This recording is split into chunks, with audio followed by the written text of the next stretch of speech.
Hey guys, welcome to part 2 of What If Naruto Became Tobirama'S Legacy. If you enjoy the video then like, share and subscribe and also comment your thoughts as it inspires me to make more such videos, and remember to check out my playlist section for other interesting stories. So let's get started.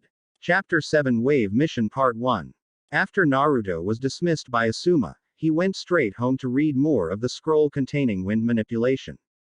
The boy at first assumed that the material wouldn't help him much, considering that he had already performed the 2 exercises necessary to use wind ninjutsu. He had already sliced a leaf in the waterfall. However, he later realized that Asuma-sensei did know his stuff about the craft. The scroll contained a more practical approach to the use of wind ninjutsu, of course, detailing the 2 exercises, but also what the shinobi must envision in his mind to further increase its potential. The thought of picturing 2 blades grinding with each other, until both edges were as thin as possible, was brilliant. Immediately grabbing his sword, Naruto focused on his wind chakra through the metal, before seeing the blade humming with transparent blue energy. As soon as Naruto incorporated on Asuma's tips, though, he could see the wind energy accelerate around the steel and even the humming noise increased. Naruto would simply keep on with it until he was comfortable with the feel. As he closed his eyes, Naruto meditated on the feel of his chakra right now.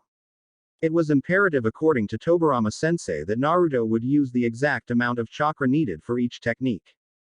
Of course, the theory of chakra was pretty much hammered inside his brain, but the Nadaime did say that the possibility of him running out of chakra was quite slim. Still, he carried on with the skill as he pictured wind razor-sharp chakra passing through his developing tenketsu. Once he had found the necessary amount, Naruto stopped the flow of chakra as he placed his sword back in the scabbard. The scroll had also indicated a rather exciting exercise. So far, Naruto had known only a technique that either accelerated projectiles, Rapusho, and one that sent a gust of wind to the opponent, Daitapa. But he knew from the Nadaime's scroll that wind techniques also had cutting and slicing characteristics. Asuma's scroll explained how to use this specific ability. To slice objects using only your chakra. By using both hands, Naruto would have to position his hands in both sides of the object and focus wind chakra in the middle. Quite like the leaf-cutting exercise, but much more concentrated and precise. It is certainly detrimental to learn this before attempting one of the techniques. Taking a look off the scroll for now, Naruto looked outside the window of his apartment and realized that it was already night time. He was now debating between going out for a late dinner or heat up something inside and go to sleep early. Of course, he had a mission tomorrow morning, so going out was ill-advised. So, Naruto opted to heat up some pre-made food he received from Kosuke Akin and went to sleep soon afterward. Of course, it was no ramen, but the kind old man's cooking was considered a blessing for a young man growing up with little to no skill in the kitchen. Barbecue place . Inside the barbecue place, the 3 Jounin sensei were having a nice dinner together to discuss some things together. It was the bet that Asuma made with Kakashi. If Naruto won against Sasuke, then Kakashi would buy Asuma dinner. Kurenai just went along for the ride, much to Kakashi's dismay. It was the first time that the famous Sharingan no Kakashi ever lost a bet, and the woman Jounin wouldn't miss this opportunity to hear all about it. As such, after placing the orders and a good old sake bottle for the table, Kakashi and Asuma turned to explain to her the contents of the wager and how one Uzumaki Naruto managed to win a spar against Uchiha Sasuke in close range, using nothing but Tai, Kenjutsu and the regular 3 jutsu taught at the academy. Okay Asuma, now it's your turn to explain to me that exactly what you taught Naruto. The bearded Jounin was feeling rather smug at the sight of a petty-looking Kakashi. Kurenai was also basking in the feeling, despite not being a part of the wager. Here is the thing, all I ever did with him was a light spar every now and then in between team practices. Kakashi's only visible eye looked bored, though Asuma knew enough to know that the silver-haired Jounin was skeptical. Despite not showing any extraordinary skill, I could see that he was using chakra in his moves throughout the fight and not like a genin. Hell, I've seen Chunnin with less level of control than him. Asuma nodded and grabbed a piece of meat from the grill as Kurenai offered her insight into the conversation. The Kunoichi Jounin's team had 2 genin that had adequate chakra control. Ino and Shino were drilled in the art by their families, but Choji still required some advanced tutoring in that aspect. A genin with high-level chakra control is indeed impressive. Nowadays, people only tend to focus on extravagant techniques. It's nice to see someone thinking outside the norm, but I didn't see this information in his file. Indeed, because of his high chakra capacity, Naruto needed to focus more on chakra control, though he had already nailed both exercises by the time he graduated. Both Kurenai and Kakashi whistled at that. Okay. Then considering his chakra capacity and high chakra control, he may be a ninjutsu powerhouse, then. Kurenai frowned at Kakashi's input, as she filled her plate with some grilled vegetables. Men, always leading on straight to ninjutsu and pretty much forgetting about everything else. I'd say that someone with high-level chakra control could be an all-rounded shinobi. Certainly, Naruto's education could consider other ventures. Asuma smiled at the argument. Of course, none of them were any wiser that the boy already had a much better sensei than all of the three combined and was learning tons of different skills that will certainly benefit him in the future. They knew that Naruto was a blank canvas and could pretty much take any path he so desired. Well, he did mention that he wants to master his element, which is wind by the way. But when I tested his affinities, I was surprised to see that not only he had a wind affinity, but a water as well. Not to mention, that he is highly skilled in kenjutsu, taijutsu and shurikenjutsu. That pretty much made Kurenai pause and Kakashi wonder what happened to his sensei's son that made him so powerful out of the blue. It was Kurenai who pondered aloud what all three thought. A genin fresh out of the academy with excellent chakra control, with more than average skills in Tai and kenjutsu and 2 elemental affinities, do you have a prodigy in your hands, Asuma? The bearded Jounin could only nod. No doubt, he knew that when word about Naruto's skills comes to light, he would attract the interest of many Jounin in Konoha willing to teach the kid. And looking at both Kurenai and Kakashi, well, Kakashi managed to hide it well, but Kurenai was practically salivating at the future prospect of such a shinobi. If he is this good right now, imagine how he would be in the future. And Kurenai realized that he could very well learn genjutsu as well as be a ninjutsu specialist. With dual affinities, she knew that Naruto would bend towards the ninjutsu department, but with good chakra control, he could also learn genjutsu. Perhaps Sasuke may not be a suitable rival for him after all. Kakashi said, admitting to himself that even Sasuke's Sharingan may not be enough. Asuma allowed himself to smirk at that, though. When he sparred with Naruto, he was using Chunnin level skills.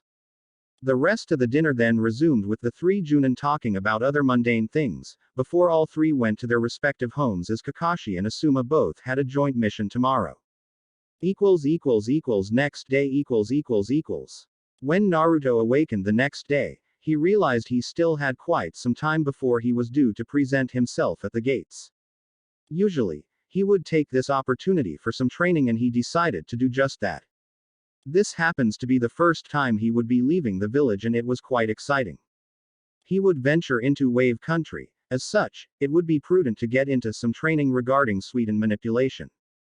Getting a quick breakfast and to make sure that he had everything he needed for the mission sealed into a storage scroll, Naruto opened the door to his apartment as he watched the sun about to rise on the horizon. Normally, this time most in the village would be asleep with the exception of those that had a night life sort to speak. Considering the rough neighborhood that he lived nowadays, Naruto had met the occasional drunk and even some gang members, making quite a fuss this time around. As he jumped towards the nearby buildings, the blonde genin had expanded his senses throughout the village and felt the reduced number of shinobi that were finishing the usual rounds around the village. He smiled upon practically seeing 2 green blurs jumping together towards Kami knows where. He never had met them in person, but Naruto could feel their enthusiasm every day, since he usually awakened the same time. It didn't take him long to reach the cave where he had first found his sensei, the Nadaime Hokage, and where he trained for 3 straight years. Every time he came here, he expected to hear the grunt in complaint from the man. It was actually a nostalgic sight as he got mesmerized by the cave's reflection from the crystalline waters. If the boy closed his eyes and focused, he could feel his sensei's presence with his customary frown. As such, Naruto had allowed himself a couple of minutes of simply doing nothing as he remembered with fondness the experience of being taught by such a legend. If you waste more time just standing there, you will be sorry. Naruto was surprised for a moment as he looked around, only to remember that he was alone inside the cave. Letting out a nervous laughter at the memory, he stepped on the waters until he was in the middle of the cave lake. Focusing on the ram seal, Naruto closed his eyes as he went through every and all Suidan manipulation exercise he was taught. As such, first, he focused chakra throughout the lake and started swirling the current until he created a whirlpool around him. He would first increase the speed of the spinning vortex and then reduce it as he felt his connection to the water, just like his sensei did with no effort whatsoever. Naruto remembered the first time he saw the Nadaime doing this exercise. He was simply crossing his arms with a look of pure boredom as he commanded the water to do his every bidding. Thus, Naruto, with his eyes closed, pictured his sensei standing there by his side with his arms crossed and a proud smile on his face. "Sensei, despite not seeing you, I can still feel your presence." Going up a notch, Naruto then focused on a different set of hand seals and finishing with the bird hand sign as water goblets lifted from the lake, surrounding his body like suspended grenades in midair. Of course, being a C-rank mission, Naruto didn't expect to be pushed enough to consider revealing his hidden ninjutsu knowledge. However, it would be a disservice to the Nadaime if he wasn't prepared for the eventual necessity. Considering the mastery he had in Sweden, Naruto could truly use at least some of what he learned if either him or his teammates were pushed. As he opened his eyes, Naruto allowed himself to relax his chakra coils somewhat as he saw the water molecules in the air slowly falling back to the lake as if it was raining inside the cave. Each droplet caused small ripples on the water as Naruto then left the water towards the cave's exit and then towards the location when he would meet his team and Kakashi's team as well. The gate . Upon arriving at the designated place, Naruto saw Sasuke there already. "Hi there, Sasuke." The Uchiha in question was with both his hands inside his pockets as he turned to see Naruto approach. The blonde genin found it humorous that Sasuke was looking at him with the Sharingan activated. "Naruto." A short but formal greeting as Sasuke turned to look around once more, perhaps getting adapted to his new tool. Quickly extending his senses throughout the region, Naruto couldn't sense anyone approaching, so he just took a seat close to a tree as he observed Sasuke looking around. "So, how is it?" Sasuke turned to Naruto's question. "How does the Sharingan work, exactly?" Sasuke, though, had simply smirked at the question. "Why? Scared that you will be beat next time we fight?" Naruto snorted at the comment. Tobirama-sensei did comment about the Uchiha clan's drive for constantly get into provocations. Well, Naruto was truly looking forward to testing himself against the Sharingan, so it was fair game. "Oh, I know about bits and pieces. You would be amazed at what some books and scrolls in the library says about the clans of Konoha. I was more interested in knowing about how it feels to have such a tool." Sasuke tisked as he deactivated his eyes. It still consumed too much chakra to use for longer periods. "I'm still adapting to it. As I look around, I can perceive movement before the person starts moving. Also, there are traces of chakra saturated in the air." Naruto hummed in recognition and Sasuke found himself feeling strange at receiving recognition from him. To this day, Sasuke never bothered acknowledging anyone in the village, not even the Jounins. He had a target in mind and nothing in this village would deter him from getting stronger for the single purpose of killing his brother and avenging his clan. Amazing. Indeed. Does it hurt? But, strangely so, finding out about Naruto's skills made Sasuke strangely so yearn about competing with him. Somehow, the knowledge of being acknowledged by a rival made his mind focus on something else aside from Itachi. "Only when I use it for longer periods of time." "I see. Well, I will admit that I'm quite eager to see your improvement." Naruto got up and dusted his clothes as Sasuke could see others approaching. He observed as Naruto greeted Shikamaru and Hinata. Sasuke keenly observed how at ease Naruto was in his posture as he conversed with his team. He could see confidence exuding from the genin and it intrigued him greatly. "Good morning Sasuke-kun." "Hi there Sasuke." The Uchiha then saw Sakura and Kiba also arriving together with Akamaru on top of Kiba's head. The two Jounins followed in last, accompanied by the client Tazuna, who was once more seen carrying a canteen with sake inside. Kakashi was nominated by the Hokage as the mission leader, so he quickly explained the drill towards Wave Country. Considering Hinata's Byakugan and Kiba's effective nose, the Inuzuka would take point with Sasuke. Shikamaru and Sakura would be close to the client in the middle and Hinata would be in the rear with Naruto acting as her backup. Meanwhile, the Jounin would simply observe the genin as they perform the protection mission. Considering it was a C-ranked assignment, neither believed that the group would be attacked. The most they would find were thugs and low-life criminals. So, the group cleared at the gates their departure and each genin fell into their assigned position, while progressing in a civilian pace. Along the way, Naruto paid very little mind to the conversation shared between Sakura and the client. The girl was actually asking about the existence of ninja villages in Wave Country. It was baffling the lack of focus, but Naruto couldn't simply allow himself to these feelings. The rest of the teams were more or less focused at the very least in their respective assignments. Kiba and Sasuke were up front, scouting up ahead with Kiba's nose. Shikamaru appeared aloof, but Naruto knew that he didn't need to worry about the Nara genin. His eyes may show boredom, but he was looking around for traps and eventual opposition. Hinata was activating her Byakugan every now and then and reporting to the Jounin her findings, or lack thereof. As they progressed towards Wave Country, Naruto could better feel the humid climate in the area. As he extended his senses throughout the air, he found that his range of sensory ability increased. After a while of walking, the teams passed through a puddle of water on the ground. Neither of the genin appeared to notice, though the Jounin looked towards each other and nodded. All 6 genin turned abruptly to the sound of movement behind them as they saw a chain filled with small blades coming out of nowhere and wrapping it in both Asuma and Kakashi, slicing their bodies in half before they even got the chance to see what was going on. The frightened look in their faces caught most by surprise. The rest of the genin, though, had mixed reaction as they saw what appeared to be 2 identical-looking shinobi with gray capes, breading masks and claw gauntlets joined together by the very chain who shredded the Jounin's bodies. Huh, easy, 2 down already. Their metallic voice reached everyone's ears, sending chills up their spine. Shikamaru was the first and extended his shadow before the 2 opponents attempted to attack the client and kill him as well. The old man was terrified to his very bone and Sakura wasn't faring much better herself, having seen 2 Jounin falling victim just like that. The demon brothers saw the shadow coming their way and evaded it, however Sasuke took the opportunity and charged with his Sharingan activated.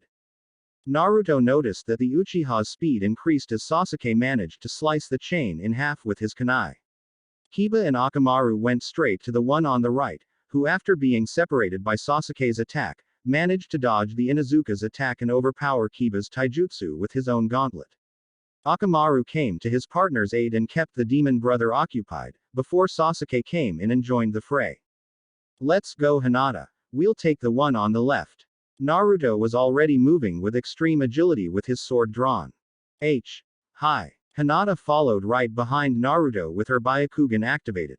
Shikamaru saw both Sakura and the client shaking in fear and sighed as he stood by to protect them. Sasuke did quick work of his foe with taijutsu and the use of kunai to prevent the claws from reaching him as well as it did Kiba's. Naruto and Hinata coordinated well in facing the other one. With Naruto's kenjutsu and Hinata's Byakugan strikes, the other demon brother was being pushed quite severely, while trying to figure out just what's going on. When they started this, the first targets were the Jounin, who were killed instantly. And now these genin were keeping them on their toes. The moment of indecision was enough for Naruto to pierce the man's stomach with his sword and Hinata to land some fierce Juken strikes on his tenketsu points, shutting down his entire chakra network instantly. No sooner after the last demon brother dealt with, Asuma and Kakashi appeared looking no worse for wear. Kakashi had his hands in his pockets and looked bored, while Asuma applauded his team for the efficiency. Everything happened in less than a minute and Sakura looked at the 2 Jounin, clueless about what's going on, which Shikamaru breathed a little more deeply at having to explain. Relax Sakura. They used Kawarimi as soon as the chain was pulled. You don't remember seeing blood after they were attacked, did you? Kakashi smiled at that and Asuma looked around for the two downed Chunnin on the ground. The one from Sasuke had bruises all over the place and the one that Naruto and Hinata dealt with was bleeding profusely from Naruto's sword strike. Pretty soon, this one would bleed to death, but Asuma wouldn't mourn his death. No, he was looking at both Naruto and Hinata and could see that they have performed flawlessly. Naruto, Hinata, congratulations on handling him. The two genin turned to see their sensei and Hinata blushed slightly at the praise. She was just following Naruto's directive and double-teaming with him. However, now that the adrenaline left her system, she had just realized that she had beat a Chunnin missing ninja. Yes, Hinata was great, sensei. What did I tell you? Your father doesn't know squat. Asuma chuckled at the boy for lifting the girl's spirits up. Hinata has come a long way after joining with them. Ah. Thank you Naruto-kun.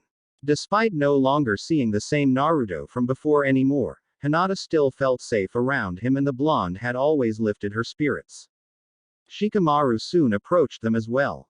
Kakashi, for his part, was handling his team and was now busy berating Kiba for attacking head-on. Kiba, it appears you got yourself poisoned. The Inuzuka looked frightened at his sensei while Sasuke released a sigh in embarrassment for his teammate. Sakura looked frantic at that. Easy there, Sakura, remember to breathe. Sensei. You were killed. Back then, I saw your body being shredded.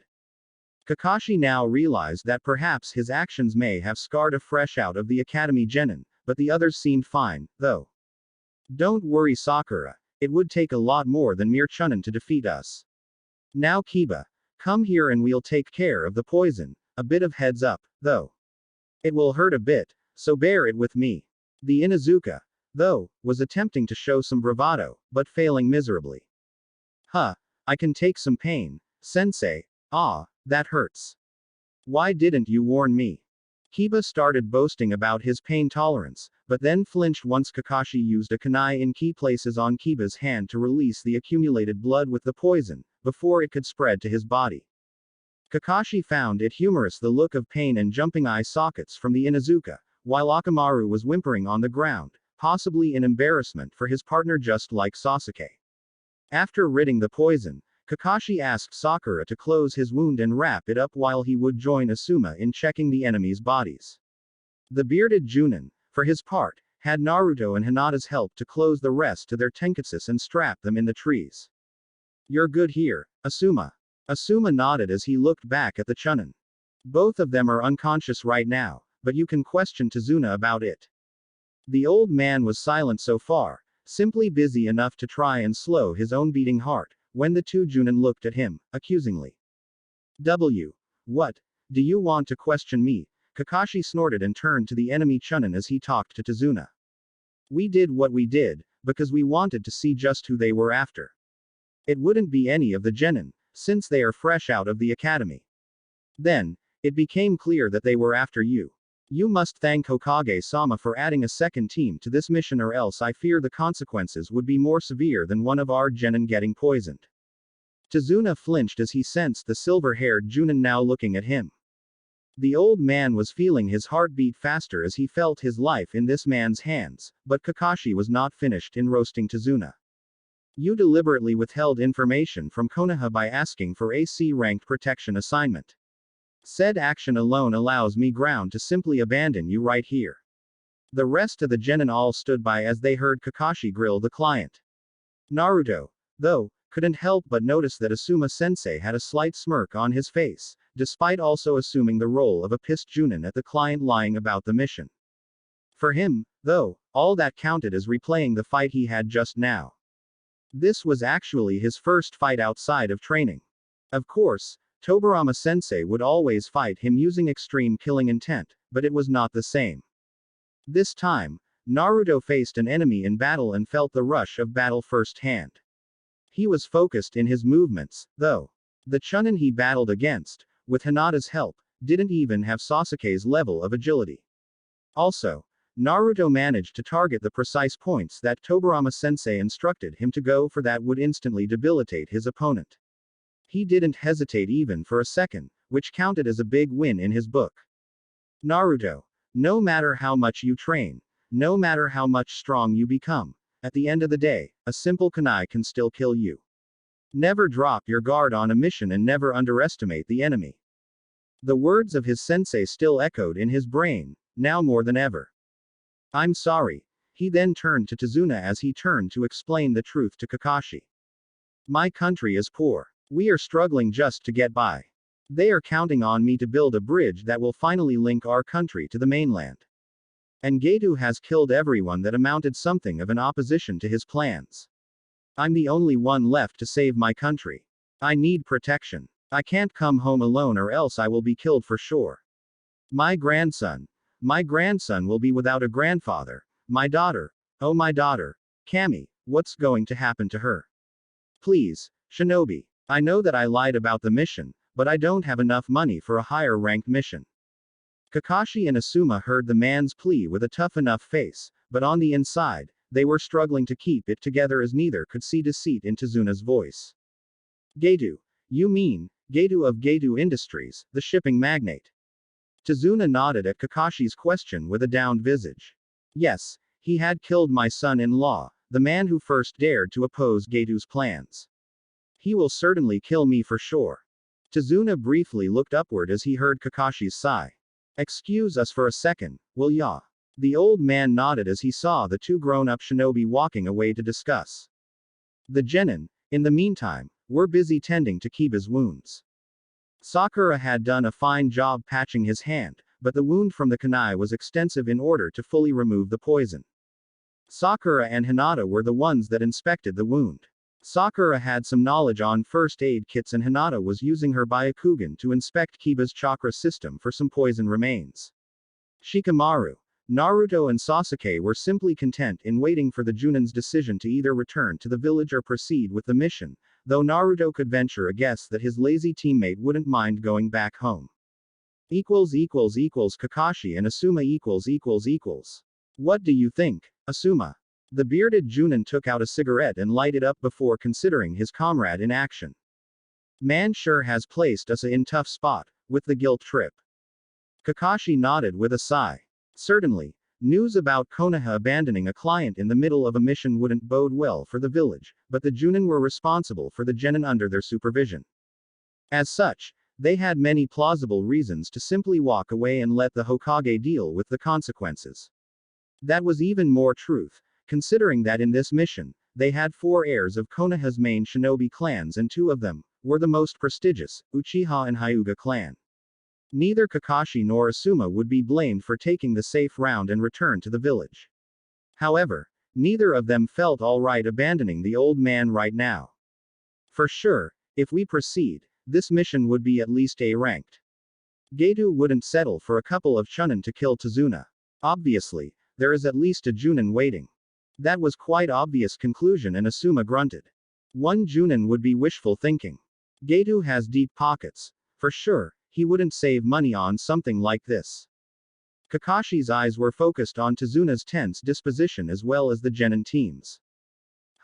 Okay, if they have more than one Jounin, we will have to deal with them. And if they had more Chunnin as well, then Sasuke and Naruto will have to assume a secondary leading role in this mission. What's your intake with Naruto? What exactly do you wish to know, Kakashi? The silver-haired Jounin looked straight at Asuma for this one. Asuma saw a rare, but focused disposition on the leading Jounin. Assuming that we are occupied with the Jounin, Naruto would have to assume a more leading role to the genin if we are to face other Chunnin as well. Sasuke is strong as well, but I can feel that Naruto is the more experienced of the bunch. Asuma finished his smoke and threw away with a smile on his face at Kakashi's inquiry. Right after stepping away from the Chunnin's initial onslaught, Asuma turned his focus on how his team handled it in his absence. Naruto could have dealt with his foe by himself, without much trouble, but he inspired Hinata into facing and defeating the enemy together using teamwork. He is ready if it comes to that. Though, Sasuke could certainly operate together with him. Kakashi nodded. So, shall we proceed? Asuma though merely snorted. Sure, just send in a message to the Hokage informing of the change in parameters, but I am good to go. The Jounin had already summoned a nin dog by the time and quickly scribbled a message to be sent to the Hokage. Back with the Genin. The rest of the team got up as Asuma and Kakashi arrived from their discussion. Tazuna's heart was beating fast in apprehension for their answer. Kakashi was certainly taking his sweet time with his answer.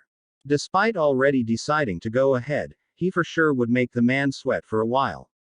Konoha may be benevolent like that, but he didn't want to see other clients thinking that they could simply walk inside the village and fool them.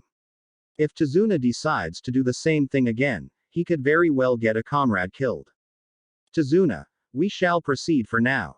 And we just communicated the Hokage about the mission parameters. For sure, Konoha will demand a compensation for an A-ranked mission afterward. The old man turned from downright fearing for his life to being upbeat about the situation. Oh, for sure, thank you very much. I'm sure that once the bridge is complete, trade will resume in my country and I can come up with an agreement with the Hokage as compensation. Kakashi nodded as Asuma instructed the Genin. Okay everyone, listen up. From here on out, this is an A-ranked mission. These two were Chunnin level shinobi. So, we should expect to face Jounin level up next. Kakashi and I will handle them, but Naruto and Sasuke, you two shall be our next line of defense. Sasuke and Naruto turned to eye each other briefly and nodded. Kiba and Hinata will be our scouts ahead. Shikamaru and Sakura will be close to Tazuna for his protection. The 6 genin all complied with the next set of orders as they moved once more for a while, until the group arrived to see a boat there waiting for Tazuna to arrive. Since the boat wasn't big enough for everyone, only Shikamaru, Hinata, Sakura, Sasuke and Kiba joined in with Tazuna in tow. The area was heavy in humidity to the point that a heavy mist surrounded them.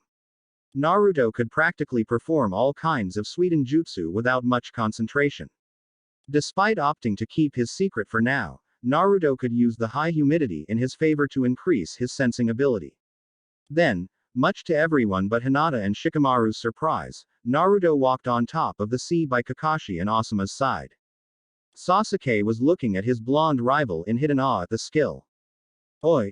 How the hell do you know how to do this? Kiba screamed in demand, but actually received a scolding from the man who was roaming the boat.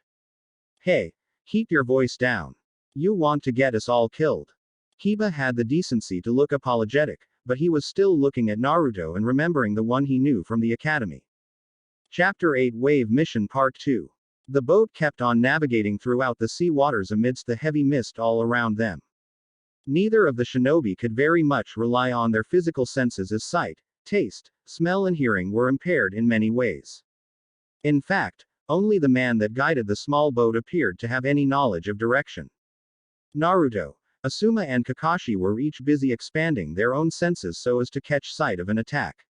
If the demon brothers were any indication, then the chances of the Jounin coming also from Kurigakure was a high probability. As such, the shinobi from Konoha were at extreme terrain disadvantage. It was imperative that they finalized the crossing as soon as possible. Naruto, in the meanwhile, was having fun on his own. By each step he took on top of the water, he expelled short bursts of chakra through the tenketsus localized on his feet. Doing so, he could feel himself connected to the very nature he is most attuned to. Asuma and Kakashi were both focused on both the protection of the boat and the possible existence of threats, but Kakashi occasionally looked at the blonde walking by their side, apparently without much trouble. Of course, chakra capacity wasn't an issue to Naruto, being not only an Uzumaki but also the jailer of the Fox. However, keeping a constant flow of chakra through the tenketsu can lead to overstrain in time. As such, for those still in training, at least until some time as a genin, this practice was extremely ill-advised. But, not only does Naruto not appear to feel any sort of strain, but Kakashi could feel complete serenity in his chakra flow. As if he was already accustomed to it. It made Kakashi wonder about the potential that lies in front of him. Wave country . Some 15 minutes later and observing Tazuna's creation, the teams reached Wave Country as the boat maneuvered towards a wooden dock where they could step into. The genin all looked at Naruto who stepped out of the water and calmly cleaned the sweat from his forehead. No matter how much accustomed to being on the water as he was, traveling like this took a slight toll on his still developing tenketsu. Hinata was by his side immediately in clear concern while Asuma and Kakashi were waiting for Tazuna to say his goodbye and appreciation to the man who transported them at the cost of his life. Naruto smiled at his teammate as she eagerly placed a comforting pair of hands on his shoulder. Hey. Ryu okay, Naruto-kun. I am, Hinata, thank you. Can you take a look at my chakra network to see if there is a strain? Hinata smiled timidly and with a blush, acquiesced to the request, activating her Byakugan. This was actually not the first time that the Hyuga has ever used her dojutsu on Naruto. When they sparred together, despite having perhaps the strongest taijutsu style in the village, she felt like an academy student when facing Naruto. The difference was not reliant in Naruto's taijutsu style, which were a mix of the style taught at the academy and a few others she didn't recognize. In terms of skills alone, she would still be superior. However, both his strength and agility far exceeded her, making it almost impossible to face him without her dojutsu activated. And Hinata was surprised at first upon seeing highly developed tenketsu as opposed to the others. Naruto was easily Chunnin material based on his tenketsu development. Ah. Just a slight strain on the tenketsu on your left feet, but not concerning, I think. She blushed at his appreciation. To this day, it was still hard for the timid girl not to avert her eyes and blush at his intense gaze. Thank you. Let's go then. Soon, they walked and approached Shikamaru, who was busy looking at the clouds for a while. He stopped being surprised at his teammates' display a long time ago. It would be too troublesome otherwise, and Shikamaru theorized that he would be surprised many times in the future as Naruto would never stop showing something no one thought he could do before. Shikamaru was actually focused on his parents never finding out about Naruto, or else he wouldn't hear the end of it from his nagging mother. So, the teams continued walking at the same formation as before they reached the sea. As they walked, it was clear to some that the tension became more palpable. Despite not being visible, both Kakashi and Asuma's shoulders were hardened, despite their mastery in making it look like neither of them were bothered about anything. Sasuke and Naruto, both second in command, looked around their location as Hinata and Kiba focused their scouting abilities. Hinata was activating her eyes every now and then while Kiba was using his extra sensitive nose to spot on possible enemies. Though, their skills were impaired by the heavy presence of mist in the air slowly creeping on the group. Because of this, Kiba and Akamaru's nose were hindered. Also, the mist made it difficult for Hinata to look around. Soon, the group turned to a halt when Akamaru bolted towards a nearby bush, alerting everyone and making Tazuna and Sakura's heart rate skyrocket. Kiba, control your mutt. The Inuzuka snarled at the pink-haired genin, before the teams went to see where Akamaru went to. As soon as Kiba stepped inside the bush that Akamaru went, he was surprised to see his partner snarling at a white fur rabbit, who looked scared for his life. Kiba then grabbed the rabbit by the neck and showed to the group, earning another scolding from Sakura and even Tazuna, who was focused in controlling his heartbeat. The Jounin both looked at the creature in Kiba's hand and then looked at each other with an understanding nod. This species certainly did not belong to Wave Country, which meant that perhaps their new foe shall make its appearance soon. Naruto certainly felt the spike in their chakra in response and got ready as well as Sasuke. The sudden and swift movement from the heavy forest alerted Kakashi and Asuma, before Kakashi screamed for everyone to get down just as a boomerang came charging at them, threatening to slash them in half. Everyone went down as the sword passed through them, before being lodged on the tree in front of them, before a grown-up appeared standing on top of the Zanbedu sword handle. Kakashi, Asuma and Naruto looked up immediately at the sudden spike of chakra and rest soon followed. This newcomer wore bright blue pants and black and white camouflage arm guards and leg guards. His face was hidden by white tape and the scratched Kiri headband was plainly visible for everyone to see. Naruto saw this man's eyes looking down upon them as he could feel the amount of chakra and killing intent from this guy. While not close to Tobirama'S, this one was on par with the Jounin sensei easily. That alone made him cautious. Those Chunnin from before were nothing compared to this guy. Kakashi. Asuma's tone was enough for Kakashi to nod as he took a step forward to greet the enemy. Well, it if isn't the rogue ninja from Kurigakure, Momochi Zabuza. The scarecrow Jounin appeared aloof to the level of threat and both his hands were inside his pockets. The man named Zabuza just looked at both Jounin from his vantage point as he saw Kakashi about to lift his headband that covered his right eye. I assume you are Sharingan no Kakashi and Sarutobi Asuma. Well, no wonder the demon brothers failed in their assignment. The man's rough voice echoed around the clearing and it brought chills up the green Genin's spine.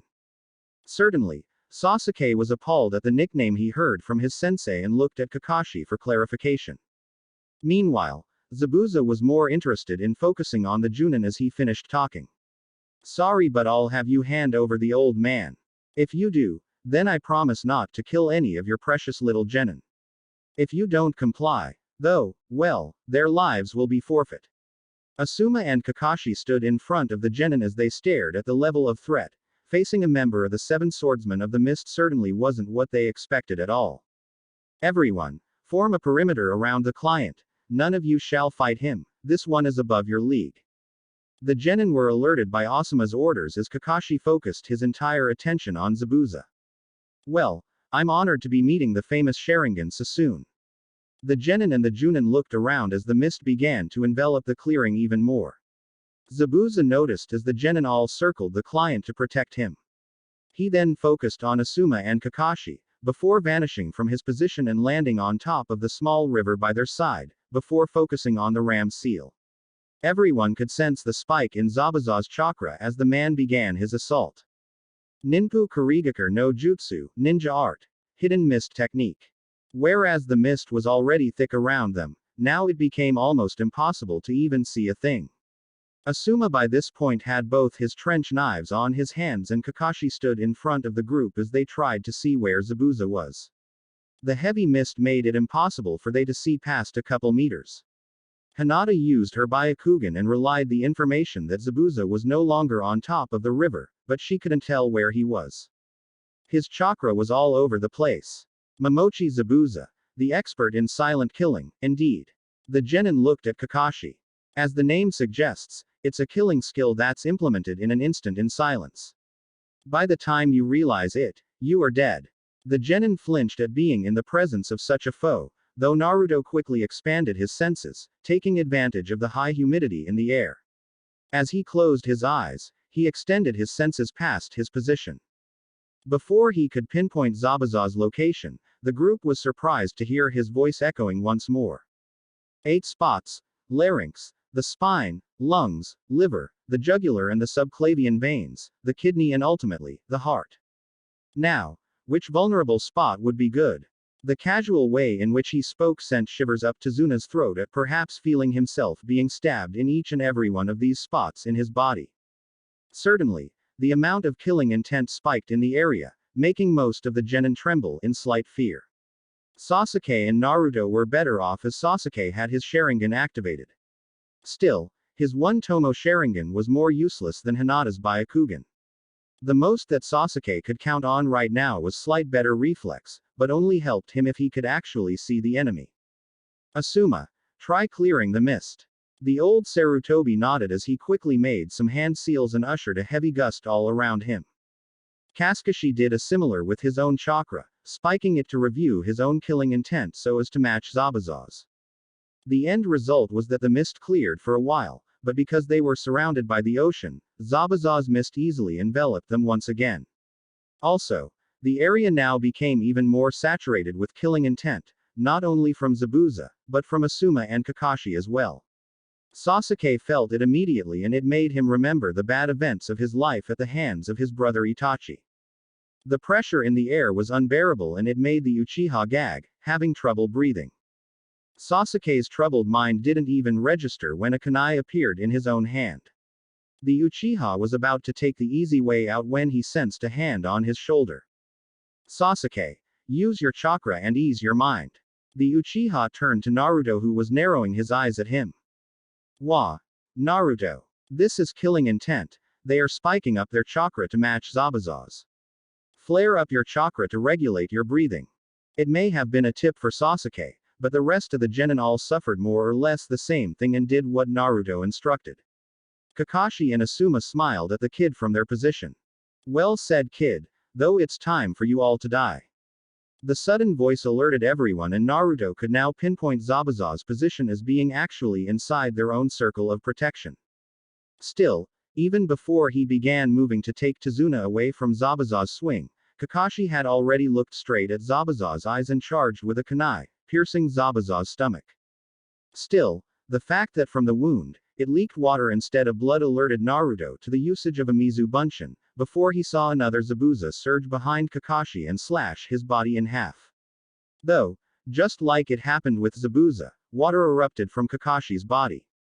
Naruto was surprised and in awe upon seeing the speed in which Kakashi had used a Mizu Bunshin as well. This is it. This was a fight between Jounin. Kakashi then positioned a kunai from behind Zabuza, but this Zabuza turned out to be Bunshin as well and appeared behind the shocked Kakashi. Asuma took this time and charged with great agility and stopped Zabuza's Zanbeitu, before it could reach Kakashi. The swordsman of the mist tisked at the sudden intrusion to his fight as he parried Asuma's trench knives. He then dodged a swing from one of the knives, but was surprised when he sensed his face being scratched and blood coming out. Zabuza then looked at the trench knives and at Asuma's knowing smirk. So, you are using wind chakra through that weapon of yours, Sarutobi Asuma. How unoriginal. The unrelenting assault between them kept for a while, but Asuma was surprised when Zabuza used the sword handle to slam Asuma's kneecap, making the bearded Jounin kneel in pain at the strike. Zabuza was about to follow with a swing with his sword, when Kakashi appeared and parried with his kunai. The vein popping on Zabuza's forehead was evidence enough of his frustration. You two are starting to get on my nerves. Zabuza snarled as he used brute force to force Kakashi backward, before swinging at Asuma once more, this time with no one to stop him. Asuma saw the attack coming, but the weapon was too big for him to completely evade.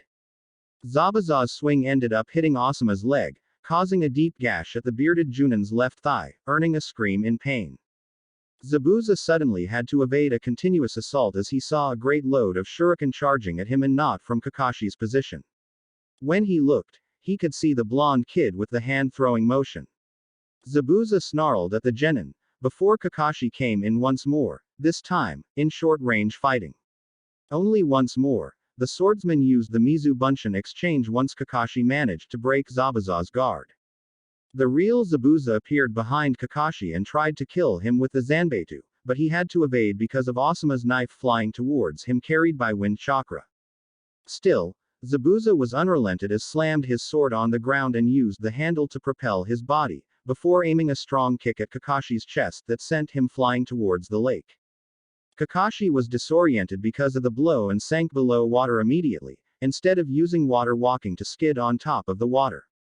Asuma tried getting up, but the wound on his leg was too deep and rendered him useless against Zabuza, who for his part had ran straight towards the lake to deal with Kakashi. The scarecrow Jounin, for his part, emerged from the lake and looked around, wondering Zabuza's location.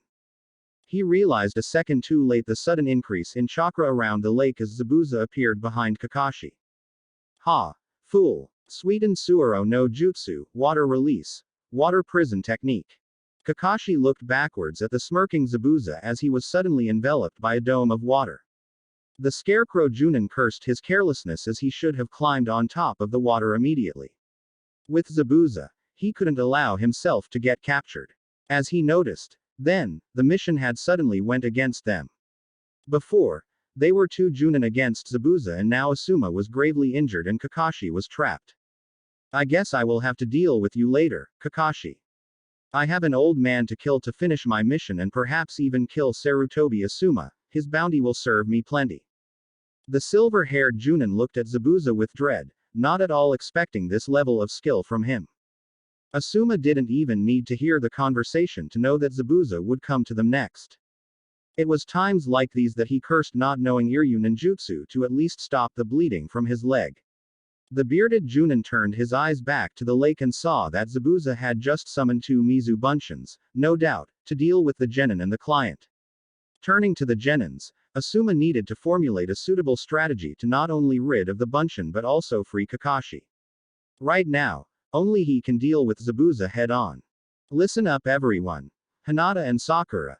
The girls looked at the bearded Jounin, wondering what they could do if the Jounin were being thrashed by this enemy. I need you two to patch me up. This wound of mine needs closing. Hinata was the first who walked and Sakura followed through. Hinata had previous knowledge on first aid from her family. Shikamaru and Kiba, you two shall protect Tazuna. Shikamaru visibly complained, but this time it was more laced with dread than actual boredom, and the slight sweat on his forehead indicated his fear at the situation. Naruto and Sasuke immediately stepped forward, knowing that they would be the next line of defense because Asuma was down for the count. The two Zabuza Bunshin observed Sasuke and Naruto stepping to face them, and one of them sneered. Huh, how pathetic. Sarutobi Asuma, placing Genin to face me. Konoha has sure became weak indeed. As the clones stepped forward, Naruto and Sasuke both tensed, and that alone made Zabuza laugh. Huh, wearing that headband all so proudly, children thinking they can behave like shinobi. A real shinobi is one who has hovered between life and death numerous times. In other words, only those who are worth being listed in my bingo book deserve the title of shinobi. The clones, then, lifted the mist once more to attack the Genin. Let's go Sasuke. Sasuke nodded as they charged. Sasuke with his Sharingan activated managed to pinpoint his own while Naruto's senses worked in his favor. Naruto debated with himself that with this mist, he could allow himself some freedom, and he did just that. He really wanted to let loose with his Suiden, but that would be too revealing. Using Asuma's tips about wind chakra and the training he had already made with Tobirama-sensei, Naruto unleashed his sword, and like Asuma, he focused wind chakra throughout the extension of the blade. He had also released his pent-up chakra throughout his limbs to increase his pace, surprising the first Zabuza Bunshin. As soon as he moved within inches of the first Bunshin, his sword parried against Zabuza's as the swordsman began to look at Naruto more closely while they parried swords. Naruto, then, managed to untangle from Zabuza's sword, and they fell into a kenjutsu battle with Naruto mixing his attacks short and long range. Zabuza clone snarled at the blonde Genin when he managed to slash the Bunshin in the arm. Naruto, then, dashed backward and threw a couple of shuriken, before using hand seals, surprising Asuma and even Zabuza. Fuden Rapusho, wind release. Gale wind palm technique. The two projectiles increased in speed, catching the first Bunshin right on the chest, and it turned into water. Meanwhile, Sasuke's Sharingan allowed him ample movement of his Zabuza clone, and with a kunai, he was able to move much faster and kept with Zabuza clone. Sasuke's speed was impressive. Still, his speed wasn't enough to be a threat to the clone. Asuma realized that he needed to aid Sasuke and used his skills with the shuriken as well as using wind chakra to guide his knife to attack the Zabuza clone. The Bunshin snarled at the downed Jounin, allowing Sasuke to make hand seals, before gathering air inside his lungs. Kaden Gukaku no Jutsu, fire release. Great fireball technique. Sasuke spilled a gigantic fireball that took the Zabuza clone by surprise. The four regular Genin just looked at Sasuke and Naruto, dealing with the Bunshins so fast that it made all of them rather self-conscious about their own growth as a shinobi. Still, Hinata was able to somewhat alleviate Asuma's wound, allowing him to stand with Sakura's help. The fireball kept on charging though and went straight towards the real Zabuza, who was holding Kakashi at bay. The amount of heat from the fireball was enough to evaporate some of the mist around the area, and Zabuza was still holding Kakashi, while both looked at the approaching fireball. The ball approached in slow motion, and Zabuza saw no other alternative rather than release the technique holding Kakashi as the fireball passed by them, releasing Kakashi, much to everyone's enthusiasm. The swordsman of the mist snarled as he had to block Kakashi's kunai with his sword. Huh, damn kids. He snarled even more as he laid eyes with Kakashi's Sharingan.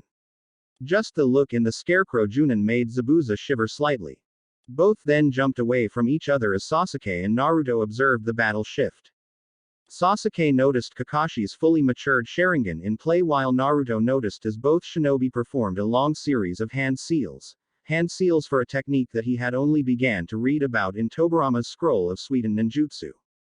No matter how much ahead he was in the techniques, Naruto was still barely venturing the B-rank ninjutsu. All this time, as per Tobirama'S instructions, he was focusing on improving the element's control and reaching his sensei's skill in using the molecules in the air to produce the Suiden ninjutsu. Still, For him to reach enough skill to use this one technique without a nearby water source, it will take a while. Still, his eyes were rather focused on observing the two, and he could expand his senses to learn from them. As Zabuza and Kakashi finished the 44 hand seals sequence with the seal Tori, Naruto was excited to see an A-rank ninjutsu materializing as two dragon heads made of water lifted from the river and battled each other. Suiden Suiryuden no Jutsu, water release. Water dragon missile technique. No sooner had the techniques cancelled each other, the two Jounin went at each other with their respective weapons clashing.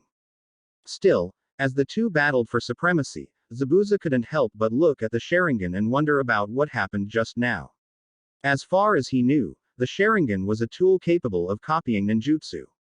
However, Kakashi made the exact same movements as he did, and at the same time, mirroring the same chakra output down to perfection. It was like looking at a mirror. Right now, as they moved, Zabuza became mad that he saw Kakashi once more mirroring his every move. "You damn monkey. You're just copying. You're a pale imitation. You won't be able to beat me." Zabuza cursed as Kakashi said the exact same phrase back to him. Zabuza, now pretty mad, went through another series of hand seals, and Kakashi obviously followed through with the same. This was so off-putting that it made Zabuza miss a few seconds of concentration. That allowed Kakashi time to use the very same technique that he had just copied from Zabuza's.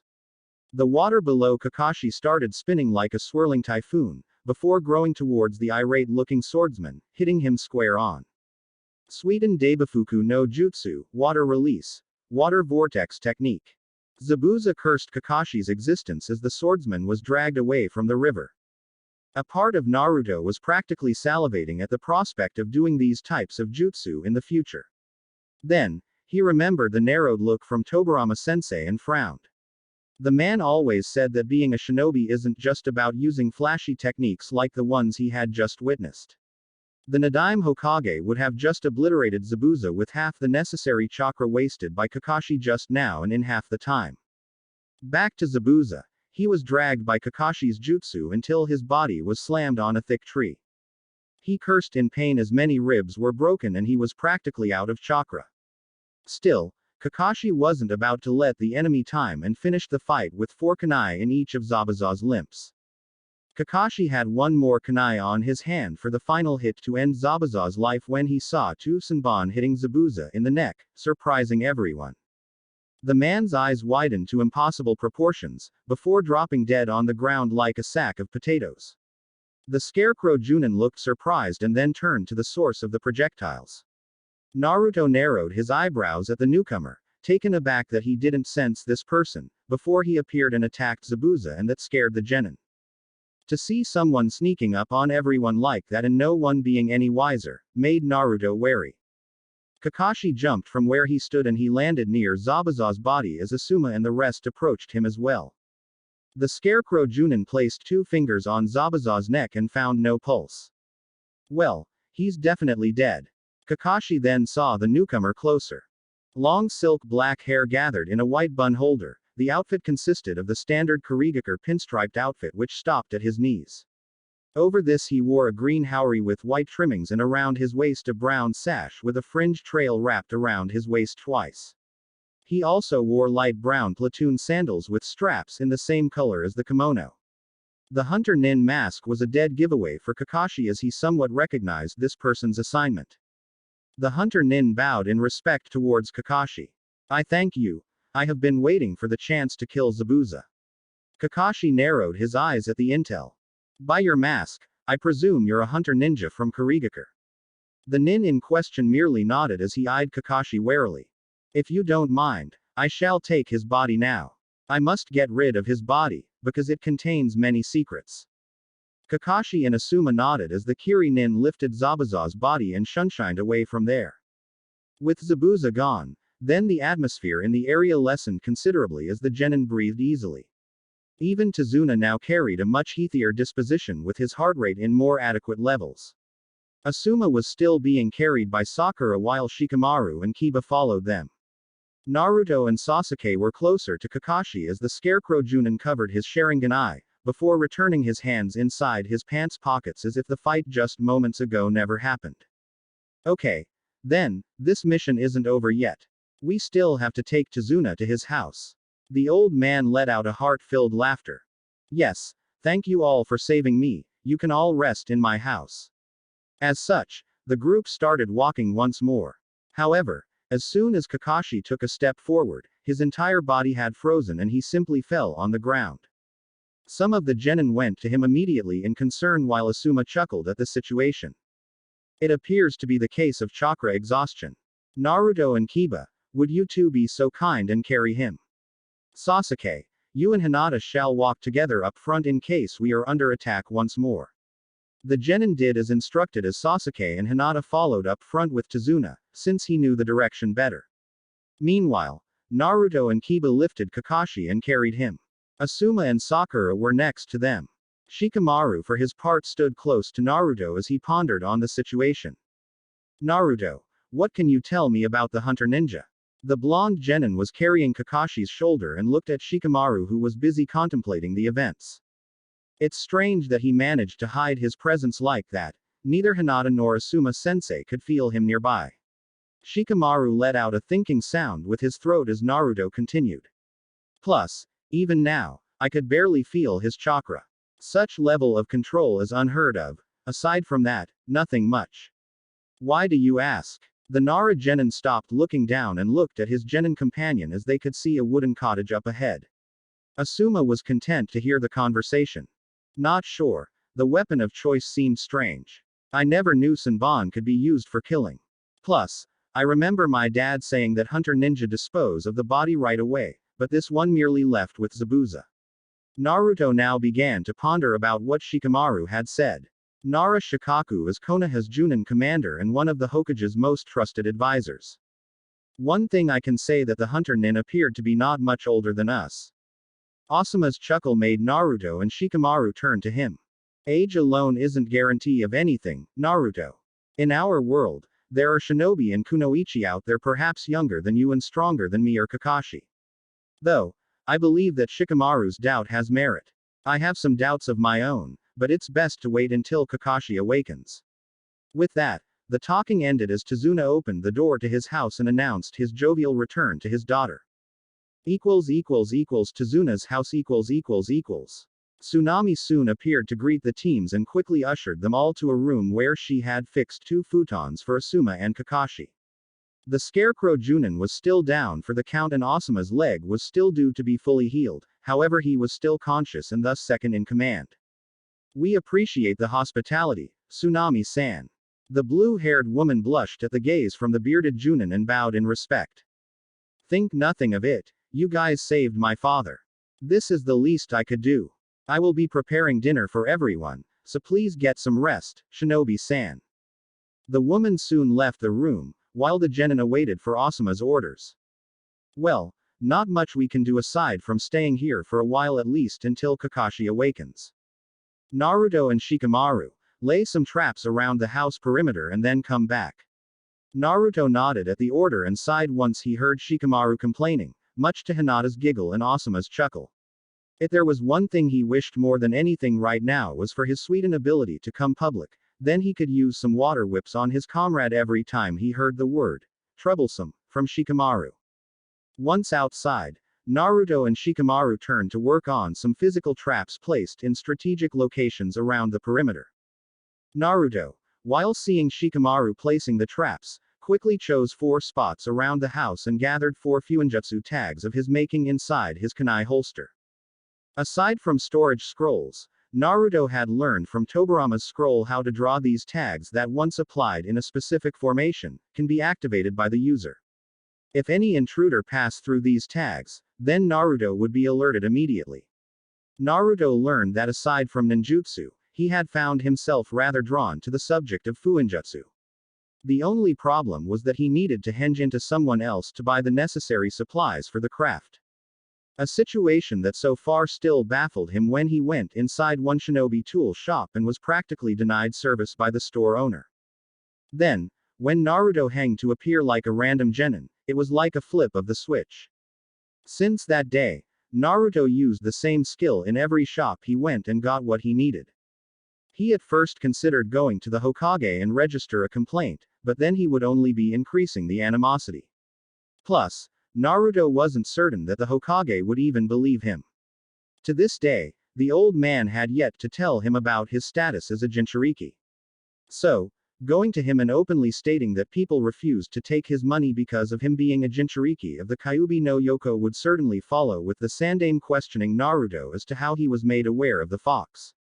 In other words, like Shikamaru likes to say, it would be too troublesome. Next day Next day and Kakashi was still due to awake from his chakra exhaustion. Asuma's wound still needed more care and Tsunami had volunteered to help him heal. Because of this hospitality, the bearded Jounin was prohibited by the woman from leaving the room at least until he was fully healed. Asuma just couldn't find himself to object to the kind but nagging woman's care and relented.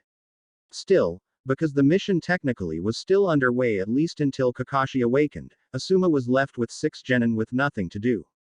He could at least usher them away for a while, allowing some rest and recuperation. Naruto. The genin in question lifted his head to look at his sensei. Since you know a couple of chakra control exercises, you could teach your peers about tree walking. The Uzumaki genin blinked a couple of times, but complied as he got up and ushered everyone to follow him outside. Tree walking. What the hell is that? Asuma could only hear Kiba's boisterous voice echoing at the house's halls, followed by Naruto's short answer mixed in humor. Oh, you'll see, Asuma snorted at the blonde genin. No doubt he will fall a lot. The bearded Jounin turned to the gruff voice coming from his partner Jounin and grinned, while taking a cigarette from his pocket and lighting it. About time you have awakened, Kakashi. Kakashi slowly got up from the bed as he looked at Asuma. Actually, I had awakened 2 hours ago, Asuma. I just didn't want Tazuna's daughter nagging at me like she does with you. Asuma chuckled at that as he released a good old smoke. So, what shall we do from here? Asuma laughed once more as he saw the change in Kakashi's tired disposition. Back when he was Anbu, the scarecrow Jounin was all business and rarely complained about anything. Now, though, it became clear that Kakashi very much preferred to rest. The bearded Jounin found himself wondering just when did they stop focusing on their careers and started slowing down. Certainly, Asuma's time with the Fire Daimyo's royal guard came to mind. He knew that Kakashi had his fair share of bad experiences as well. Not sure. Though I'm afraid to say that our good friend Zabuza is still amongst the living. Asuma's cigarette fell slightly as Kakashi confirmed his own suspicions. And now we can assume that he will not face us alone next time. Asuma took a long drag from his cigarette before throwing it away. He was already regretting continuing this mission. Chapter 9 Wave Mission Part 3. Uzumaki Naruto was busy taking a seat by the clearing close to Tazuna's house while he observed the other 5 genin going about their respective tree walking training. Well, 6 if you count Akamaru. Naruto had given Team 7 a quick explanation about chakra control and the exercise they would be performing. Sakura offered her own 2 cents about the more theoretical applications of chakra and even went as far as to supply her teammates with an explanation about the usage of chakra in ninjutsu and genjutsu. Hinata and Shikamaru had already began this training before, and Sasuke looked to be more in tune with the exercise concept, though he even used his Sharingan to copy Naruto's demonstration. Of course, that alone wouldn't help Sasuke much, considering that Naruto had way more chakra than him. Once the explanations were over, Naruto asked everyone to pick a tree and mark their progress with a kunai. As such, he took a nice relaxing seat by the clearing as he heard the continuous sounds of an angered Kiba falling on his butt, followed by his dog. Sasuke and Shikamaru, amongst the male genin, were still due to reach significant heights, and Naruto could see that the stubborn Uchiha was still using his Sharingan. Doing so would deplete his reserves at a much faster rate, rendering the exercise useless. Though, differently from Kiba, at least Sasuke would flip his body as soon as his feet lost contact with the tree and he would land on his feet. As far as Shikamaru was concerned, Naruto understood that the genius Nara had a unique way of learning a technique. He would go about understanding the functionality of his own chakra flowing through his own tenketsu, instead of simply attempting numerous times until he was successful. Also, unlike Naruto's own attempts under Nadaime's guidance, Shikamaru wasn't in any hurry to accomplish this exercise. Well, This was easy, Naruto. And you made it sound hard. The genin in question turned to Sakura's tree and saw the pink-haired genin boast about her accomplishment. Kiba snarled at his companion reaching the top before he did. Hinata was next to Sakura's tree and was also on the verge of reaching the top. Hinata. Sakura, excellent job. Sakura, from what I can see, your chakra control is the best because of your small chakra reserves. The pink-haired genin frowned at the jab but kept listening. You could go up and down the tree using chakra until you run out. That is a fine way to increase your chakra capacity. Sakura released a sigh at that, before doing as commanded. She turned to see Sasuke noticing her improvement, and that alone gave an inspiration and drive for her to try harder. Naruto, then, turned to Hinata, who had scratched the tree quite high, before flipping her body and landing on the ground safely. She was about to go once more when Naruto approached her. Hinata, a moment please, the Hyuga heir nodded as she waited for her genin commander. As I understand, the Hyuga clan is famous for its knowledge in chakra and how it flows through the tenketsus. I would imagine you would have beat Sakura in this exercise, even if your chakra capacity is much higher than hers. Is there something wrong? Hinata, though, merely looked down in slight shame at the question. That gesture alone answered his question, and Naruto silently slammed his face for such thoughtlessness. Of course, her feelings of insecurity got in the way. I'm sorry, Naruto-kun, I'll try to improve. The Hyuga flinched at feeling his hand on her shoulder. Upon looking up, though, she only saw a gentle smile at her. While it was not that full-out smile that illuminated her world in the past, it still managed to relax her posture. There is no need to improve something you already know, Hinata. You just need to show more conviction, that's all. I want you to try again, and this time, do not think if you can do it, you know you can. Hinata looked in awe for a while, before holding her kunai more firmly and accepting Naruto's advice. This time, Hinata activated her Byakugan and took some distance before running towards the tree and placed the first step. As soon as she did so, Naruto smiled upon sensing the correct amount. The girl then climbed her tree like a pro, only looking at her destination. The rest of the genin all stopped their own work as they saw the Hyuga genin climb her own tree with as much expertise as Naruto himself. When Hinata managed to reach the top of her tree, she was surprised at herself while looking at the view from up there. Way to go, Hinata. Congratulations. The Hyuga blushed at the praise, but her facial expression showed contentment at her own achievement. She managed to do it in the end, and that brought great joy. Shikamaru, what are you doing? Just standing there, you're still half up the tree. Hinata couldn't help but smile in elation at the other member from their team complaining as she got back down and got close to Naruto. Ah, Naruto-kun, is there something else I can do, while the rest finish their exercise? Naruto then turned to the smiling Hyuga and nodded. Sure, why don't you rest a bit and then I'll teach you how to do water walking. Actually, I believe that Sakura could join us as well. Naruto then went to the male genin team while Hinata took a seat at her tree.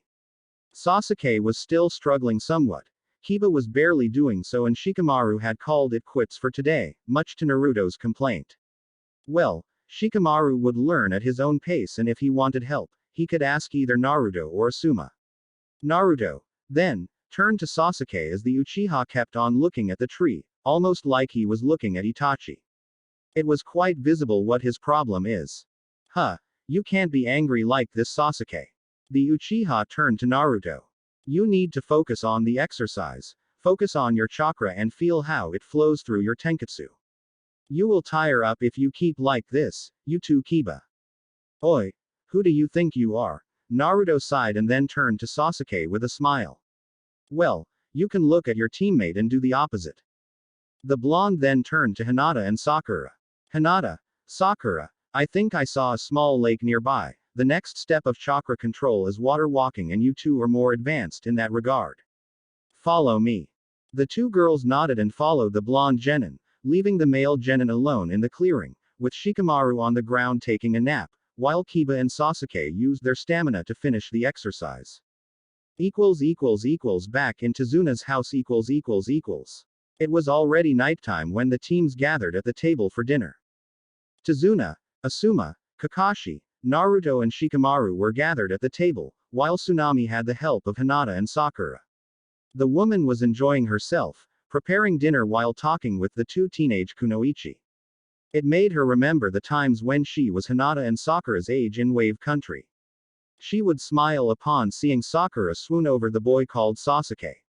The way that Hinata was blushing when asked about the subject, Tsunami wanted nothing but to hug the cute little Jounin kunoichi. Back at the table, Kakashi was still having trouble moving and his chakra was in complete disarray. Asuma's injuries were already healed and as such, he took command over the mission.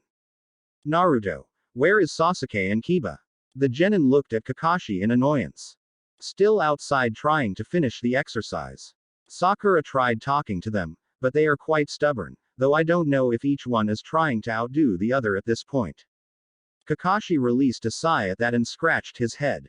Yes, I believe they are. Having a rivalry is fine and all, but not on a mission. I do wonder why you thought it was wise to teach water walking to Hinata and Sakura. I did recall Asuma asking you to focus only on tree walking. Kakashi's remark lacked any tone of reprimand, so Naruto casually explained. Seeing as they finished tree walking in record time, I figured that water walking would benefit them, plus Sakura needs to increase her chakra capacity. Naruto was highly impressed by both women's knowledge of both the theoretical and practical applications of chakra up to the point that they had managed to not sink in their first attempt. By the end of the day, both had already managed to stand on top of the water by dully regulating their chakra. By his estimate, it would take 2 more days for them to finish. I see. Well, next time, please run by either me or Asuma before teaching them anything this advanced. Naruto merely nodded, before accepting a bowl from Hinata. Once everyone took a seat, Asuma cleared his throat to gather everyone's attention. Well, I was hoping that Kiba and Sasuke were here to hear this, but they will hear later. It appears that you're right, Shikamaru, the Nara Genin mumbled at that as Asuma continued. We have reason to believe that Zabuza is still alive. The news came as a punch in the gut for Tazuna and Tsunami as well as Hinata and Sakura. At this point, Naruto learned never to question Shikamaru. But sensei, how is that possible? Kakashi-sensei did check him for a pulse. Sakura questioned as she took a seat close to Hinata. This time, Kakashi took over the explanation. Yes, Sakura, I did, and there was no pulse. However, considering the ability of the Hunter-nin and the weapon of choice, it's safe to assume that the Hunter-nin managed to place Zabuza in a death-like state. Hunter-nin are qualified as the elite of the elite. As such, they possess enough knowledge about the human anatomy and which weapons are best suited for their purpose. Also, a Hunter-nin's job is to dispose of the target's body right away. However, he instead took Zabuza's body away. The explanation made everyone's mood shift negatively, especially Tazuna and Tsunami, who were specifically targeted by the business magnate Gedo. Everyone was surprised when the door opened abruptly as a beaten Kiba and Sasuke walked inside. In no time, both Jounin ran towards their respective seats and ravaged their respective bowls. I take it the two of you managed to finish the exercise. Kiba and Sasuke had their mouths full but both managed to nod at Kakashi's question. Sasuke and Kiba were then briefed on the news, before Asuma surmised their mission onward. Okay. Now Kakashi and I have talked about it and we shall remain here to protect Tazuna as he finishes his bridge. The old man and his daughter visibly relaxed and appreciated Konoha for their effort. However, Kakashi is still in need of recovery, so he will take over the Genin's training while me and Naruto will accompany Tazuna. Zabuza will not attack us right now. You can't simply recover from a death-like state. The body needs time to recover, but we'll have to face him once more as well as the Hunter-nin, not to mention the possibility of Zabuza gathering more to the cause. The information made everyone quite tense. The thought of facing others like Zabuza was quite terrifying, indeed. Next day Next day, while Naruto and Asuma followed Tazuna to the bridge construction, Kakashi had approached the rest of the Jounin with his directive for the day. Okay. Seeing that Hinata and Sakura are already training in water walking, you two are to continue. I understand that the boys are still due to finish, even if Sasuke and Kiba claim to have already finished. So, you three shall keep on doing tree walking until I can attest the completion. Hinata and Sakura were already heading towards the lake where Naruto last took them yesterday. Sasuke, Kiba and Shikamaru stood side by side, and it was clear to Kakashi that both his genin subordinates looked irate at his command.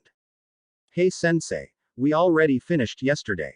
Teach us something useful, like a cool jutsu. Kakashi's eyes never changed from plain boredom, however. Kiba, I do believe that Naruto had explained to you all the importance of chakra control, but I can repeat it. The scarecrow Jounin stopped talking once the Inuzuka complained once more. Yeah, a good chakra control is adamant for using ninjutsu and stuff, blah blah, but we did finish. The Jounin sighed, half hoping that Sasuke wasn't of the same mind as Kiba. Debatable. Considering that your chakra reserves were almost depleted last night, having almost none to control isn't the same as finishing the chakra control exercise. Now, continue.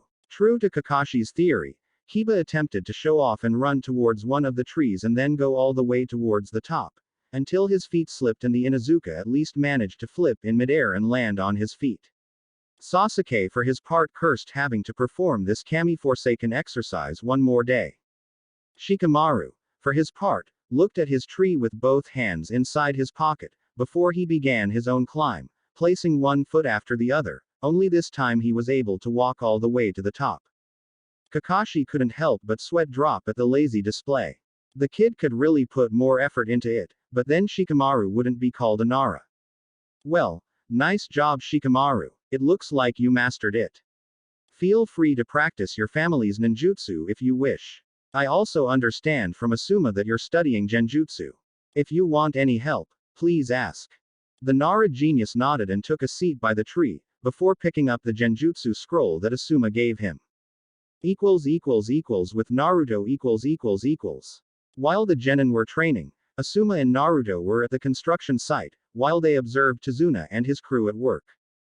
Along the way, Naruto saw the condition of the country and frowned in concern. After seeing it, his respect for the old man rose. Tazuna may have lied to Konoha about the mission, but he at least had good intentions in mind. While he was observing, Asuma was busy taking a seat on a bench nearby. He was relaxing himself while taking a smoke. His eyes then landed on his blonde genin in charge. Hey Naruto, come here for a second. Naruto looked at his Jounin sensei and saw him picking a leaf from the ground. What is it sensei? Asuma was busy twirling the leaf, before giving it to Naruto. I gather that you managed this exercise already, but show me. The genin understood and grabbed the leaf before placing it in between his hands, before focusing wind chakra. It didn't take 5 seconds for him to show a leaf sliced in two, to which Asuma smiled in recognition. I figured, in your fight against Zabuza, you even used a wind technique and did so perfectly. Naruto briefly wondered if the man had a question in mind, but when none came, he just nodded in enthusiasm. Your scroll helped a lot Asuma-sensei. I have been practicing the two techniques constantly until I got the hang of it. The Jounin finished his smoke and then threw it away. So, you're also practicing the Daitapa, great breakthrough. To Naruto's nod, Asuma urged him for a demonstration. Show me then. Try clearing this mist so that we can help the workers. The genin then got into position and performed a considerable sequence of hand seals, while molding wind chakra through his tenketsus, before gathering air inside his lungs. As soon as he released the pent-up air, Asuma's eyes widened at the torrential blast of wind that erupted from Naruto's mouth, ridding the area of the heavy mist for a while. The workers all thought it was a weird natural phenomenon, but continued their work as if nothing happened. The Jounin simply whistled in approval. How is that? The Jounin looked down at Naruto and hummed in appreciation. Good. Better than I thought, though you took a bit longer on that hand seals sequence. Keep on practicing. It will be easier once you finish the second wind chakra exercise, but that will have to wait for a while. The genin nodded, not bothering to point out that he had already finished the second exercise and performed the techniques a couple more times, while Asuma turned to watch the crew at work. Tazuna's house . At the end of the day, Naruto and Asuma walked inside the house, only to hear the ramblings of a child directed at the members from Konoha. Why are you all trying so hard? In the end, Gedu will murder you all. Tazuna saw his grandson Inari screaming at the shinobi from Konoha and ushered him to stop antagonizing them. What's the point, Gigi? In the end, everyone who tries to stand against Geto dies. The boy visibly complained once Tsunami scolded him and sent the boy to his room. Tazuna looked at the boy's back in sadness. I apologize for his behavior, everyone. Inari was such a sweet boy, very energetic. Tsunami looked down as she had no more tears left in her eyes because of what happened. It all changed after he witnessed his father being killed by Geto's goons.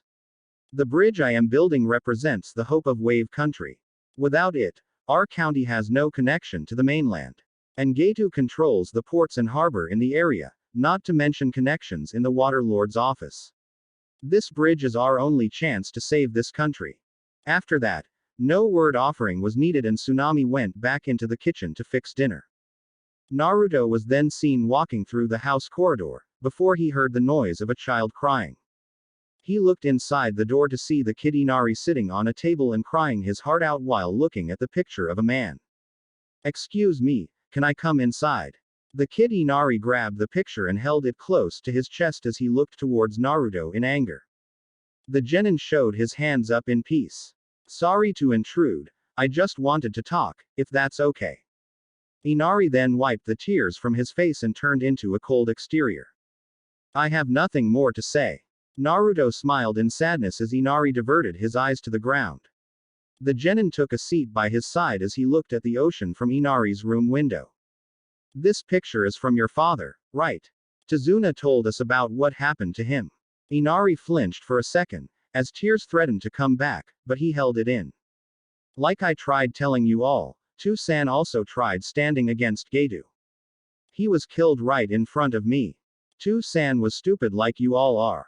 Naruto's face was passive as he heard Inari vent. Hinata was passing by the very same hallway and looked inside Inari's room to see Naruto talking to the kid. She stood there, observing the two boys talking. Her eyes almost watered as she heard the next words coming from Naruto's mouth. Also, those deep blue eyes of his still held the same amount of confidence. Well, I don't know about us, but in my eyes, your father was a hero. Inari looked up at the blonde genin in surprise and Hinata smiled at the scene. The fact that your father faced the adversity of this Geto with nothing but his bare arms, that showed courage above all else. It showed that he stood for what's right in the end. Inari fought hard and all, but he was still a 6-year-old kid that missed his father. And Naruto's words made him remember his old man's words. Naruto only smiled, though, as he held Inari in a hug as the kid cried in his chest. You know, I grew up an orphan, so I never met my parents. Inari looked up in surprise as Naruto smiled at him. I would have liked to hear that my father was a hero just like your father was. As a matter of fact, I somehow know in my heart that he was. Hinata looked quite saddened at Naruto's testimony and it made her remember her mother, who died giving birth to Hinata's sister. Still, Hinata could see that Inari had stopped crying and was paying close attention to Naruto's words. You really think my father was a hero? There was hope in his voice as he waited for Naruto's response. Is there any doubt, Inari? The kid then smiled and nodded. Now, I need to do some training, but anytime you want someone to talk to, I'm here, okay? The kid nodded happily, and Naruto turned towards the door to leave the room. By this time, Hinata was already downstairs with a content smile on her face as she remembered the look on Naruto's face. It was times like these that she still remembered the old Naruto, the one who would brighten her world, the one who gave her confidence to march forward. With Naruto . After talking to Inari, a quieter Naruto went downstairs and said to Asuma that he would do some training before dinner. As he left the house and walked towards a more secluded clearing, Naruto pondered about his parents. Naruto was speaking from the heart when he said that his father was a hero, though every time he asked the Sandaime about it, the man would say that he didn't know. Though, Naruto already knew that Sarutobi Hiruzen hid the information about the Kyuubi from him, so it stood to reason that the pattern would be the same regarding his parents. It was the only explanation, considering the boy's status as a Jinchuriki. Being a person of interest to Konoha, there was simply no way the Sandaime wouldn't know everything about him. A long sigh was released from his mouth as he found a nice enough clearing covered by a heavy mist. Once he stood in the middle of the clearing, Naruto closed his eyes and focused on the ram seal to train his water manipulation training. Focusing on the Nadime's words and the feeling of water through his tenketsus, Naruto's senses extended to the molecules in the air around him. This land had a high concentration of humidity, being close to the sea, so Naruto's capabilities doubled. In this place, he realized that he needed less time to mold the necessary chakra for his techniques. So engrossed was he in his training, that a person wearing a pink kimono with long straight hair approached the clearing with Naruto none the wiser. "Oh, I'm sorry, I didn't know that someone was here." Naruto's eyes opened fast as he relinquished control from his jutsu immediately. When he looked at the source of the voice, he saw what appeared to be a teenage girl holding a basket. Naruto went into high alert, considering that he didn't sense this person approaching, though he could barely feel a chakra network, so it could be a civilian. "Who are you? And what are you doing here?" The pink kimono user merely smiled and showed the basket to Naruto. "Oh, my name is Haku. I'm just here to gather medicinal herbs." Naruto approached what appeared to be a girl and looked inside the basket to see slices of plants. "I see. So, you're a healer, then?" Haku merely smiled at that. "Yes, something like that, sure. I'm collecting these herbs for someone very special to me." Naruto found his control smoothing in this person's presence. He couldn't feel any animosity or killing intent whatsoever. "Well, do you need any help or are you finished collecting?" Haku merely smiled in appreciation. "I appreciate it, but I got everything I needed." The blonde nodded and was about to turn and leave, when Haku noticed the headband. "Say, are you a shinobi?" "I recognize the headband." "I am. Name's Naruto." "Nice to meet you, Haku." "A pleasure to meet you as well, Naruto-kun." "So, what are you doing here if I may ask?" Naruto debated on what to say at first, but answered. "Training. That's all. I need to become stronger after all." Haku looked doubtful at that as he casually observed. "Why? You already look strong enough. Is there a reason you need to become stronger?"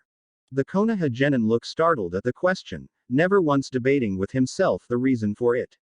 Getting recognition, being one step closer to becoming Hokage, those would be the answers he would have given before meeting with the Nadime Hokage and getting trained under him.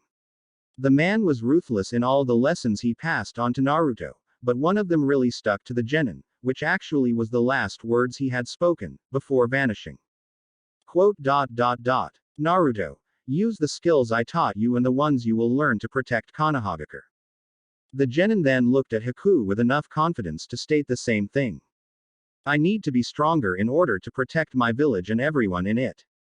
Haku looked surprised at his answer, before smiling back at Naruto. "Oh, then you are indeed strong, Naruto-kun. When a person has something precious they want to protect, that's when they can truly become strong." Naruto looked deeply at Haku's eyes and found himself thinking about the words of wisdom he had just heard. Haku, then, got up from the ground with the basket in his arms and walked away, leaving the pensive Naruto in the middle of the clearing.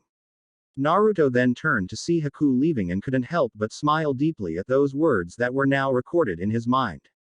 The blonde was so far engrossed in his thinking that he didn't see Sasuke approach right after Haku left, saying it was time for dinner. Next day. As soon as Kakashi was fully healed, the team stood in front of Tazuna's house together with Inari and Tsunami. The time it took for Kakashi to heal was the exact time it would take for Zabuza, give or take, so it stood to reason that the hidden missing nin could attack Tazuna at any time now. After saying their goodbyes to Tsunami and Inari, the teams walked towards the bridge.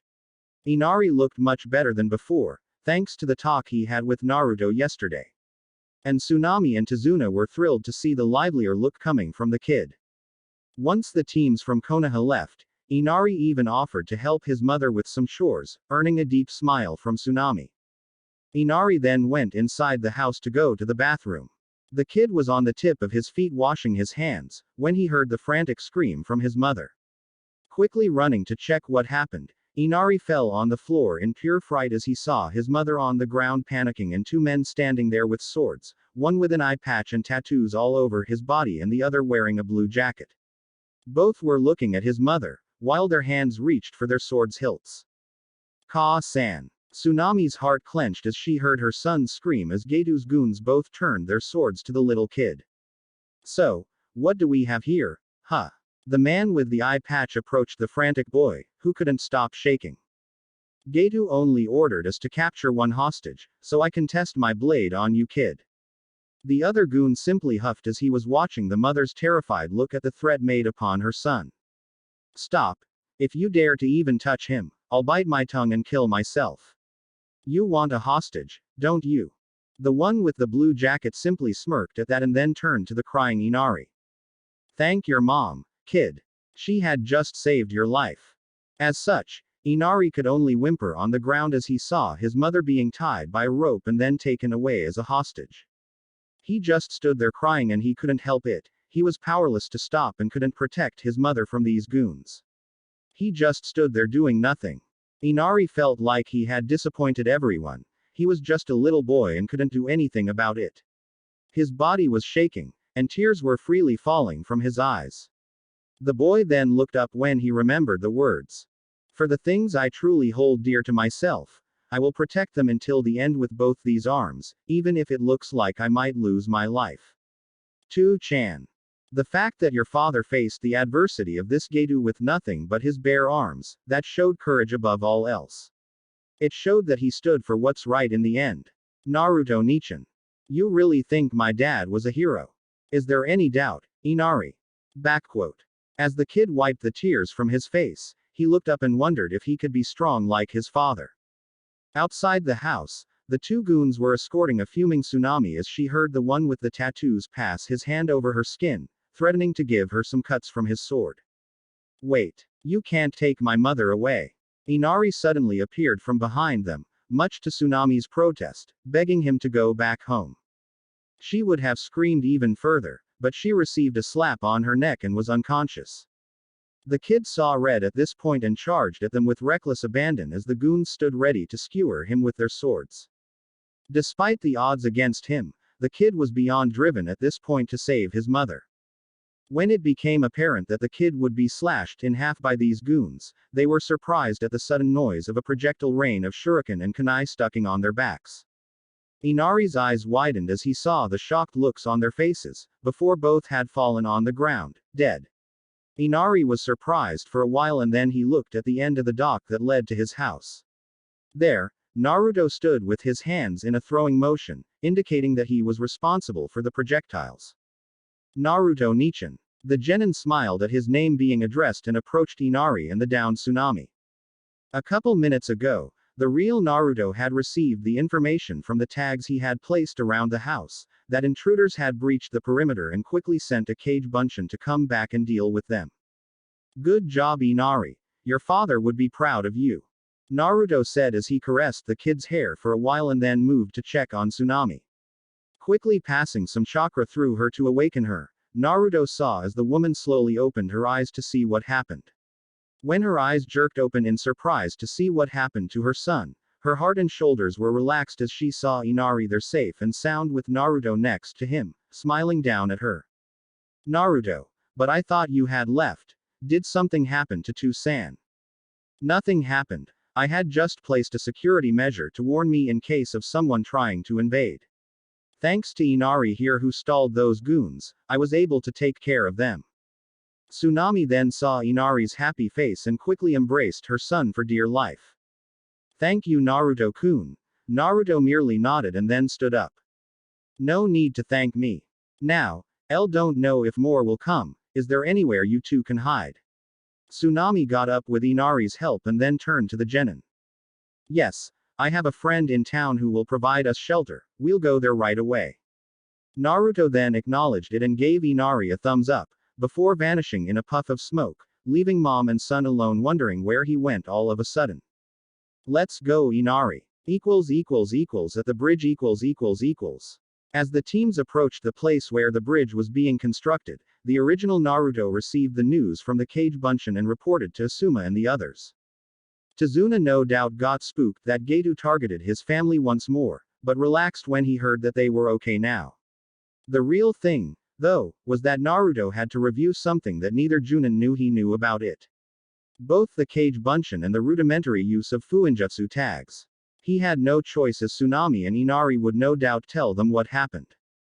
The Fuin tags, despite being advanced stuff, could be excused as Naruto could have had access to them through the library. However, the Kage Bunshin was a Jounin-level technique and a highly dangerous one to use. In the end, he had invented the history of him breaking into the library a couple years ago and finding the technique. While it wasn't the best cover story in the world, it's not like either Jounin would bother to follow up on it, since he wasn't a shinobi yet when it happened and his actions weren't under the Hokage's jurisdiction. As soon as they stepped foot on top of the bridge, Tazuna's eyes widened at the workers on the ground, dead. The heavy mist had immediately surrounded them all as the genin surrounded the client while the two Jounin stood in front of the group, waiting for Zabuza to approach. Their eyes widened as they heard footsteps approaching. In their right mind, Zabuza would come at least with the Hunter-nin that helped him escape before. However, neither were prepared to hear 3 sets of footsteps followed by many others as well. When the mist cleared, the Jounin's eyes widened at the sight as there was Zabuza, the Hunter-nin and another former member of the 7 Swordsmen of the Mist, Kurosuke Raiga. And right behind the 3 shinobi, there was a group of at least 10 goons bearing swords, making it clear that Gedo was not saving expenses to get rid of Tazuna for good. Kakashi and Asuma all tensed at the sight of not 1 but 2 members of the 7 Swordsmen. This mission rapidly bumped to at least A ranked. What do you think, Kakashi? The silver-haired Jounin looked straight ahead at the army in front of them. Each one of us will have to face one of the swordsmen, Asuma. Naruto and Sasuke shall have to handle the Hunter-nin and the rest shall cover the client and deal with the goons. Asuma released a sigh in dismay at the thin odds right now. As he looked back, he at least got comfort in knowing that Sasuke and Naruto could work well together in dealing with the Hunter-nin. Now, he needed to assign a 3rd chain of command for the other genin as they will be quite occupied. Hinata and Shikamaru, you two shall coordinate Tazuna's defense with Kiba and Sakura. The rest of the genin nodded and immediately formed the Manji formation around Tazuna. Zabuza and Raiga, for their part, were busy conversing with each other. Oi Zabuza, what's the deal here? Zabuza looked at his comrade in arms and hummed in annoyance. The copycat Sharingan no Kakashi is mine, you can deal with Sarutobi Asuma. Raiga showed his full smirk, before releasing his Kiba swords and charged them with electricity. Within seconds, the Jounin-level shinobi all got into their respective battles. The goons had charged straight at the client and met resistance from the other genin, leaving the Hunter-nin to face Naruto and Sasuke in the middle of the bridge. The 2 genin stood side by side and Naruto noticed that Sasuke already had his Sharingan on as he observed the Hunter-nin. Sasuke was eager to fight, that much Naruto could tell by the feeling of the Uchiha's chakra. The blonde surprised Sasuke as he crossed his arms. I can see you're eager to face him, so I shall act as your support, Sasuke. The person in question nodded with a smile, before vanishing towards the Hunter-nin with superior agility and 2 kunai in each hand. Sasuke reached the Hunter-nin in less than a second and attacked him with one of the kunai, only for the Hunter-nin to stop it with a senbon. Sasuke kept on attacking using extreme agility with his kunai, but every move he made was parried by a senbon. When the Hunter-nin was about to expertly divert Sasuke's kunai and counterattack, the Hunter-nin had to evade a barrage of shuriken from Naruto. That move allowed Sasuke to keep on pressing the attack, only this time Naruto kept on attacking from long distance, using shuriken and kunai as well. The Hunter-nin, as soon as he parried Sasuke's kunai, began a sequence of one-handed hand seals, taking both Naruto and Sasuke by surprise. He then kicked the puddle of water on the bridge, before finishing the seals for his ninjutsu. Haijutsu. Sensatsu Susho, hidden technique. 1,000 flying water needles of death. The water that the hunter kicked then turned into water senbons and circled around Sasuke, before charging straight at him. However, Sasuke managed to jump and evade the attack, before using a quick shunshin and appearing behind the hunter ninja. He landed a powerful kick, forcing the enemy to skid a long distance, before looking back at Sasuke, Naruto now being forgotten. Sasuke for his part looked smug at the enemy, who just stood there watching him. That look turned sour when the hunter ninja flared his chakra to its maximum, showing that, so far, he was just toying with the Uchiha. Both Naruto and Sasuke felt the sudden shift in the air temperature, before the Hunter Ninja did a sequence of hand seals. Haijutsu. Makio Hyosho, Hidden Technique. Demonic Crystal Ice Mirrors Technique. Naruto was in surprise as a group of ice-made mirrors formed around Sasuke. The blonde genin saw no other way of helping Sasuke and used his agility to step close to the Uchiha, seconds before the mirrors closed around them. The Hunter Ninja then appeared to be getting inside one of the mirrors, before his reflection appeared in all of the mirrors. Naruto and Sasuke then stood back to back as they observed the technique. Naruto could feel both types of elemental ninjutsu, water and wind, at the same time, wondering if this was the case of an elemental Kekkei Genkai. Sasuke's Sharingan looked around the many numbers of the Hunter Ninja just as Naruto unleashed his sword. So, shall we begin? Allow me to show you my real speed. Naruto and Sasuke were both being bombarded left and right with Senbon.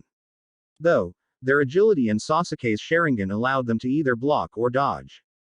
Because of this, the Hunter Shinobi increased the speed of the Senbon, this time drawing first blood from the genin. Sasuke took advantage of Naruto being targeted and used his fireball technique to melt the ice mirrors, but to no avail. You would need a stronger technique to do that, Uchiha. Now, I'm afraid I can't waste time with you. Zabuza-sama needs me. The Hunter Shinobi then targeted Sasuke, treating him like a pincushion. However, Naruto increased his speed and parried most of the projectiles. Sasuke took the opportunity granted by Naruto's defense and attacked the Hunter Ninja with fire-based ninjutsu. The Hunter saw the attack coming and increased his speed, before getting back inside the protection of the mirrors. The same pattern kept on going. Haku would attack Sasuke and Naruto blocked the Senbon, allowing Sasuke's Sharingan to pinpoint Haku's position to use a fire attack in retaliation. One fireball even managed to singe the Hunter Nin's leg, and Sasuke kept on the offensive, counting on Naruto's protection as well as his own agility. Because of this, the Hunter decided to use other attacks as well while keeping the mirrors active. Using his Hyoden-based ability, the Hunter would create ice Senbons around Sasuke's location, flipping the game a little bit. This made the genin from Konoha work double in awareness, because now they had to worry about not only real Senbon but ice Senbon as well. The Hunter Ninja observed his opponents with a keen eye, noticing that they worked really well together, though he saw that the Uchiha was the one to beat first. Sasuke, for his part, was unaware that his eyes had evolved to the two-tomo Sharingan. As such, he began to see the opponent moving at slower speeds, which made him move even faster to anticipate his movements. The problem was that he couldn't see the ice Senbon behind his back, but Naruto managed to cover his six with enough accuracy that made Sasuke's combat drive even more pronounced. He was even able to grab the opponent's arms in mid-flight and managed to land a fierce kick on his chest. The Hunter was sent straight towards one of the mirrors and slammed his back, forcing some blood to fall from the mask. The Hunter Ninja then climbed inside the mirrors as he observed the Uchiha more closely. Now, I know how fearsome it is facing the Sharingan. Sasuke smirked at that notion, feeling the pride of being a part of the clan. I can see your pattern. Now you won't be able to land another hit on me. The Hunter Ninja, though, merely snorted at that and snapped his fingers. Naruto was the one who noticed an infinite number of ice Senbons surrounding Sasuke. Sasuke, look out. The warning came in time and the Uchiha saw Naruto moving with his sword to reflect the surprise attack. The Uchiha used his agility to follow the ones that Naruto couldn't reach in time. However, neither Sasuke nor Naruto noticed that the Hunter Ninja took advantage of the water on the bridge to make more ice Senbons that came from the floor. Naruto noticed it too late and tried increasing his speed and even focused wind chakra on his sword to slash the projectiles. A couple of them ricocheted, however, from his protection and ended up piercing Sasuke's neck, earning a violent scream in pain from the Uchiha, before he succumbed to it and fell on the ground. Naruto was still parrying the needles coming his way, before looking at the downed Uchiha. Naruto, then, went close to Sasuke and checked him up for a while. He is dead. There is no need to mourn him, because you will be next. The blonde could feel, though, Sasuke's chakra circling through his tenketsu. I'd gather you did the same as you did with Zabuza, placing Sasuke in a death-like state. The hunter ninja then looked at Naruto more seriously, who cracked his knuckles and neck. I guess I can let myself loose with you, now. Asuma x Raiga .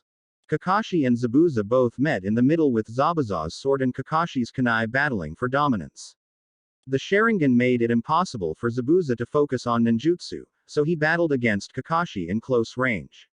While Kakashi was able to anticipate Zabuza's movements, the swordsman was taking advantage of the heavy mist. He was more used to this terrain than the Konoha Jounin, so the fight was more even.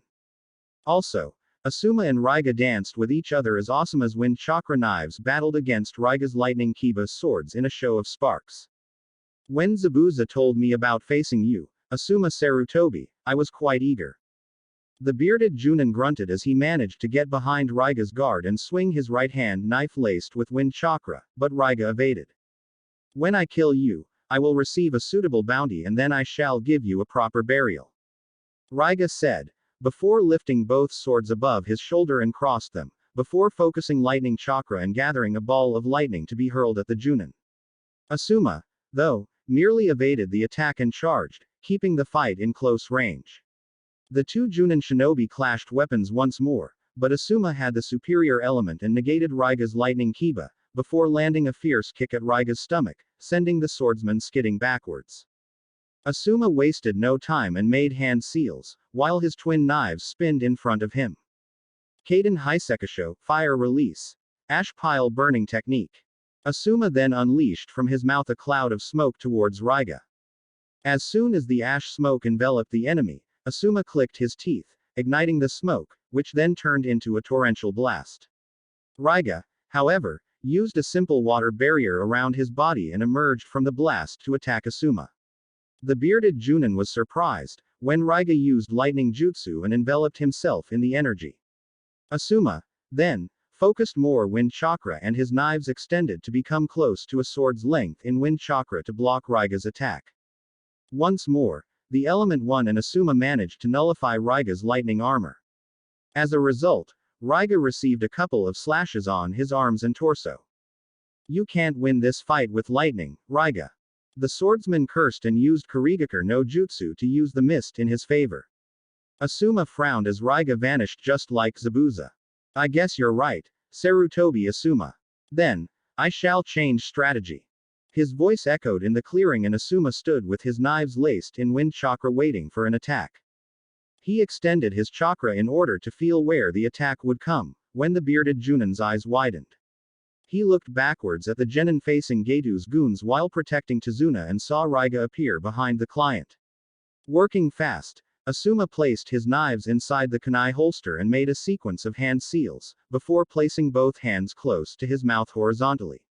This technique needed to be aimed properly or else he would accidentally hit the client instead.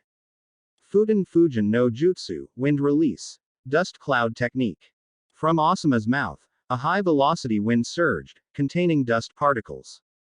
Raiga had only 1 second to try and place his kiba swords in front of him to protect himself from the blast. The hit caused great pain in Raiga, because his element was lightning, thus weak against wind-based techniques.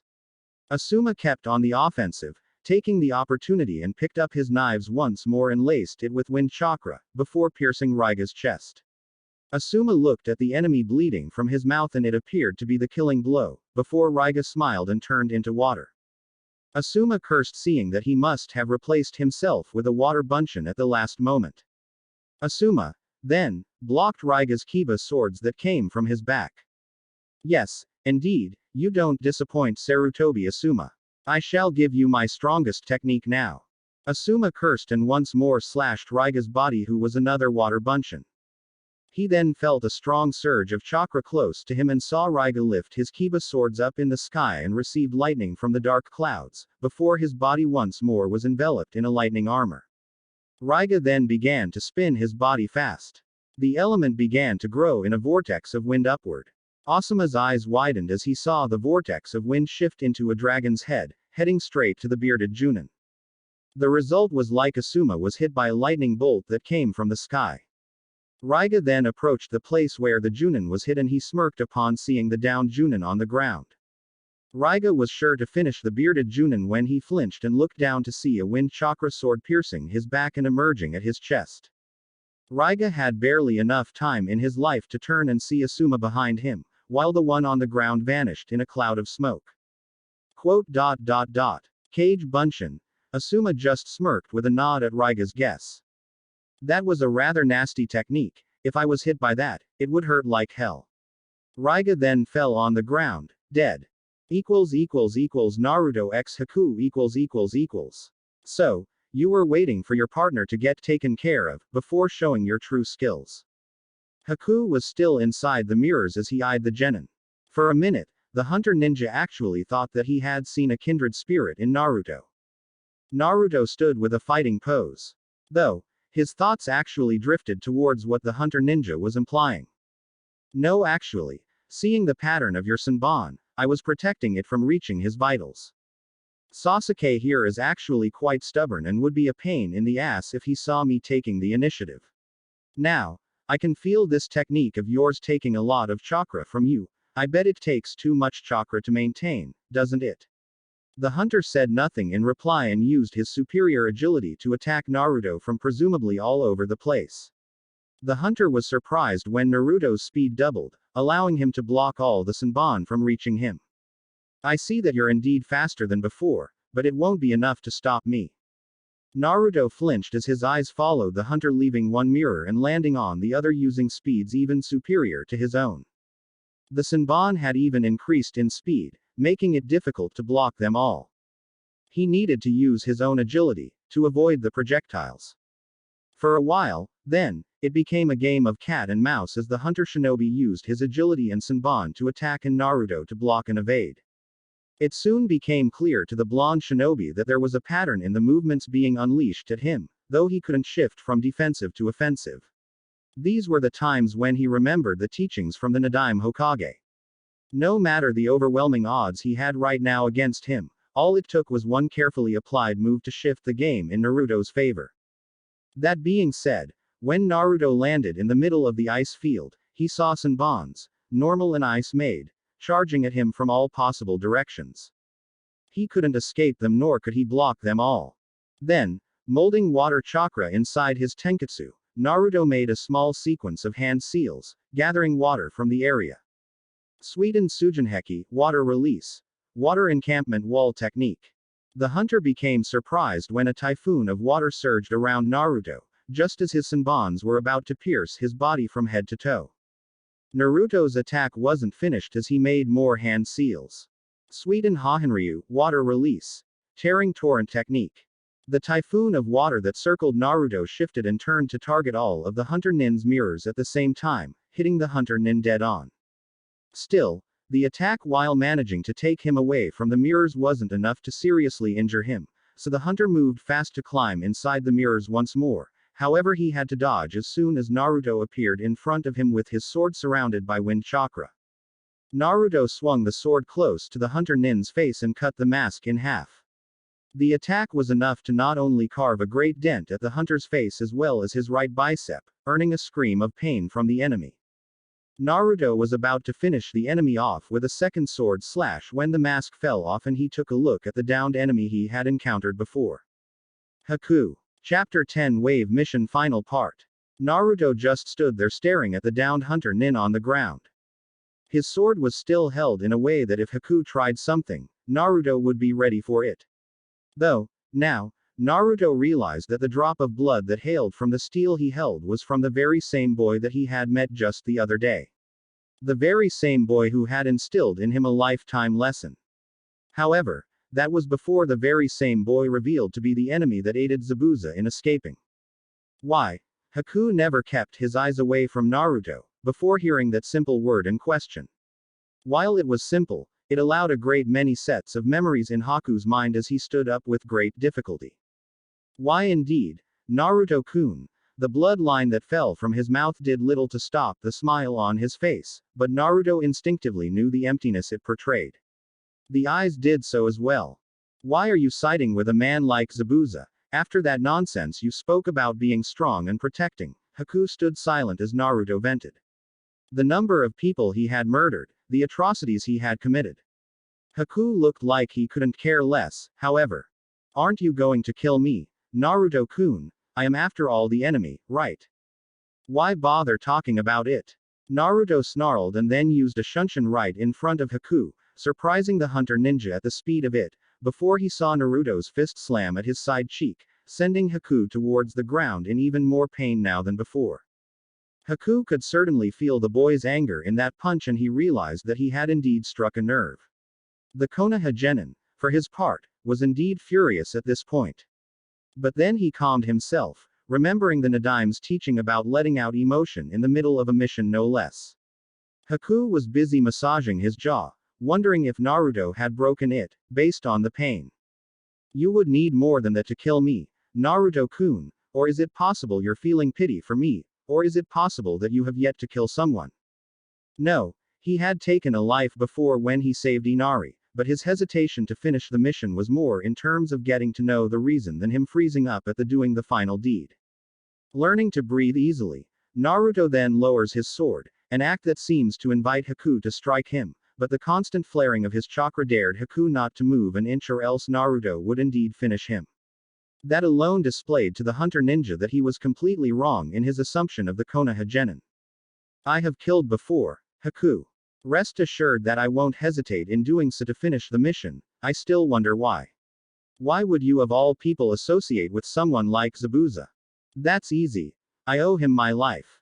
Haku understood the look of skepticism that Naruto showed in response.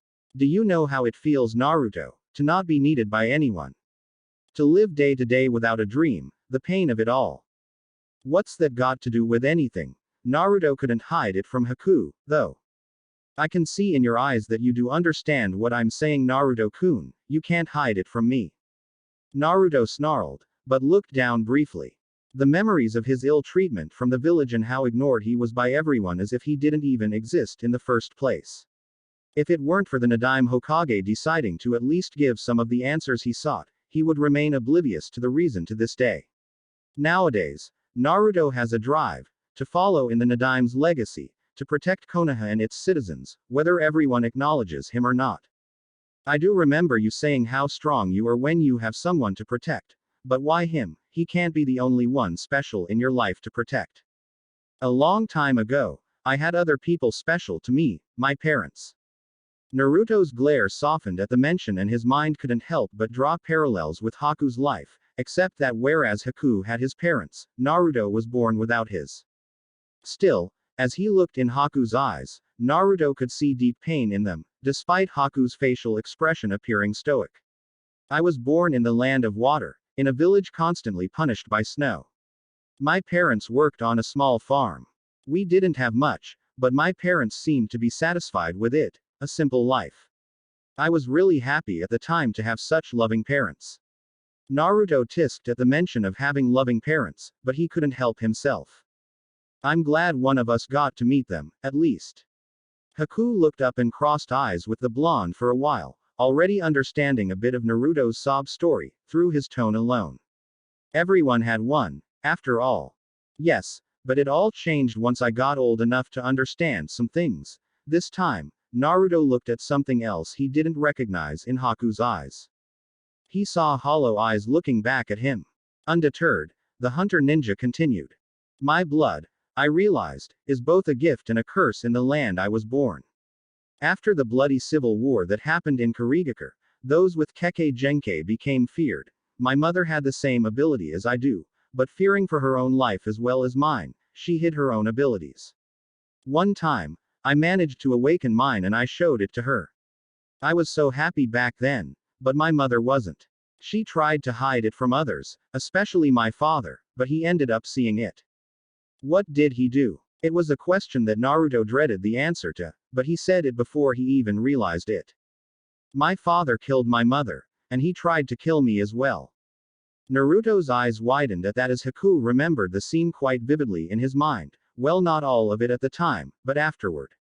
He remembered being inside their house and backed into a corner while his own father, in tears, lifted a knife to kill him. Then, a tiny black-haired child slowly walks outside the snow in a catatonic state of mind, before falling on the deep snow. The house where they lived was filled with gigantic ice stakes that killed everyone inside, including his own father.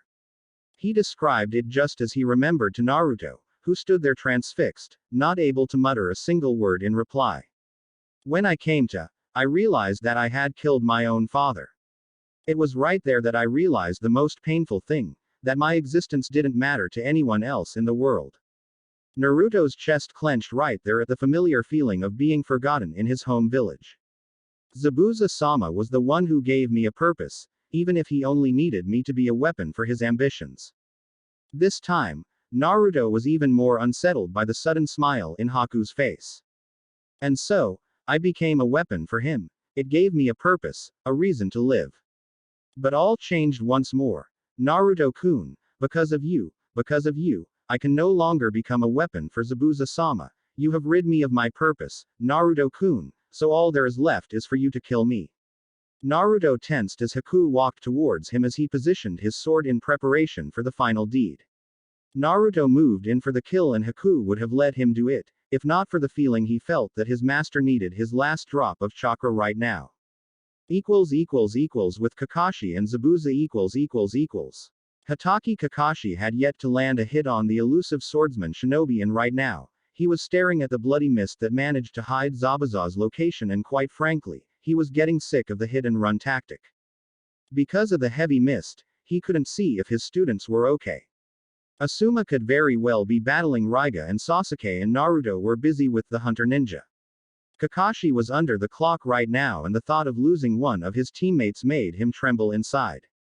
What do you say we finish this with one last move, Zabuza? Kakashi had grabbed a scroll from his kunai pouch and danced with it for a while, before positioning it in between his fingers as he made hand seals. Ninpu Kuchios. Doden Suiga no Jutsu, Ninja Art Summoning, Earth Release, Tracking Fang Technique.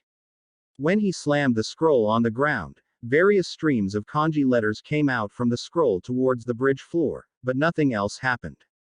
And Zabuza, despite being hidden by the mist, managed to see Kakashi's moves. Despite being ready for anything, Zabuza was aware that Kakashi didn't know of his location, so it would be impossible for whatever technique Kakashi attempted to reach him, let alone become threatening enough. Deep within the mist, Zabuza stood with the ram signal with his eyes closed, all but ready to make his move that would finally kill the Sharingan user.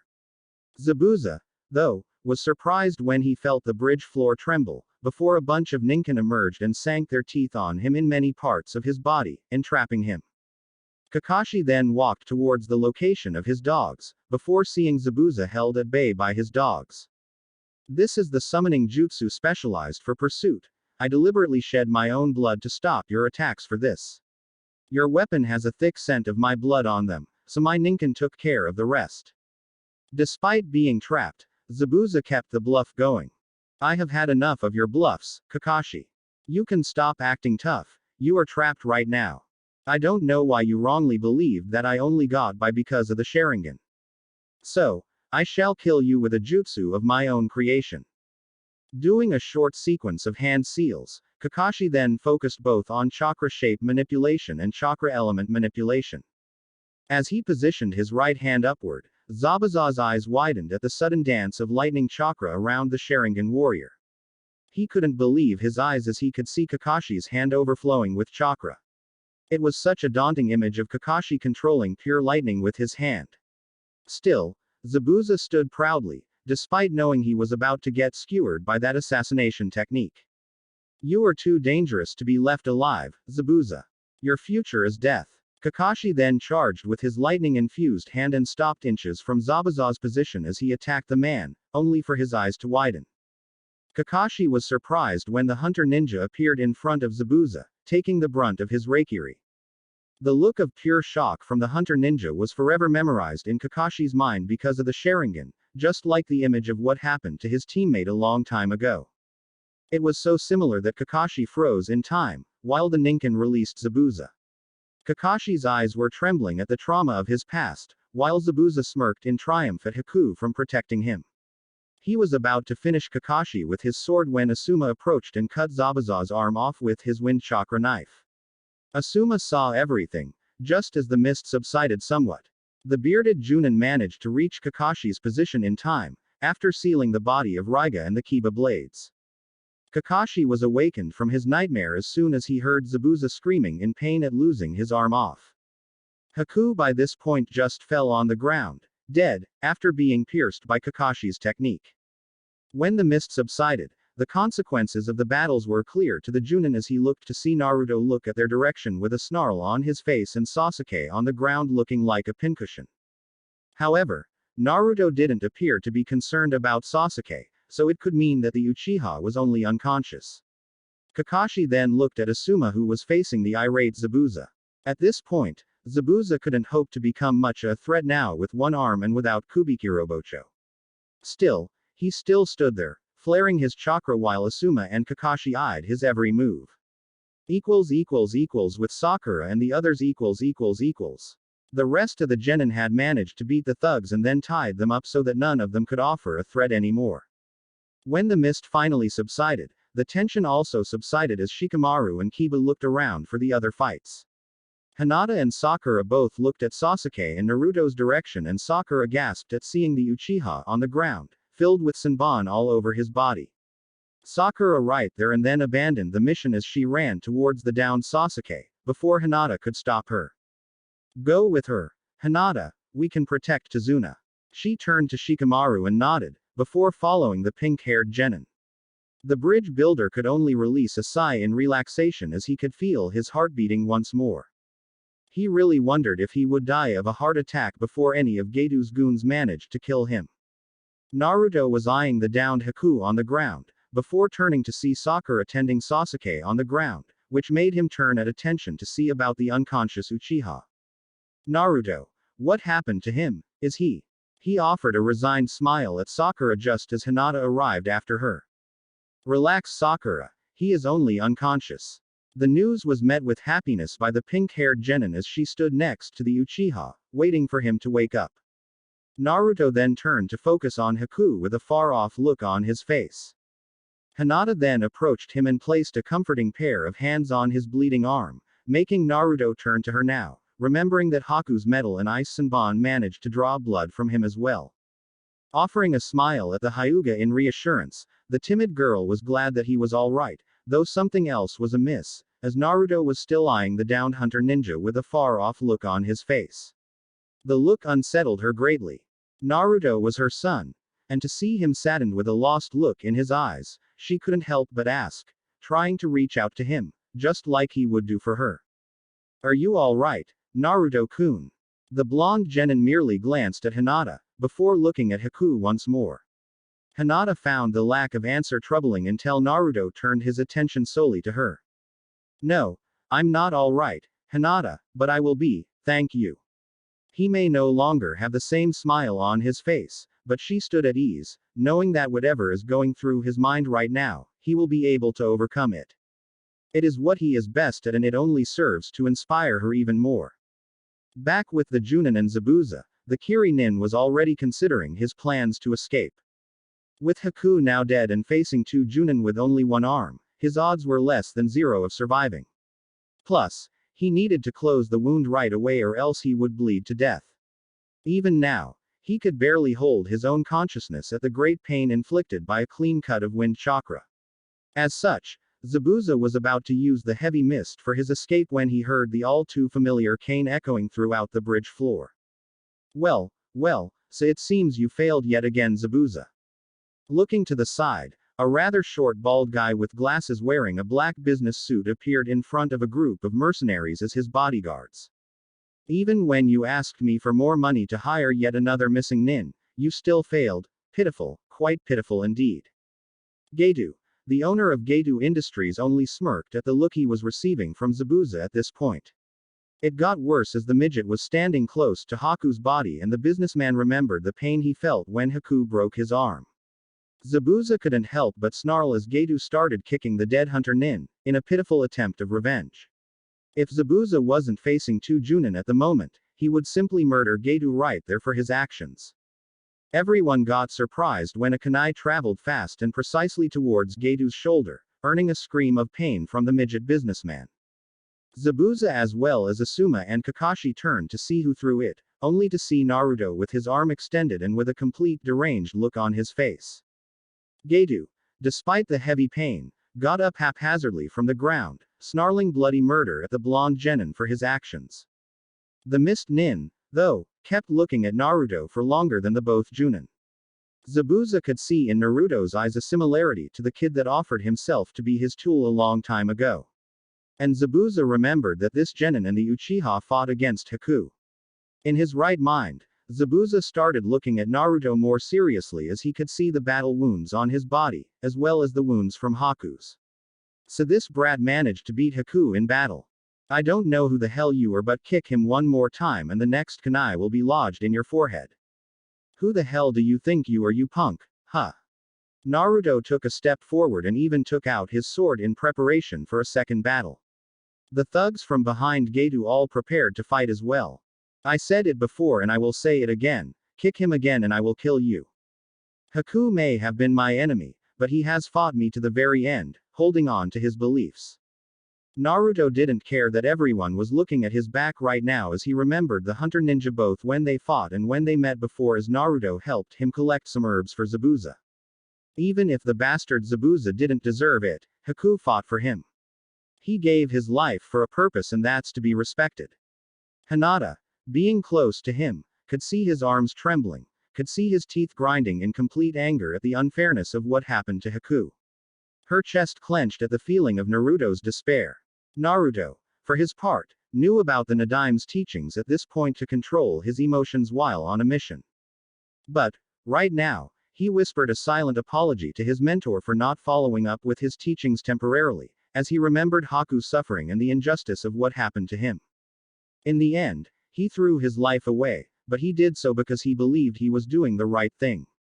Zabuza, Asuma and Kakashi pretty much stopped as he eyed the kid rant. Especially, Zabuza as he then looked at the body of Haku, wondering how the hunter ninja felt facing the blonde kid in battle. The mist nin always knew that despite Haku's skills, he would never be a killer. He was far too gentle for that. Despite the blonde genin being skilled enough to hold his own against Haku, Zabuza knew that Haku didn't have in him to fight for the kill. Zabuza at this point abandoned any hopes of surviving past this day. He was bleeding profusely, and his opposition wouldn't allow him to leave. Still, he at least could do something that would provide him some sort of closure in his life. Kakashi, Asuma, I am no longer your enemy, the two Jounin observed as Zabuza ripped the binds off of his mouth, before his entire face was visible. Though, would you please supply me with a kunai for one final deed? The two Jounin noticed that Zabuza was now observing Gedo and his goons and certainly focusing as much killing intent as he could muster with the low chakra he now had. Kakashi released a sigh and acknowledged the request, before throwing one kunai up in the air. Zabuza gave the scarecrow Jounin a brief nod in appreciation, before he turned to Naruto who was now observing him intently. Zabuza could see that the kid's anger was directed at him as well for what he did to Haku. Gaki, I was glad that he got to face you until the end. I can see that you and he hold many resemblances. Now, farewell everyone. It's been fun. Gedo, despite it all, felt pretty confident in his odds, until Zabuza ran towards him and his goons with reckless abandon. The entire scene was brutal. The goons all tried desperately to attack Zabuza, but right now Zabuza couldn't care less about evading them or even protecting his body. He slaughtered them all with but a kunai. One by one, the goons were falling on the ground, dead, and the ninja from Konoha stood by and watched, transfixed at the scene. Sakura and Hinata were having trouble watching it, but one look at Naruto and it gave them both the courage needed to keep on watching the scene. It was after all a scene of vindication. A scene that all shinobi and kunoichi must bear witness to. The last steps of a fighter. Zabuza allowed Gedo to be the last man standing, before he sliced the midget's jugular. By this point, Zabuza's back was impaled by no less than 7 swords, and with the amount of blood he lost, he could feel no pain anymore. All he could feel was the pull of his spirit to wherever location he will go at this point. While watching his former employer gag on the ground before succumbing to death, Zabuza then looked back to Haku's corpse and wished that he would get to go to the same place. A week later. Now that Gedo was gone, The land of waves was free to move on with their lives, and the atmosphere was certainly much more serene at this point. It took an entire week for everyone involved in the battle to recover their health and chakra capacity. Also, Sasuke needed this time to get adjusted to his body once more, after being put in a death-like state by Haku. The Uchiha was at first pissed that Naruto managed to defeat the Hunter Ninja, but when he recalled the fight with his now evolved Two-Tomo Sharingan, Sasuke realized how much he improved in the short time that he first faced Naruto in a spar. It was ridiculous to believe that this person not only helped Sasuke awaken his Sharingan, but also helped him evolve it to the second stage. It certainly made Sasuke even more eager to spar many more times with his Genin compatriot. However, the image of his brother's fully evolved Sharingan staring at him as if Sasuke meant nothing, made his blood boil. The rest of the Genin managed to relax throughout the week, and even Naruto allowed himself a full day of rest for the first time since he started training with the Nadaime. The image of a dying Haku was still fresh in his mind, and it only inspired him more to improve, to train more. He certainly would have gone out to train, but he was forbidden to do so by Hinata. After the battle, she could see with her Byakugan how strained his chakra coils were and urged him to get some rest, both in mind and in body. Not only that, but she stayed with him pretty much the entire week to prevent him from escaping.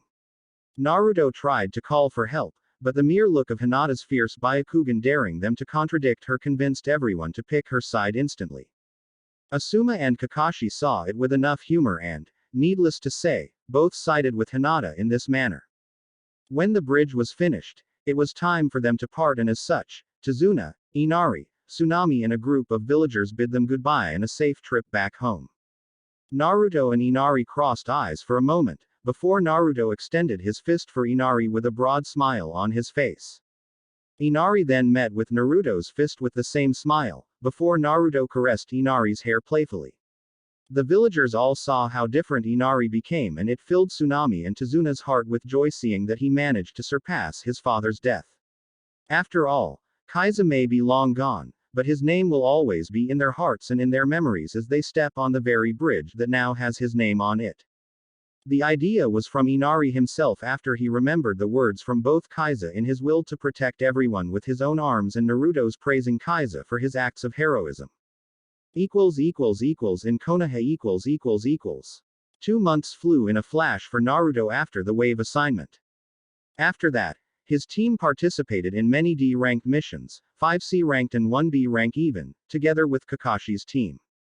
In the meanwhile, he would train his ass off, rarely doing anything aside from missions, training and meeting with his teammates, and even Sasuke on occasion demanded for a spar.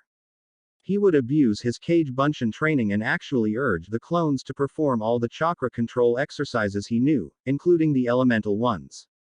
Asuma had provided him with a new futon technique for him to practice called Fuden Senpuken, wind release, whirlwind fist technique. It was a simple enough technique that consisted of Naruto focusing enough wind chakra through a closed fist and then releasing the pent-up energy seconds before landing the punch. Also, he was focusing his training on perfecting the Nadaime's technique Suiden Sushoha, water release, water shockwave technique. Of course, he needed to practice without a nearby water source, and it was quite hard, because Naruto had to attract a suitable quantity of water as well as keep the strength level high.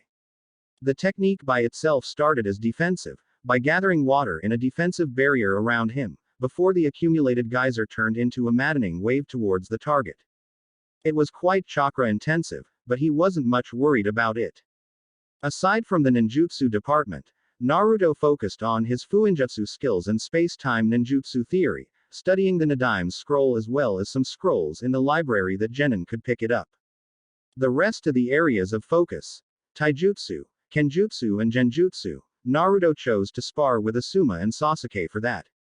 As far as genjutsu was involved, well, he was struggling. The chakra control exercises helped, and he would use his Kage Bunshins for target practice in the art of illusion, but he was struggling still. Pushing that aside for now, in between missions, Naruto would act as a Genin leader for Sakura and Hinata. The two girls would approach him asking for guidance, and Naruto provided for them. Sakura and Hinata already mastered the 2 exercises of chakra control, and Naruto would guide them to spar on top of the lake, while using water walking. He would also surprise both of them with the occasional kunai and shuriken to test their awareness. In the beginning, both struggled, but they had the drive to improve, and in no time, both genin would battle each other like seasoned genin. Naruto even got to train Hinata on the side. He didn't know much about the Hyuga techniques, but he settled for being a target practice for Hinata. She was being tutored by her father in those techniques, and the strict man was ecstatic about her growth in such little time.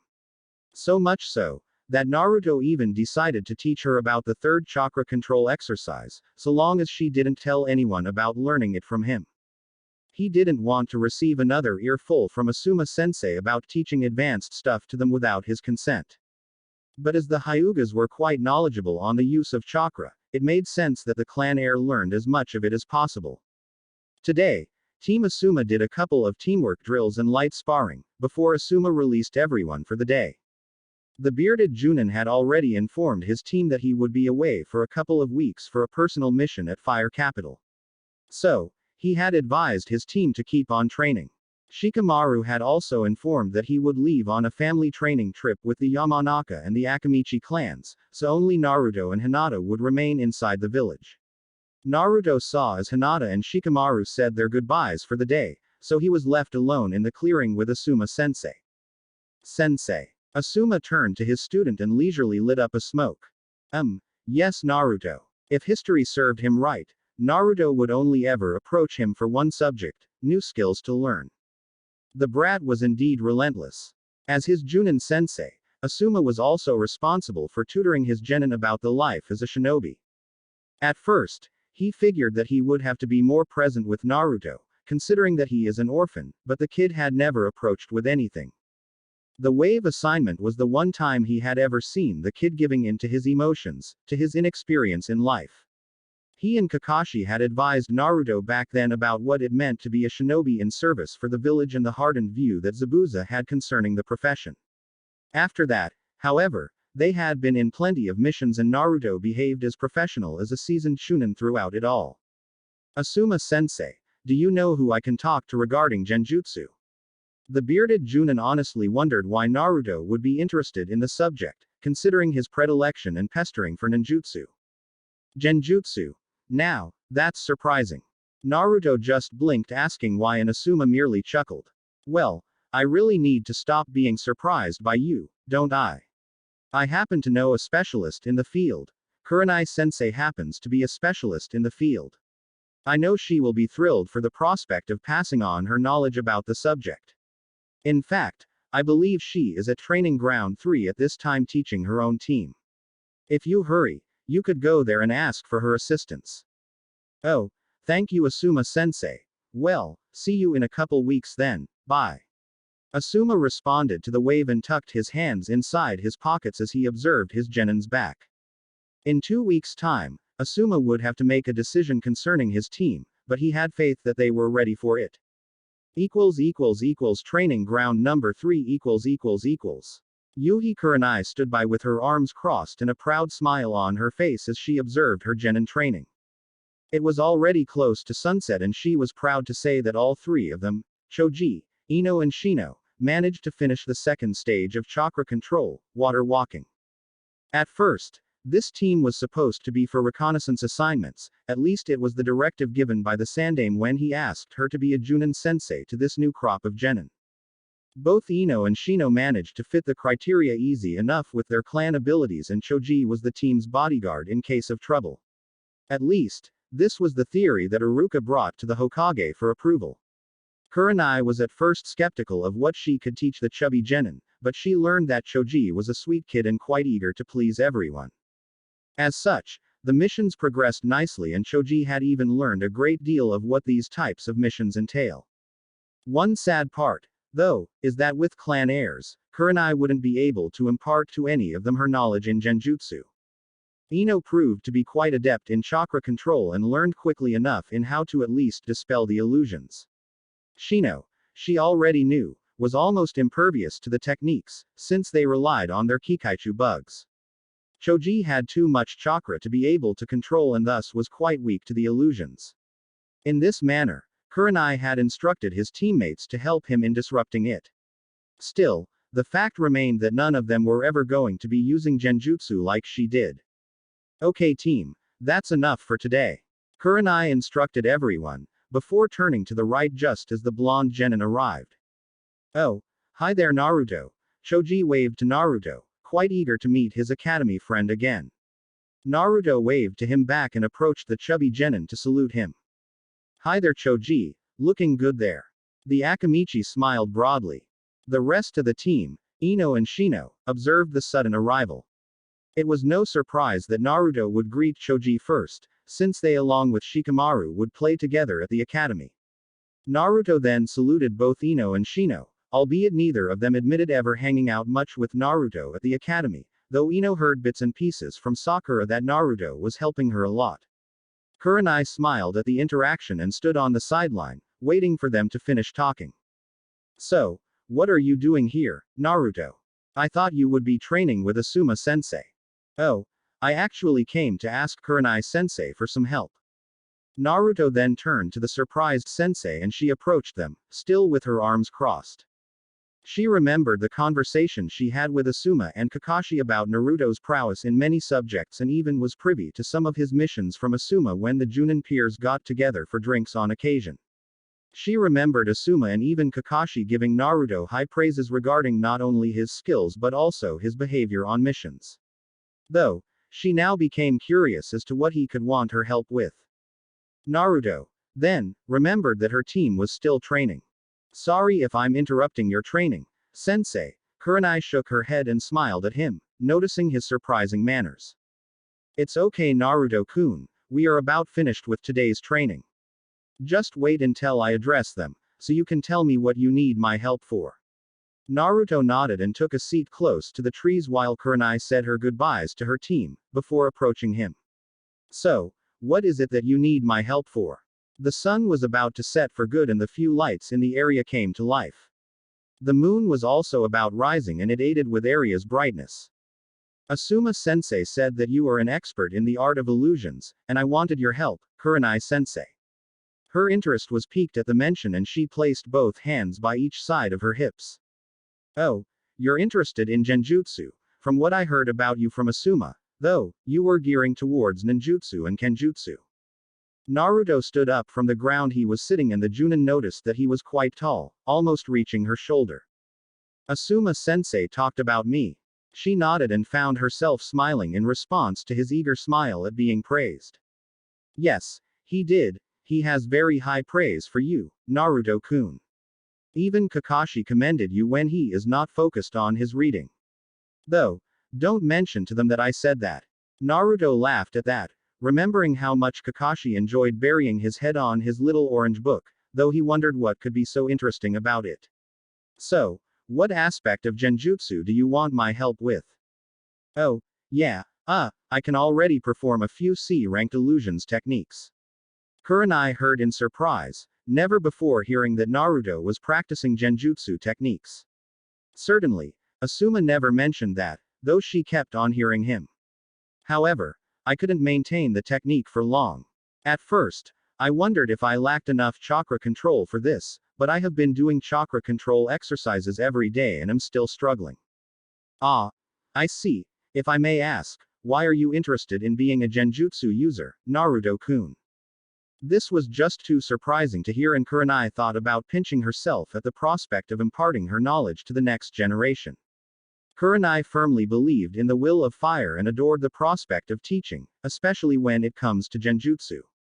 She couldn't help but curse every day that she heard her peers talk hours and hours about other arts and simply forget about the more subtle shinobi arts such as genjutsu. I aim to become a well-rounded shinobi, Kurenai-sensei, and I also have a side project that I know you could assist me with. I'm happy to help a fellow genjutsu user. What is it? Little by little, the Nadaime student would lay out the type of shinobi he wanted to become. The Nadaime Hokage was proficient in pretty much all different branches of shinobi arts and Naruto aimed to be just like him in the future. Ninjutsu, Kenjutsu, Shurikenjutsu, Fuinjutsu, Genjutsu, space-time ninjutsu, everything. And for that to happen, he would need to work hard, true, but he would also need to receive guidance from the best in each of these fields. It just so happened that he enjoyed the prospect of learning from the best. I was aiming to use my kenjutsu in conjunction with the false surroundings technique. The woman couldn't help but widen her eyes at the so-called side project. Yuhi Kurenai based her knowledge about Naruto from Asuma's and Kakashi's reports and the boy's own file. From that alone, it was already established that this boy was already very well developed in terms of overall skills, the likes of which Kurenai only heard about from Kakashi or Itachi's growth. However, when she heard about him wishing to use a C-ranked illusion in the middle of a kenjutsu fight, Kurenai felt herself without words. Of course, she would be able to do it with a single hand seal and still have the other hand free to fight. However, the level of focus and mind strength to do so was enough to spike her enthusiasm. Naruto, for his part, saw the sudden giddy look and Kurenai couldn't help but blush slightly, before clearing her throat to keep it together. That is indeed quite ingenious, though quite difficult to accomplish, Naruto-kun. Could you do the technique on me so that I can see what you're doing wrong? The boy nodded and went through the necessary hand seals, before focusing on the ram seal. Magen Kokoni Arazu no Jutsu, demonic illusion, false surroundings technique. Reciting the Nadame's scroll, Naruto slowly but surely guided his chakra to invade Kurenai's own chakra, reaching towards her nervous system. Within seconds, the woman saw that nothing much had changed, except that the moon was slightly lower and a couple of trees less than it should be in this area. Though she knew from memory that she was in a genjutsu, she couldn't help but applaud the demonstration. And true to Naruto's report, the moon image then flickered slightly, before she released the illusion. Okay. I see it now. Indeed, a good show, but it could be better. So, any tips? Kurenai nodded, already working on the theory that Naruto needed to understand, so she entered into teacher mode. A few, yes. First, you need to consider that the minuscule details are the most important in a genjutsu. The key here is disorientation without the target realizing it. I didn't notice my chakra being invaded at first, which is a plus. But the images you supplied me with tempered with my memory of the area, so I was able to see that the details were wrong. But that is something you acquire through experience. Chakra-wise, those who tend to focus on ninjutsu, focus more on the yang part, while genjutsu require more yin release. I do hope you're following me thus far. Naruto nodded, already knowing about the theory of chakra and how to control the balance between yin and yang release. I do, yes. The confident and short response made it believable to her. Wonderful. How far are you in chakra control? I do recall Asuma saying that you already finished water walking. Naruto nodded and grabbed a kunai, before making it hover above his hand using only chakra. The display made Kurenai even more excited to see his future as Naruto focused on the exercise. My last record is 20 minutes, though having large chakra capacity makes it hard. When the kunai fell on the ground, Kurenai turned into a thinking pose. What I noticed from your illusion is that it crumbled approximately 15 seconds after you cast it. Truly so, maintaining an illusion for longer periods is hard and I must say doesn't much fit with what you seek. Keep on with the chakra control exercises and you will be good in time. And focus on the details is key like I said. Though, your target would have to possess prior knowledge of the field like I do to know he is in a genjutsu. Kurenai saw as Naruto turned introspective afterward and she allowed him time to do so, quite pleased to see the young man's work ethic. Naruto, for his part, stopped pondering and turned to her with an appreciated smile. Thank you, Kurenai-sensei, for your help. Though, I do wonder what I could do to help you as compensation for your help. Kurenai smiled at that, feeling at ease with him, despite being the first time they interacted. You don't need to do anything, Naruto-kun. Not only is my duty to help the next generation as a Jounin sensei, but it's also a privilege to tutor you in genjutsu. Naruto, though, looked like he was adamant in at least doing something. At least, allow me to buy you dinner. It's already that time after all and you must be hungry. I know I am. She giggled at the blushing in his face when his stomach betrayed him. I'd say it's fairly standard that usually it's the senior that buys the young ones dinner, though I wouldn't say no to some dango if you insist. Kurenai replied as she casually walked with Naruto back to the village. I do, and since you're not my Jounin sensei, that senior rule does not apply. Dango place In little to no time, the nightlife in Konoha came to life as many would be seen roaming through the streets, restaurants and bars. And since Naruto didn't know a good place that sold dango, so he followed the genjutsu specialist to a place. Along the way, the two chatted about shinobi life as well as other subjects, like Naruto's relationship with Asuma and some hardships he encountered throughout the missions. When they joined inside the restaurant and chose a table, Kurenai placed their orders. So tell me Naruto-kun, you're teammates with Hinata-chan, aren't you? Naruto nodded with a smile as he ate the first dango stick with much gusto. Yeah, I am. Do you know her, Kurenai-sensei? The Jounin held a cup of tea as she remembered the timid, white-eyed little girl. 1 year before your graduation, I tutored her for some time. At the time, her father didn't particularly care much for her well-being, because of her poor skills, but sadly I wasn't able to help much. Kurenai would sometimes base Hiyashi's behavior on the many traumas in his life, like his wife's passing after giving birth to Hanabi and even the incident with Kumo that led to the death of his brother, but in her mind, neither of those events were valid excuses for mistreating his daughter. Yeah, I know all about how he constantly puts her down. I don't know why, though. Hinata-chan is very strong and brave. We have been training constantly together. Kurenai beamed at the news that she was doing okay. She remembered how much Hinata cared for Naruto back at the academy and was thrilled to hear Naruto's words about her. I don't know why her father treats her like this, Kurenai-sensei. Even her sister is mean to her sometimes. I know that Hinata can mop the floor with Hanabi when they spar, but she always holds back and by doing so, her father treats her even worse. The downed look on Naruto's face only made the Jounin smile. It was quite sweet of him to care about her little sister's well-being. Hyuga Hiyashi is a strict man, indeed. I remembered hearing some very harsh words from him concerning Hinata-chan and it broke my heart to see the effect it had on her. Though, I'm quite surprised to hear she is getting better. Naruto finished his set of dango and then drank his tea while nodding at the senior kunoichi. Oh yes, perhaps we can arrange some time for you to see her once more, Kurenai-sensei. I think she will like seeing you once more. And you can see how strong she has become. Kurenai appreciated the invitation as she remembered the kind words Hinata had to say about the blonde genin back in the day. She could see how much he cared about her and was willing to push her out of her shell, perhaps better than Kurenai ever could. Sure, it's been a long time since I last saw her. I'm glad you're helping her improve, Naruto-kun.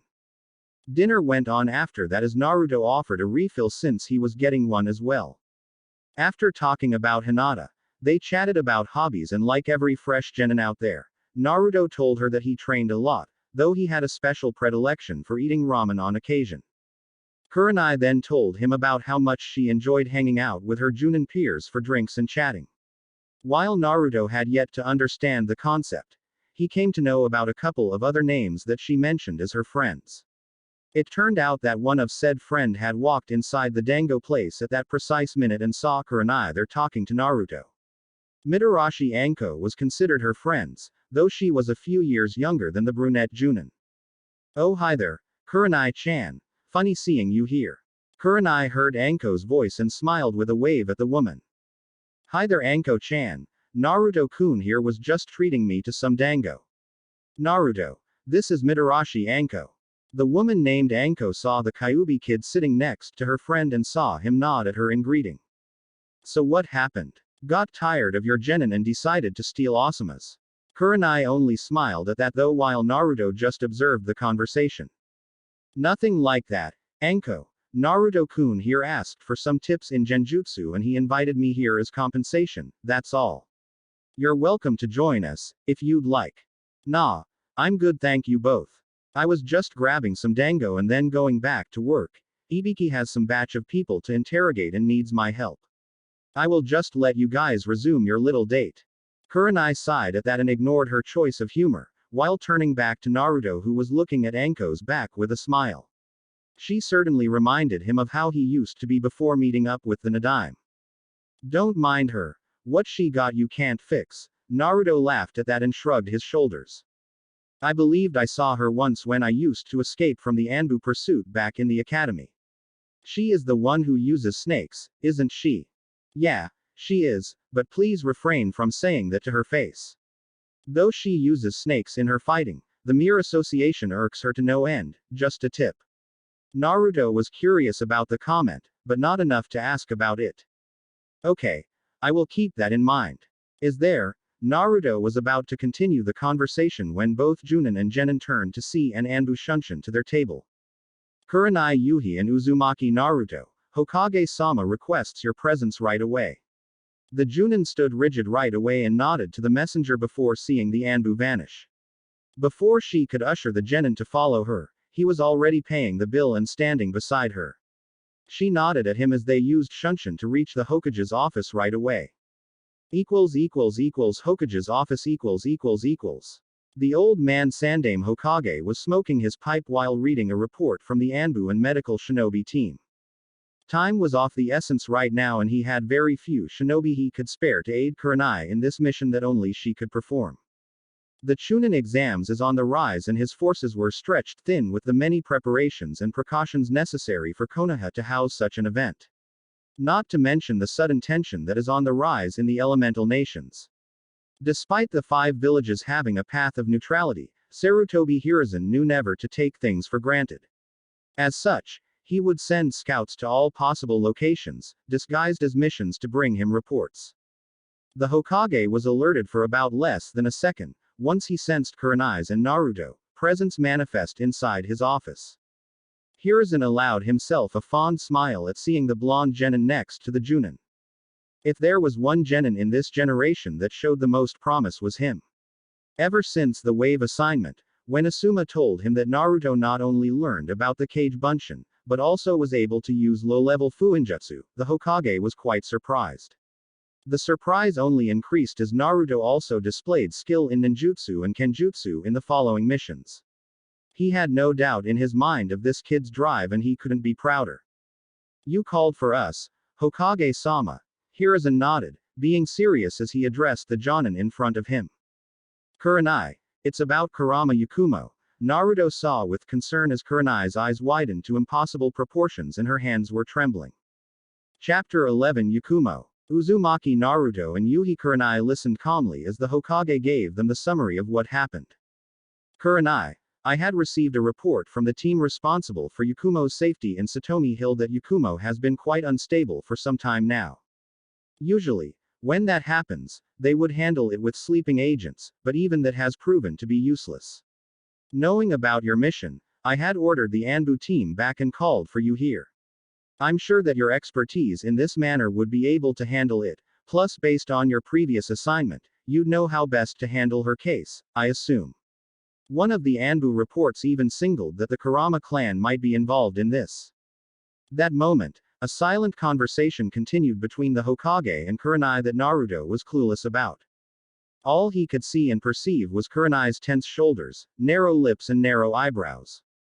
Hokage-sama, I understand you calling me, but why is Naruto here? This is my responsibility, so I alone should proceed. Naruto looked at her in surprise while the Hokage simply puffed the pipe in his mouth with eyes betraying nothing. Kurenai had a stoic expression on her face and normally she would not act this rashly towards a fellow genjutsu user and perhaps one who could have a bright future as Konoha's next generation of finest. Naruto selfishly wished to tag along, though as he thought about it, this Yakumo girl must have been a sore spot for the Jounin sensei, so he quietly understood and stood there, waiting for the Hokage's order. The Hokage stood there observing both the Jounin and the Genin. He knew what happened to Yakumo and Kurenai, so he understood her position in all of this. As he observed Naruto, though, the Hokage was surprised to see the boy as composed as he was, after being diminished by a senior officer. Naruto-kun, what are your thoughts about this?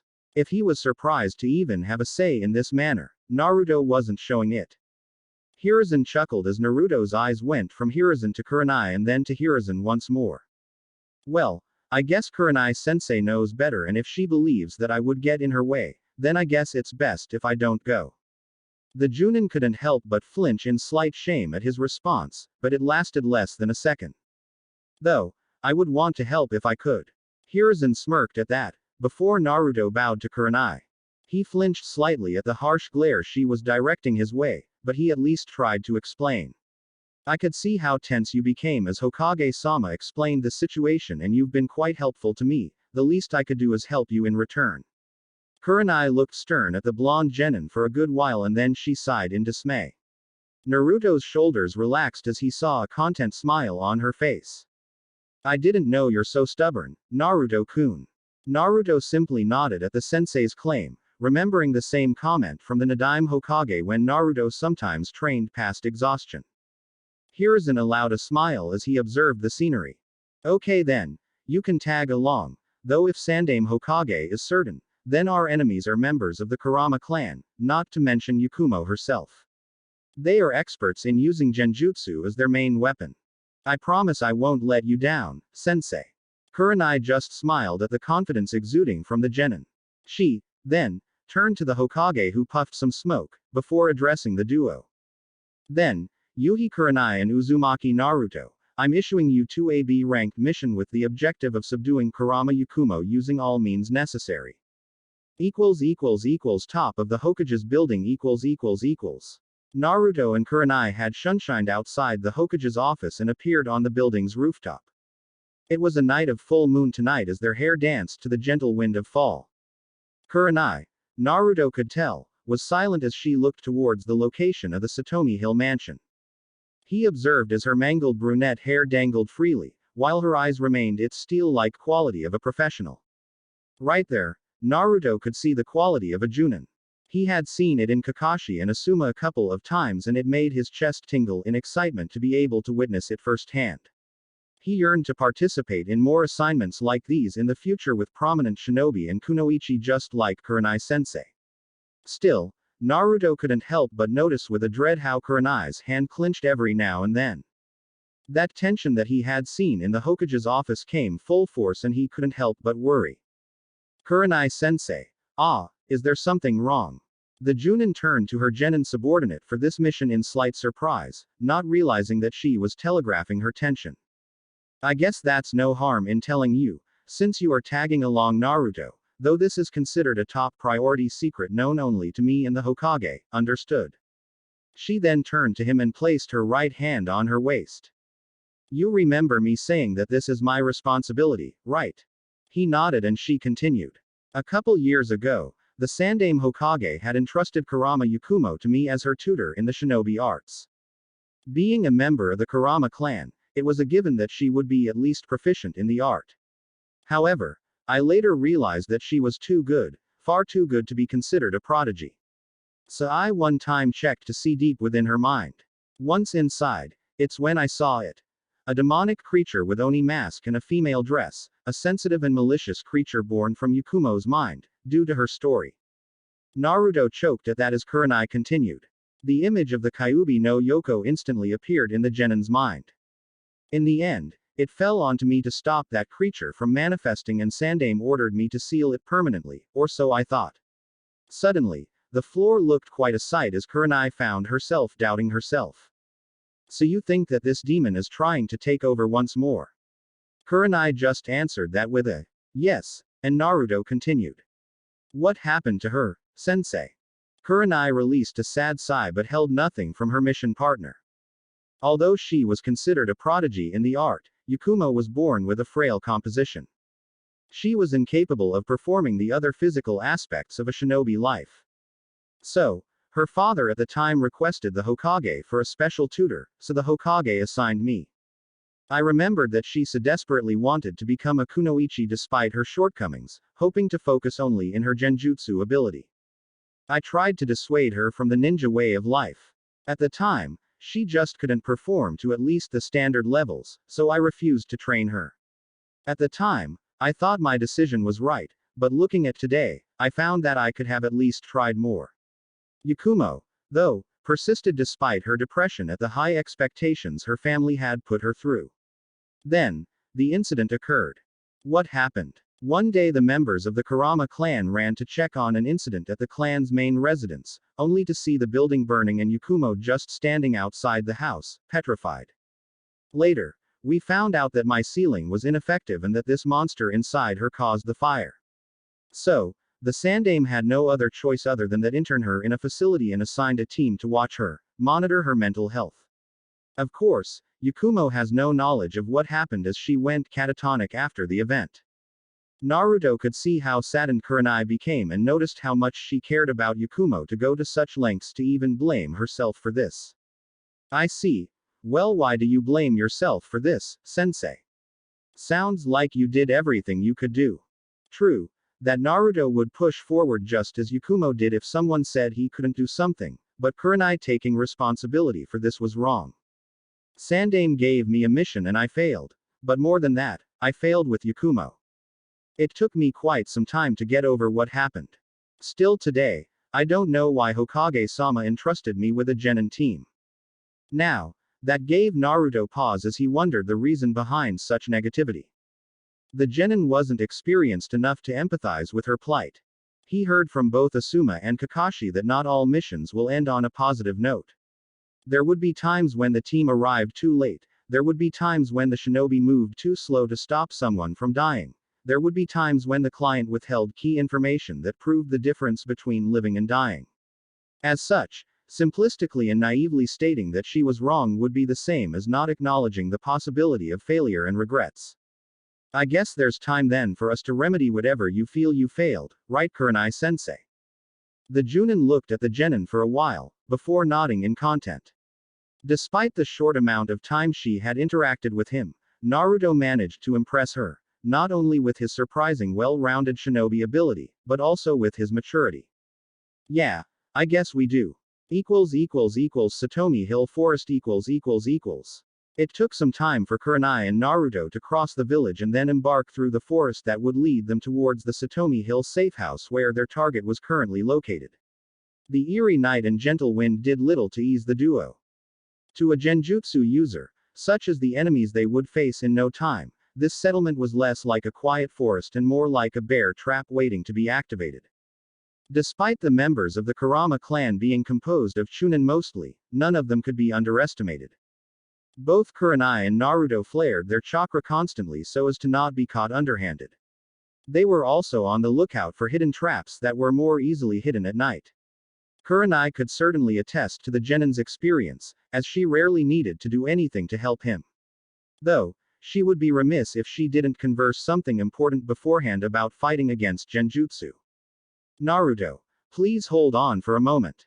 They were jumping through the treetops and Naruto stopped as soon as his leader Jounin said so. They stood on top of the tree as they looked around for a while, before Kurenai turned to the Genin. I know you're experienced in disrupting genjutsu, so hold on to that technique as soon as you sense the shift in chakra. While it would be more efficient to use counter genjutsu techniques, this is too advanced to teach you right now. Naruto cursed inwardly at not advancing too much in the genjutsu part of Tobirama'S scroll, since using counter genjutsu was there indeed. Got it. Kurenai nodded and was about to order them to continue when she remembered another important aspect. Also, please bear in mind that they are still fellow Konoha shinobi, so please avoid using lethal force if possible. She was slightly surprised to see a look of surprise in his eyes. Still, she elaborated. I don't think that they will use lethal force against us, their target is Yakumo. But, Kurenai-sensei, what if they attempt to kill us? True, while they were in fact fellow Konoha ninja, it's not like she trusted them to place the needs of the village above the needs of the clan. Still, use your other skills to maim instead, Naruto. I know that a skilled kenjutsu fighter like I expect you to know the subtitles between going for the kill and incapacitation. Kurenai's mind went to her friend Yugo as she observed Naruto's sword. The Genin certainly had some techniques that were more complementary in nature that could be used. Certainly, this mission could provide him with tons of opportunity to use his most diversified skill set. Plus, if Kurenai was correct, then the enemy wouldn't face them directly, opting for more subtle means. Okay, Kurenai-sensei, I'll be careful. Please do. Now let's continue. They continued forward for a while, before both dropped towards the ground, while looking around for traps and keeping in close proximity to their inner chakra. Kurenai observed as Naruto released his sword from its scabbard. When Naruto then made a step forward, he then looked down to see branches of leaves surrounding his foot and entrap him.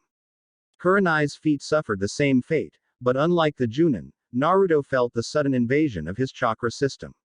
The blonde quickly disrupted the chakra flow and released the genjutsu technique, while observing the enemies. In less than a second, Kurenai used a counter genjutsu technique and escaped the vine's construct. Her body was turned into flower petals, ensnaring the two Karama clan Chunnin. Naruto took the opportunity of their lack of attention and charged at them, just as Kurenai appeared behind him. She observed as Naruto swiftly flipped his sword to use the blunt edge of the sword and slam them both on their side stomachs. She flinched at the aggression in his swing and the sound of the enemy's grunt in pain, before both passed out on the ground. Well, she couldn't deny it was effective and Naruto did what she asked him to do in the end. Well done, Naruto. Now please tie them up. We need to move quickly. Naruto nodded at the order and did just that, before placing a chakra suppressor seal in their foreheads for good measure. I didn't know you were into fuinjutsu as well. The genin smiled at that, as he observed the sealing arrays spread towards their body and mind. Yeah, another side project of mine, you know. Shall we? Pushing aside the thought of a genius shinobi in the making, Kurenai nodded as they advanced towards the mansion. So far, they only had to deal with the clan's weakest. Still, there were some who actually managed to snare Naruto into a nasty hell imagery genjutsu for 2 seconds. The genin was actually surprised to see his version of hell with the fox coming to attack him, before he dispelled it in enough time to protect himself against a barrage of kunai. Naruto, then, went through a sequence of hand seals, before focusing enough wind chakra on his fist. Fuden Senpuken, wind release. Whirlwind fist technique. He slammed the wind cannon punch straight at the enemy's gut, sending him flying while spinning towards a rather thick tree. He was slammed rather hard and fell on the ground unconscious. Kurenai, meanwhile, had the upper hand against her foes using counter genjutsu and her own illusion techniques. Different from Naruto, she would handle her enemies without appearing to lift a finger, whereas the genin had to constantly feel out his chakra pathways. He couldn't help but blame this situation on his large chakra coils, though his extensive chakra control exercises helped some. Still, as they progressed, Naruto couldn't help but feel how far he needed to go in the yin release department. The strain in his coils was getting to him. The precision required at all times and the effort to control his immense chakra to the level required for constant genjutsu usage. At one point, Naruto had simply defended against the enemies, pumping as much chakra as possible into a wind technique that blasted everyone from the ground, except Kurenai, who saw it coming. Right now, they were resting for a while behind a thick tree. The mansion was already visible as Kurenai turned to see the panting Naruto on the ground. Man, who would have thought I would get tired? That's a first. Kurenai couldn't help but laugh in humor at the situation while she crossed her arms. Dangling between yin and yang release is quite the strenuous activity indeed, and to control such large chakra the entire time is indeed taxing. We made good progress, though, so ease your chakra and rest. Kurenai stopped smiling when she turned towards the Satomi Hill mansion up ahead. She knew that this mission would be quite demanding and Kurenai was afraid to open up the can of worms in her strained relationship with Yakumo.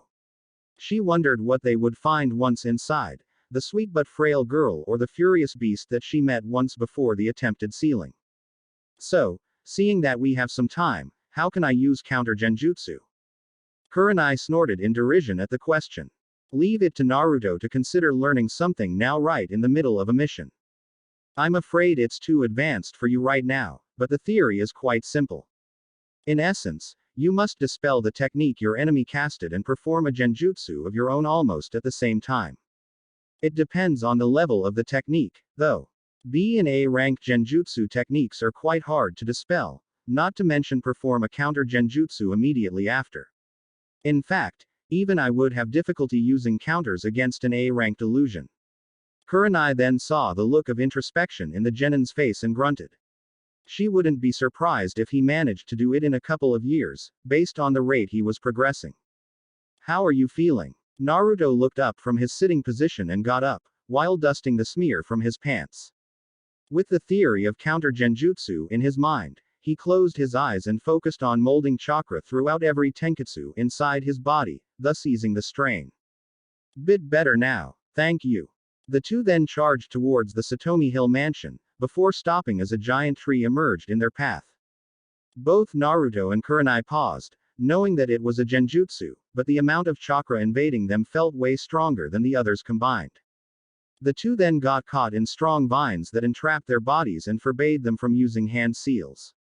Naruto even attempted to slice the vines with his swords, but more would simply appear and entrap him. The two looked at each other, before seeing a man come from inside the tree that appeared in front of them. Kurenai narrowed her eyebrows as she recognized this foe. Gray hair, face filled with wrinkles from old age and wearing a gray yukata and yellow pants. Karama Unkai, the leader of the Karama clan. The old man smirked at the recognition. Yuhi Kurenai. So the Hokage sent you once more. I did believe Hiruzen to be smart this time and send in someone else. Both Naruto and Kurenai snarled at the old man for his words.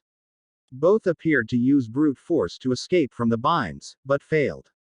Oh, this is so precious. Please explain it to me how you are going to beat me. You are both in my world right now. Unkai then made more hand seals, before more vines grew from within the tree and charged straight at Kurenai and Naruto. Naruto, quickly use your sword on the both of us. The genin looked at her in surprise, before remembering their only means of escape. Able to free one of his hands, he whispered a silent sorry to the sensei, before piercing her right shoulder and then his own thigh. Both flinched at the pain, but it was enough to rid them of Unkai's technique as the tree vanished. Unkai snarled at that and threw a barrage of kunai and shuriken straight at Kurenai, who appeared to be the most injured from the small one's attack. Naruto, despite the injured thigh, managed to step in front of Kurenai and block the projectiles, before Unkai caught them in a genjutsu once more, just as Naruto charged with his sword. This time, he didn't allow for the vines to bind his arm and released the genjutsu, before parrying the kunai.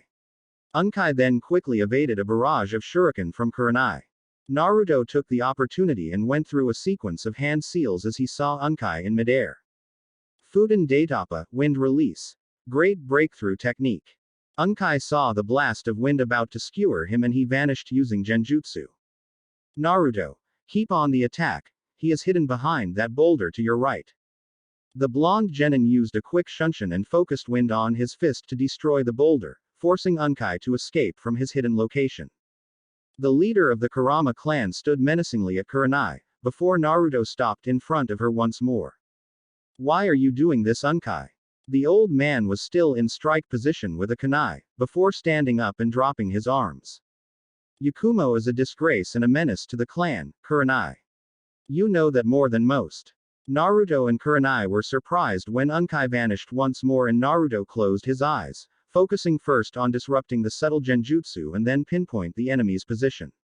Naruto then looked up just as Unkai came falling down with a kunai. Well, it appears you got yourself a competent bodyguard.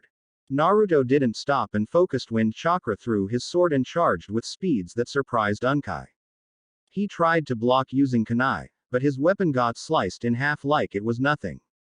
When Naruto was about to slice him in half, Unkai vanished once more and managed to send a barrage of shuriken at the injured Kurenai, who for her turn used genjutsu as well to vanish from her position. Though, one of the shuriken ended up lodged on her arm. Before Unkai could follow up for the final blow, Naruto came barging in and landed a strong kick on Unkai's shoulder, followed by another kick to the man's chest. Unkai flinched in pain at the strong attack and snarled at the genin, before vanishing once more. Naruto stood for a while in front of Kurenai waiting for their enemy to appear once more. Don't worry, Naruto-kun, he is not here anymore. Naruto grunted at that and then turned to the downed Jounin. I'm sorry, sensei. He slipped from my vision and got you injured. I should have been faster in dispelling genjutsu. Kurenai's messy ebony hair dangled in her dismissal to Naruto's self-blame and Naruto couldn't help but stare for some time at it. You needn't worry, Naruto-kun. Unkai is a master in genjutsu fighting, you actually impressed him.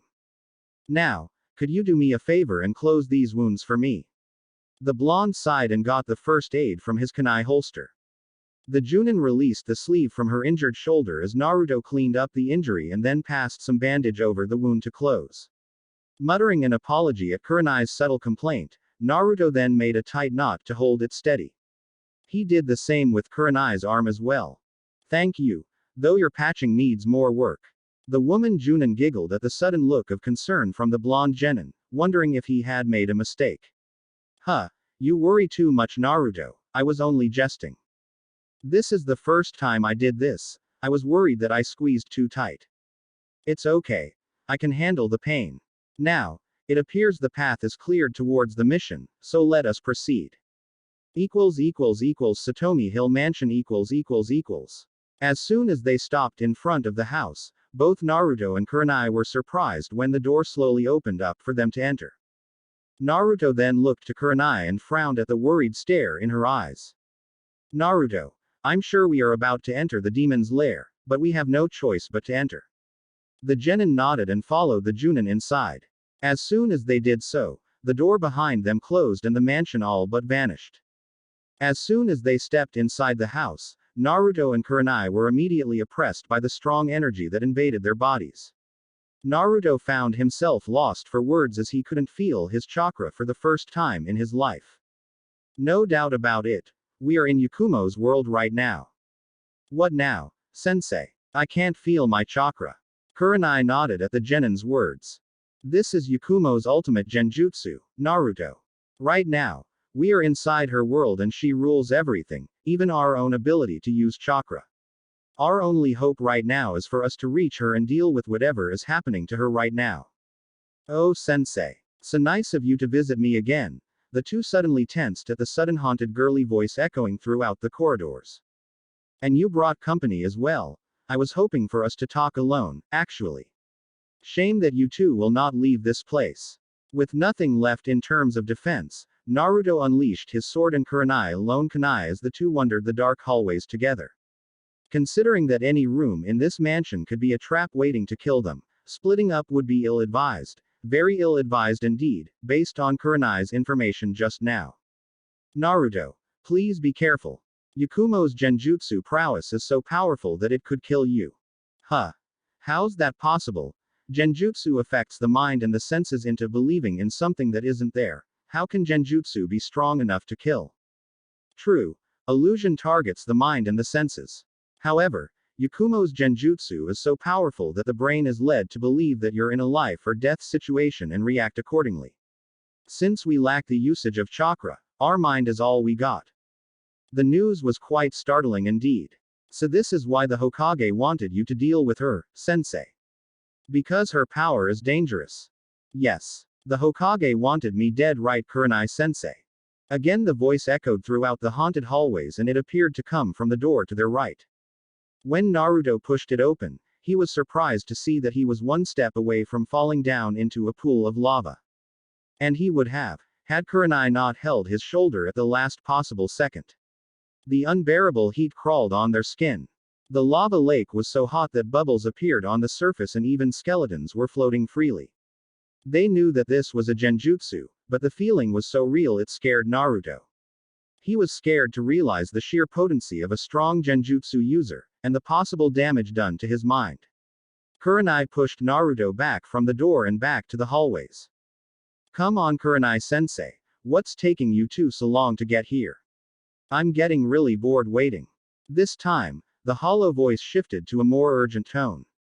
Sounds like she's truly pissed. Kurenai released a sigh at the blonde's comment.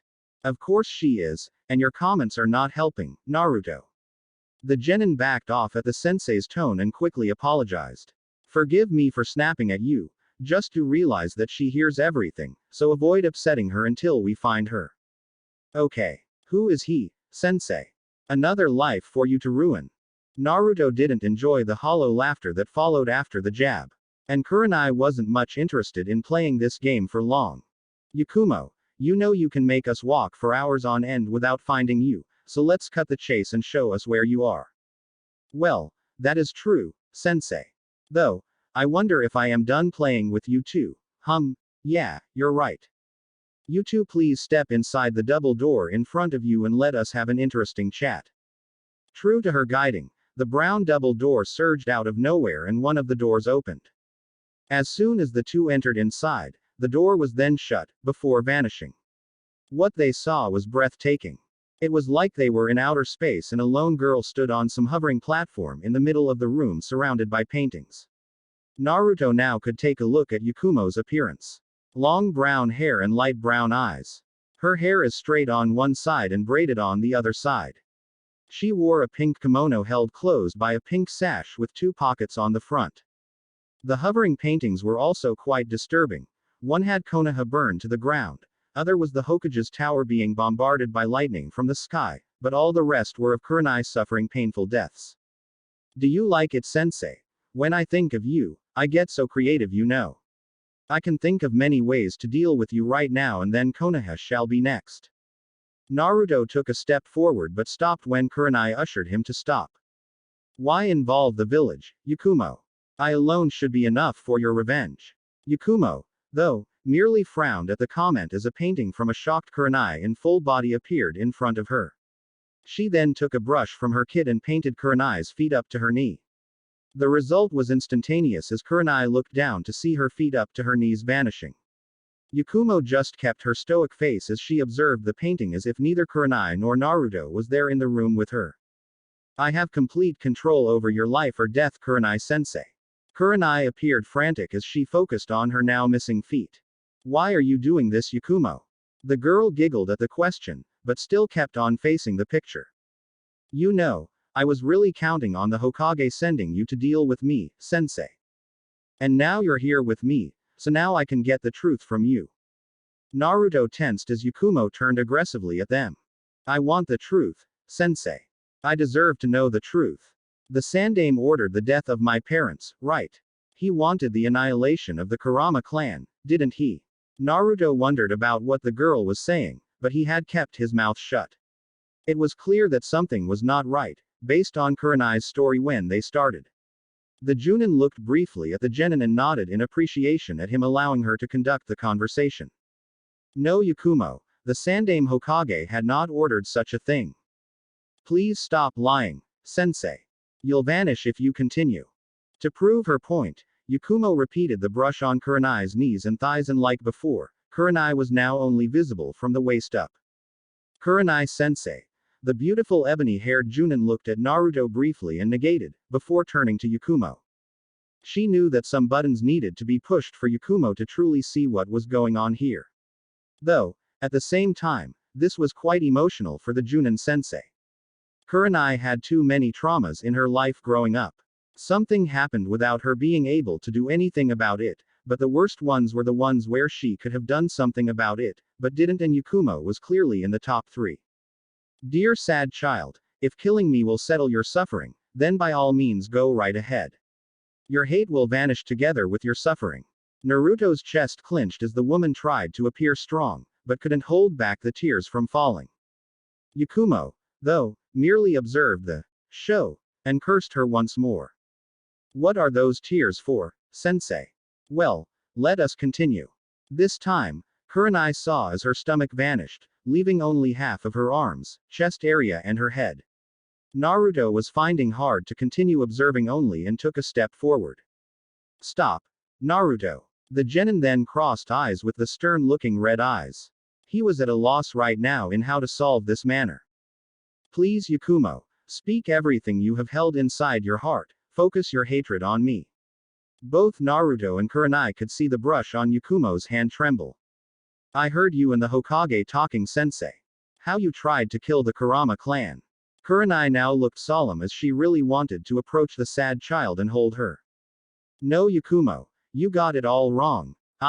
Stop lying. My mother and father wouldn't die in a fire. They were murdered, plain and simple. Naruto tensed once more as only Kurenai's head remained visible. Still, the Jounin didn't budge. The only way they would get out of this was by telling her the truth. The truth, Yakumo, is that it was you who killed your parents, or rather something inside you did. The girl looked incredulous at the notion and was about to finish the job, when her head started hurting. The brush fell on the ground as Yakumo squeezed her head trying to stop the unbearable pain.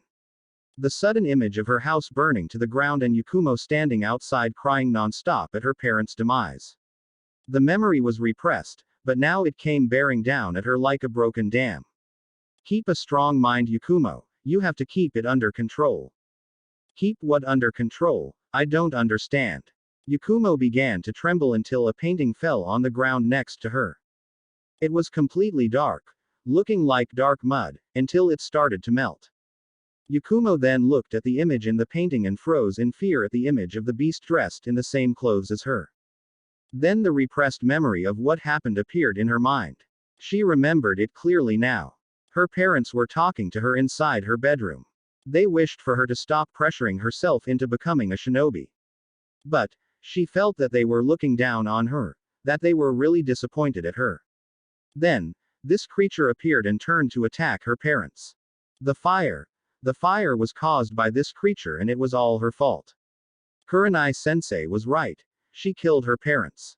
You're right, sensei. I killed my parents. My genjutsu killed them. No, Yakumo, it was not you. Please try to listen to me. You and that monster are completely different beings. Naruto now focused on the sensei's frantic tone and he couldn't help but draw parallels once more with this girl. You're wrong, sensei. This creature lives inside me.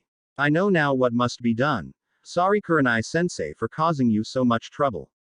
Kurenai saw the tears escape from Yakumo's eyes and turned to Naruto. Stop her, Naruto. The genin didn't need to be told twice and used all his chakra-less agility. Yakumo had a kunai aimed at her chest hoping to kill herself and end her suffering and Naruto would make it in time, though he stopped when he saw a hand come out of the painting and hold Yakumo's. A hand that looked like hers, only bigger. Yakumo still tried to go through with it, but the hand wouldn't budge. The creature in the painting now turned into a picture of Yakumo herself and started talking to the little girl. Why do you want to take your own life? The voice was painful and hollow as well. Only those who are responsible for this burden should perish. The creature then emerged fully from the painting and stood in front of Yakumo with its hunchback and elongated arms and oni mask. The creature then marched past the still struggling Yakumo towards Naruto and Kurenai. Naruto didn't wait long and charged with his sword. The creature then exhaled the blue flame beam at him, forcing Naruto to evade and keep on the assault. The monster's long legs managed to block his sword, so Naruto kept on attacking. He may not have his chakra, but he still had his physical skills. So, he used kenjutsu added by shurikenjutsu to keep the monster on the defensive. Kurenai looked worried at the genin and then looked back at Yakumo who was still nurturing her head. Yakumo, you need to handle the monster. It came from your heart, so you need to confront it yourself. But, Yakumo focused on the boy facing the monster that she created and while he was holding his own, Yakumo couldn't do anything but shake her knees. All she was focused right now was to keep standing up. Yakumo. The girl then noticed that the boy was talking to her, while facing the beast that she created. This is the first time we have met, but I may be the only one who understands you. Kurenai looked at the blonde genin and it truly only came to her now that Naruto was indeed speaking the truth. I know what's like to have a beast inside of you. Yakumo looked at him strangely, only this time her head stopped hurting. For the longest time, I was only known for the damage and thousands of lives that my demon caused to the village. There was a time when I wanted to do the same thing you tried just now. Naruto needed to stop, because the monster was right now attacking him. I know that pretty much all of the villagers would be thrilled to see me going all the way and taking my own life. Despite the laced humor in his voice, Kurenai could feel the pain laced within and it saddened her. Yakumo even more so as she looked at the beast that was now attacking him. Is this true, Kurenai sensei? Kurenai was saddened by the tone of the genin and took some time to realize that Yakumo had stopped trembling and addressed her. While it was still an S-ranked secret, it was perhaps the only way to convince Yakumo. Uzumaki Naruto is the Jinchuriki of the Kyuubi no Yoko, the fox demon who attacked the village. Yakumo looked at the blonde in a completely new light at the revelation, but even more so when she saw the drive in which he battled her own monster. Like Naruto deals with the fox every day of his life, Yakumo, so can you. You need to deal with this monster you created. The Karama heir got a sudden influx of guts at seeing a fellow demon jailer and focused her chakra into the ram's seal, before grabbing the kunai on the ground and appearing in front of the monster who was trying to attack Naruto. Yakumo then slammed the kunai right in the creature's forehead, earning a scream of pain from said creature. It skidded backwards in pain as it asked why Yakumo would do such a thing. Have I not served you? I protected you from them all. Why did you do this to me? The creature's Oni mask then slashed in half and dropped dead on the ground. Yakumo was sweating profusely, now looking directly at the creature responsible for her parents getting killed. She then went through a number of hand seals, before Kurenai's body returned to normal. Naruto was content as the Jounin appeared to be alright. Yakumo then limped towards Kurenai and fell down to the ground, as she remembered her frail composition. Before she could fall on the ground, Kurenai kneeled next to her and secured the pale but smiling girl in her arms.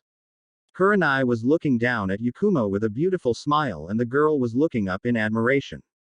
You did good, Yakumo, you defeated your darkness. Yakumo nodded and smiled as she closed her eyes and basked in her sensei's loving arms. Though, there was another person that she needed to thank as well. Thank you as well, Uzumaki Naruto. Naruto merely nodded in acknowledgement as Yakumo then went straight to unconsciousness. Strangely so, one of the paintings that had Kurenai being pierced by a yellow beam melted to review the very scene Naruto was observing right now.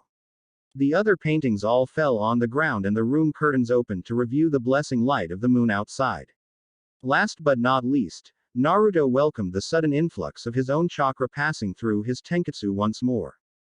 Being without was an experience he wasn't thrilled to have it anytime soon. Now it is quite clear to me, Kurenai-sensei, that you were wrong. The Jounin looked back at him curiously, before Naruto explained with a content smile on his face. You didn't fail Yakumo nor did you fail your mission. Naruto. There were many things in her eyes towards the genin. Admiration and respect certainly being the top emotions she was feeling right now. But, above all else, one word was enough to express and for Naruto, it meant the world. Thank you, Naruto. Now, all we need to do is keep the clan from going after her, right? The Jounin nodded and ushered Naruto to lead the protective detail while Kurenai gently carried the unconscious Yakumo to the Hokage. He would decide the best course of action. A week later . A week has passed since Naruto and Kurenai saved Yakumo and then took her straight to the Hokage's office. It came as a surprise when the leader of the Karama clan, Unkai, was there waiting for them. Apparently, his goals were much the same as the village's, or so he made it sound. In the end, Yakumo managed to defeat her inner beast and no longer had the same problem, meaning she could go back to become a kunoichi. And the Hokage had denied Unkai's request for Yakumo to return to the Karama clan's grounds. Since she was now a registered genin, she could do whatever she wanted and she was also under the Hokage's authority. In the end, Kurenai took a step forward and offered one of the rooms in her house for the girl to live, until she could find her own home. After Unkai left, Kurenai and Naruto each gave the Hokage their separate report, ending with yet another successful mission for Naruto's record. After that, Naruto had met with Kurenai on occasion to receive more tutorship in genjutsu and even other side projects. The woman was all too eager to help him with all of his so-called side projects, and she came to know there were indeed many. Asuma was in possession of a complete gold mine and he selfishly was keeping Naruto all to himself. Well, not anymore. Though, she could see something more in him that made her want to see him more often. Aside from having the opportunity to watch his growth, his stellar progression and perhaps aid him in his quest, Kurenai felt herself unguarded so to speak when they interacted. It was something she only reserved for a precious few, those being her friends Anko and Yugo. It's nice to think that she could possibly add another friend in him. Today, Naruto was taking a quiet walk towards the Hyuga compound. Hinata had asked him to come see her morning spar with her sister. Well, actually she had already wanted him to come, but this was the first time her father authorized him to come. When he arrived at the gates, Naruto saw the two guards at the gates holding staffs and blocking his entrance. Beat it. These are private grounds, kid. You can't come in here. Naruto looked at the one on the right who spoke. Well, it was already an improvement, considering the other words that people normally referred him as. Hi there, yeah, I'm Hyuga Hinata's genin teammate, Uzumaki Naruto. She invited me to come and Hyuga Hiyashi-sama authorized it. The two Hyuga guards looked at one another and grunted. At least, now, Naruto knew they recognized him. You can go in, but do not wander around or else you'll suffer the consequences. Naruto resisted the urge to roll his eyes. With eyes like the Byakugan that could see through walls, Naruto wouldn't be stupid to do such a thing. One of the guards ushered him to follow as they walked towards the clan's training grounds. Naruto observed as many spars were occurring while the clan in its whole stood and observed.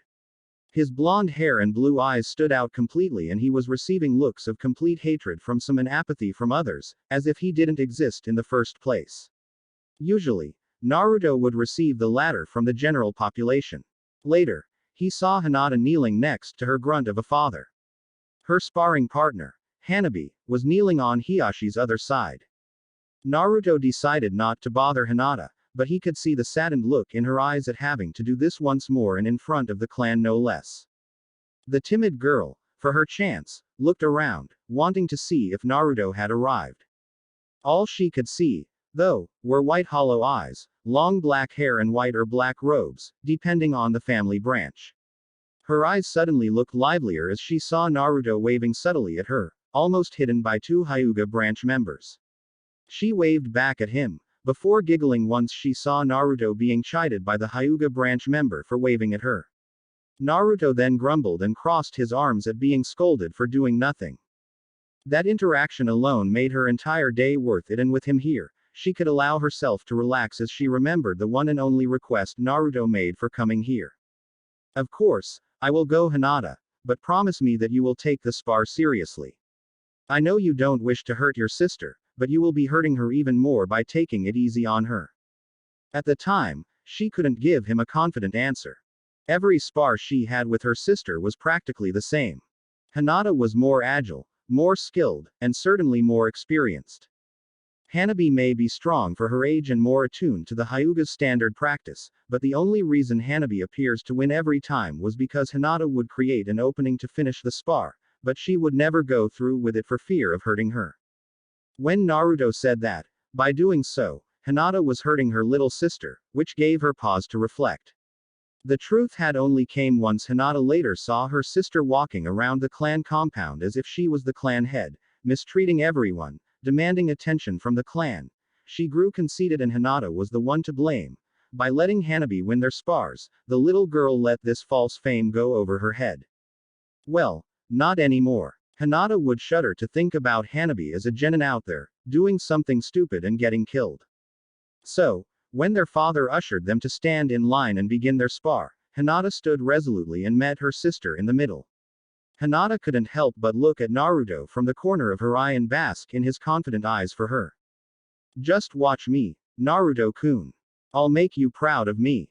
Hanabi was the one who initiated the attack as her hands glowed in blue chakra. As a firm and proud practitioner of the Juken, Hanabi kept on the hard offensive. Though, her offense was met with a subtle defense that merely diverted Hanabi's energy away without the little kid knowing what happened. Naruto smirked immediately. Hinata was taking this seriously. Hanabi looked back at her sister, who looked back sternly. Hanabi snarled and kept on the offensive. Then, the Juken back and forward began with high-energy thrusts between both Hyugas. Still, Hanabi flinched at each and every thrust from her Juken strike was completely diverted by Hinata, and her sister's strikes were causing internal damage. Hinata, for her part, focused on her goal to stop her sister from her way of thinking, but it was hard. It was time to finish this, before her own will falters. So, with surprising speed, Hinata diverted Hanabi's last strike and got a full view of her little sister's exposed side. She could have given a solid Juken strike on Hanabi that would cause some serious internal damage, but Hinata chose a different venue and Naruto saw it happen. The elder sister gave Hanabi a concentrated slap at the back of her neck, sending Hanabi into the sweet realm of unconsciousness. Hinata knew that in the eyes of the clan, she should have followed through with her attack. Though, she couldn't do that to her sister. She promised Naruto that she would win the spar, so she did. She will not in any way or form willingly harm her little sister that reminds her so much of her own mother. So, she stood proudly for the first time in her life as she looked Hyuga Hiyashi in the eye. Her father stared back, seeing his daughter's resolve in all of this, despite the clan's murmuring sounds of disapproval. After some time, Hiyashi had a subtle smile on his face at seeing his daughter finally show some backbone. Though, He never opened his mouth and issued the end of today's spar, before ordering Hanabi to get attended. Hinata managed to breathe once more in relief and a proud smile was on her face, despite no one approaching to see if she was okay. Well done, Hinata. The girl didn't want anyone in the clan to come, only him. You did great, especially in the end there. I couldn't go through with it, Naruto-kun. I know. Hinata looked at his face in surprise. But there are more ways to defeat an opponent and you did it without having to use brute force. I'm proud of you, Hinata. The girl opened her mouth in awe for a while and then smiled brightly. How much she wanted to hear those words from the one she most admired. Say, you have some time right now, there is this one person I want you to see. Hinata nodded, though she wondered about whom Naruto wanted her to meet. Training ground number 3 =. Kurenai was currently overseeing Yakumo's training with other skills aside from genjutsu. While Yakumo took over her problem with the beast, her overall composition was still in the way, so Yakumo would never be a close-range fighter. The best she could do right now was to provide support from long range and use her illusions. While it would be fair to assume that her career would be limited, Kurenai figured that with enough experience, the Karama clan heir could be quite an accomplished Chunnin at specific assignments. Perhaps, become a Tokubetsu Jounin in genjutsu, who knows? Still, it was a far better future than being in a mental facility. So, Kurenai would be tutoring Yakumo together with her own genin team. So, as Yakumo focused on shuriken and kunai target practice, the ebony-haired Jounin stood behind her with a smile on her face and her arms crossed. She then turned to the right when Naruto appeared with Hinata in tow. They appeared to be chatting amicably and Kurenai's heart swelled at seeing the girl walk. Hinata still looked reserved somewhat, but she was smiling more and her shoulders were more open, showing more confidence. So, Naruto did tell the truth. Hinata, for her part, looked up and saw Kurenai. Her content smile turned into a full-out happiness as she saw the Jounin. Kurenai-sensei. Hinata then turned to the smiling Naruto for a second, before she ran towards Kurenai and embraced her. Naruto was just content in seeing their encounter once more as Kurenai was busy caressing Hinata's hair and chatting with her former ward. Naruto then saw Kurenai introducing Hinata to Yakumo. Kurenai had talked to Naruto about the possibility of Yakumo flourishing more if she had a girl her age to hang around more. Both Ino and Sakura could be good choices, but their outgoing personalities would probably push Yakumo away and do more harm than good. Hinata, on the other hand, was a perfect fit for Yakumo. And they were right. Kurenai then looked up at her blonde friend for a while, before returning to their private chat. Yakumo and Hinata laughing with one another was perhaps Kurenai's favorite little song. Chapter 12 Chunnin Exams Part 1. Sarutobi Asuma was relaxing with a smoke as he observed his team train. Since he returned from the capital, he had performed another quick C ranked with his team as well as a couple of D ranked here and there, much to Shikamaru's visible complaint. As Jounin sensei of Team 10, Asuma had received the report of his genin's activities. Shikamaru's trip with his family as well as the Yamanaka and Akamichi clans bore great fruit in terms of teamwork exercises and even some training with shadow manipulation. Hinata and Naruto had also trained a lot with Hinata staying inside her compound training with her father. Asuma had surprisingly so received high praise from Hinata's father, saying that she has improved greatly under his command. Asuma found it hard to accept the praise, considering that it was mostly Naruto who got the Hyuga heiress to where she was now. As to Naruto, Asuma had simply stopped being surprised. Asuma had known about Naruto's time with Kurenai in genjutsu practice, going as far as to participate in a B-ranked assignment that involved one of Kurenai's students Yakumo and the Karama clan. If that wasn't surprising enough, Naruto had even shown the bearded Jounin the beginnings of water manipulation exercise, one of his so-called side projects. While Naruto only showed him the beginning stages of Suidan manipulation, Asuma couldn't help but whistle at the speed in which this kid was growing. While true that Naruto had an affinity for water as well, using two elements in his first year of graduation placed him easily under the term of a prodigy. Not only on ninjutsu, but genjutsu, fuinjutsu and kenjutsu as well. Truly Asuma wondered if the kid ever bothered sleeping. Kurenai had certainly bombarded him ever since he came back from his trip, with demands about sharing Naruto's training with her from time to time as she had finally found a genjutsu user to tutor. Of course, she had Yakumo for that, but the Karama heir truly needed no tutorship in that regard. Asuma chuckled as Naruto took less than a couple minutes sparring with Shikamaru, before the lazy genius was on the ground panting for breath. Shikamaru's training trip may have helped him, but Naruto was never known for taking it easy. "You're all right, Shika." The frown on his face was evidence enough that he shouldn't even bother accepting to spar with his teammate. "I told you it is worthless to try and face you in taijutsu." Naruto smiles as he offers a hand for Shikamaru. "Nonsense. You have improved greatly, Shika. I am betting you have trained a lot. Keep up the good work." Hinata quietly observed the spar as she would be next to face Naruto. She couldn't help but see the humor in Shikamaru's sounds of complaint when in the presence of Naruto's drive. Looking at her genin superior, Hinata couldn't help but blush at her senpai's new clothes. Naruto's new attire consists of a fishnet shirt covered by dark blue short-sleeve yukata and dark blue pants with yellow tied by yellow sash. Both his wrists were wrapped by bandages just like Kurenai's thighs. When the girls asked what main color he envisioned, dark blue was his immediate answer as he remembered the Nadime's clothes. After that, Hinata, Yakumo and Kurenai had helped him choose. Hinata saw how fine he was dressed in dark blue and the yellow sash matched with his golden hair. "Okay Hinata.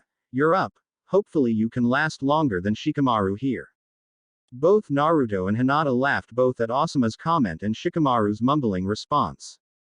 "Feel free to use the Jounin, Hinata. It will serve as practice against Neji when you next spar with him." Hinata smiled and fell into her fluid stance. After defeating Hanabi in their fight, Hinata had gained a boost in confidence. While never outgoing, she now went from lack of self-trust to a reserved girl that stood out for herself. And Hiyashi was pleased with her growth, so he had placed Hinata to face off against the clan's branch house prodigy Hyuga Neji.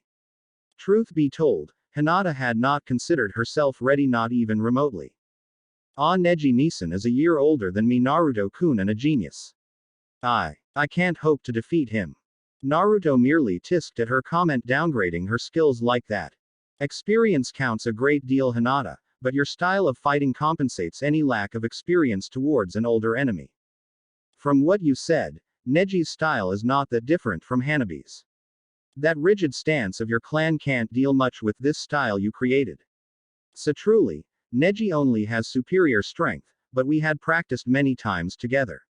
Now, let's begin. Hinata noticed as Naruto dashed towards her position at high speed as her Byakugan saw the use of chakra on his limbs.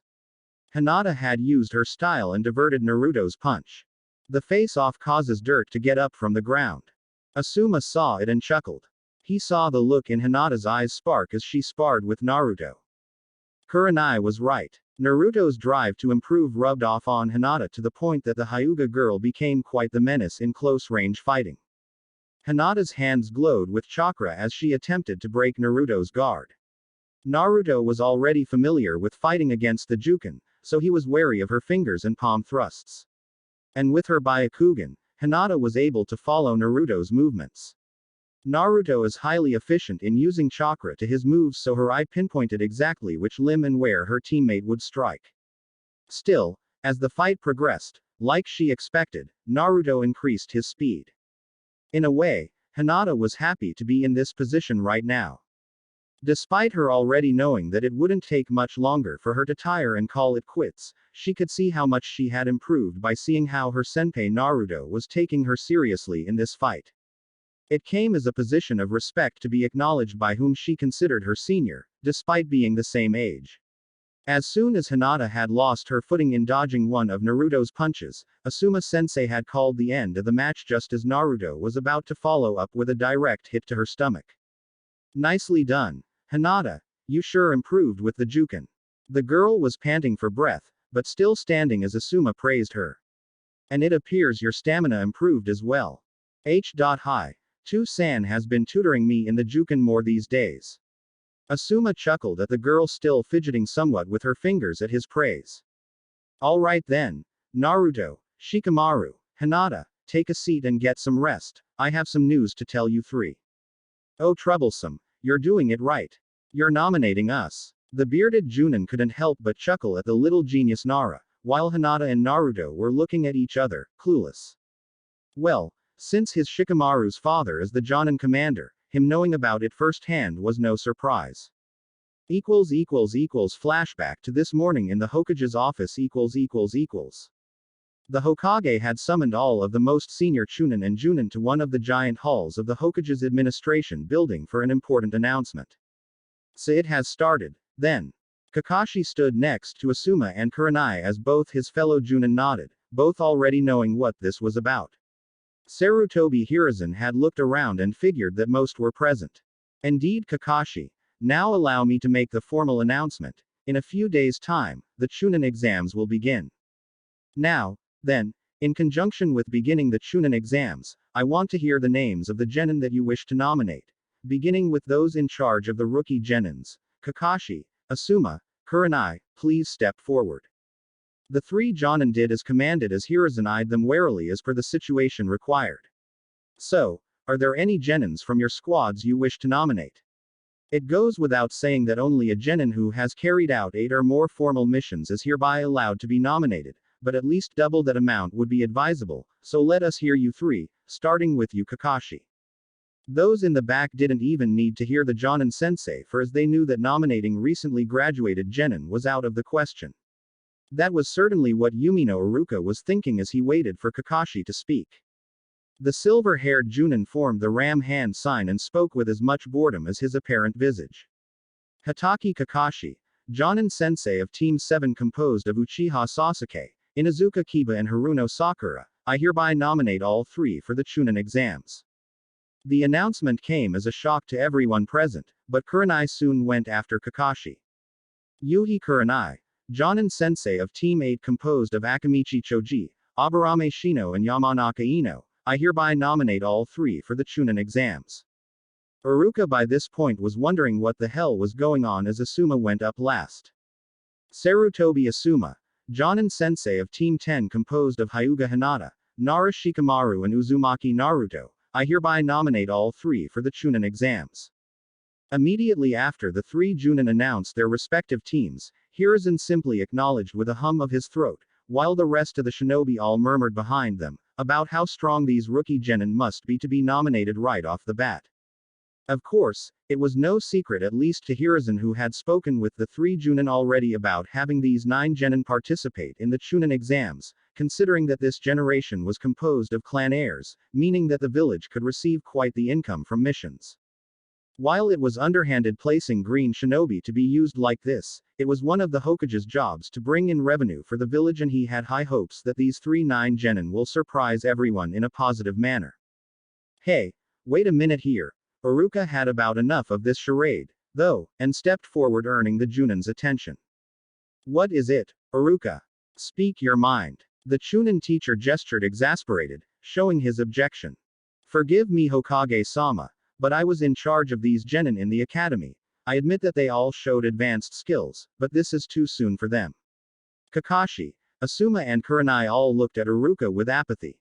Kurenai and Asuma really didn't bother much explaining their reasons, but Kakashi with his bored almost falling asleep look, decided to entertain the Chunnin's pledge. I became a Chunnin when I was 6 years younger than Sasuke is now. This is not wartime. Kakashi, is it your wish to crush these kids? Kakashi wasn't bothered by Iruka's sudden outburst however. My team always complains about wanting important missions and such, so teaching them a lesson would be fun, wouldn't you say, Iruka? Crushing them would be quite fun too. The Chunnin felt insulted by the insinuation.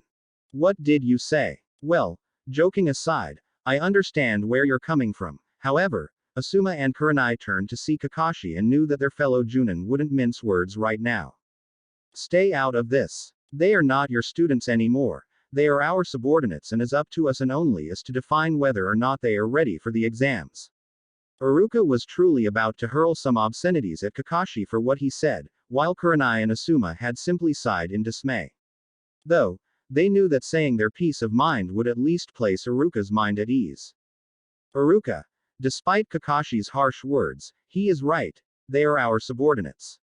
Kurenai said with a smile on her face. Plus, we wouldn't be irresponsible in simply throwing them in the Chunnin exams if we didn't believe that they weren't ready.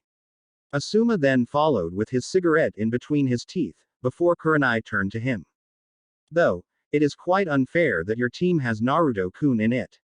The bearded Jounin merely shrugged, still unable to take credit for the daily surprise. Hiruzen just observed the conversation, and it was clear that he was enjoying it. Enough everyone. Iruka, Kakashi is right. The Genins are now their subordinates, so they are free to be nominated. The Chunnin in question frowned but said nothing else. He wouldn't be pressing the issue any further. Furthermore, I don't need to stress that everyone needs to be on high alert. There are too many Genin and Jounin from the other villages, so it's imperative to be on the lookout for any strange activity from each and every one of them. The ones present knew what the Hokage was saying and paid close attention. Do you have any suspicion, Hokage-sama? The village leader took a puff from his pipe and turned to Kakashi. Reports are coming still and none stand out so far. Many rumors going on and many uncertainties from the other villages, so maintain complete vigilance. With that, the Hokage had dismissed everyone, especially the three Jounin, to communicate their respective Genin. Back with Team 10 . Asuma saw the gathered team with a smile as he began his announcement for them. The sun was minutes away from setting for the day as the Genin took a seat around Asuma. As Shikamaru probably already knows, in a couple of days, Konoha will host the Chunnin exams. The news came as a surprise to Naruto, since he caught up on the sudden movement from visitors inside Konoha since the beginning of this week. At the time, he had simply waved it off, figuring that there was a festival of some kind. Plus, with some missions and training underway, the blonde shinobi had other concerns. In a couple of days, Genins from other villages shall arrive to participate in an event that will demonstrate whether or not they are ready for the promotion, and as of this morning, I had nominated you three as eligible to participate. The response varied after his announcement. Shikamaru mumbled. Hinata eeped in surprise and Naruto became elated at the prospect. Do you think we have what it takes to become Chunnin, sensei? It came as a surprise to Asuma that it was Naruto who asked that to him. Aside from a little more experience, the blonde Genin was already Chunnin material. Still, the question brought about the other two's interest, so Asuma addressed everyone instead. If I didn't believe you three weren't capable, I wouldn't have nominated you three. We already reached the minimal mission requirement for the participation, and it shall be a good experience for you three to face off after Genin from other villages. Still, Hinata was the one who still looked skeptical about herself. Well, he needed to explain to them that attending was optional, of course withholding information that if one chose not to come, then the rest of them wouldn't be able to participate. Of course, if any of you feel like you want to wait a while, participating is optional. As Asuma accepted, Hinata relaxed a little bit, but she still looked concerned while looking subtlety at her teammates for confirmation. Well, you all are free for the rest of the day and until the day of the exams, and if you choose to attend, then here are the forms. After handing the forms, Asuma placed both hands on his waist. Okay, now run along. Think about it and see you at the exams, or not. Shikamaru was the first who yawned and bid everyone goodbye. Naruto was seen whispering some encouraging words to Hinata, who appreciated it and bid him and Asuma goodbye after that, leaving Naruto and Asuma alone. I guess I don't need to ask whether or not you want to go, huh Naruto, but please do not pressure Hinata into going if she is resistant. Naruto negated the accusation, looked at the Jounin. Don't worry, I won't pressure her into going. All I said to her was that she could talk about it with either you or Kurenai sensei before deciding. But her family will pressure her into going, I'm afraid. Asuma sighed, concurring. Indeed, for a Hyuga, especially the main family, to back off from this, Hiashi would not take that lightly. Naruto shrugged. In the end, this was a door that Hinata herself needed to pass herself in the end. Still, there was also something I wished to convey to you, Naruto. He looked as Asuma opened a bright smile. It's quite impressive how you had taken a position of leadership amongst some of your peers. Naruto looked in surprise at that and couldn't help but avert his eyes somewhat at the praise, though Naruto smiled in content. Not only to Hinata and Shikamaru, but Sakura, Choji and Sasuke as well, from what both Kakashi and Kurenai told me. Well, I don't know about that. I mean, all I did was try to give them some pointers here and there. A chuckle escaped from Asuma's mouth at that. Don't be modest, Naruto, be proud of that. To become a Chunnin, skill alone does not mean much. Being a Chunnin requires experience and leadership. There will come a time when you will be pointed out squad leader for a mission and you will get to lead Genins and even other Chunnin. It only dawned on Naruto now the words of wisdom he was receiving. True, the Nadime's lessons, his training on his own and with either Asuma, Kakashi or Kurenai sensei, they had only prepared him so much. Being a squad leader, being responsible for the lives of your team, that he would only get to learn with experience. And there will be times when he will make a mistake. However, Naruto had truly remarkable role models to follow. I guess I understand, Asuma sensei, though it's quite scary now that you mention it. Asuma just hummed in approval. He would be disappointed had Naruto said something laced with arrogance. Indeed it is. As you grow, the challenges ahead of you will be harder. And with your drive to improve, I have no doubt that you will be quite an accomplished shinobi, Naruto. Going from genes alone, that was an understatement in Asuma's opinion. But then he remembered some of the beef he had with his father, so Asuma refrained from that line of thinking. Thank you, Asuma sensei. Well, I can already state that I will be there, and Shikamaru will as well. Hehe, his mother will kick him all the way to Suna if he doesn't go. See you Asuma sensei. The bearded Jounin waved at the kid, while sharing the humor of Inara Yoshino chasing Shikamaru throughout the village and dropping him at the academy soon after.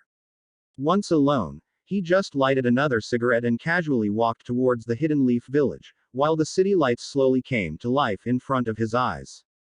With nothing better to do for the day, Asuma went straight to the Sarutobi compound and took it easy.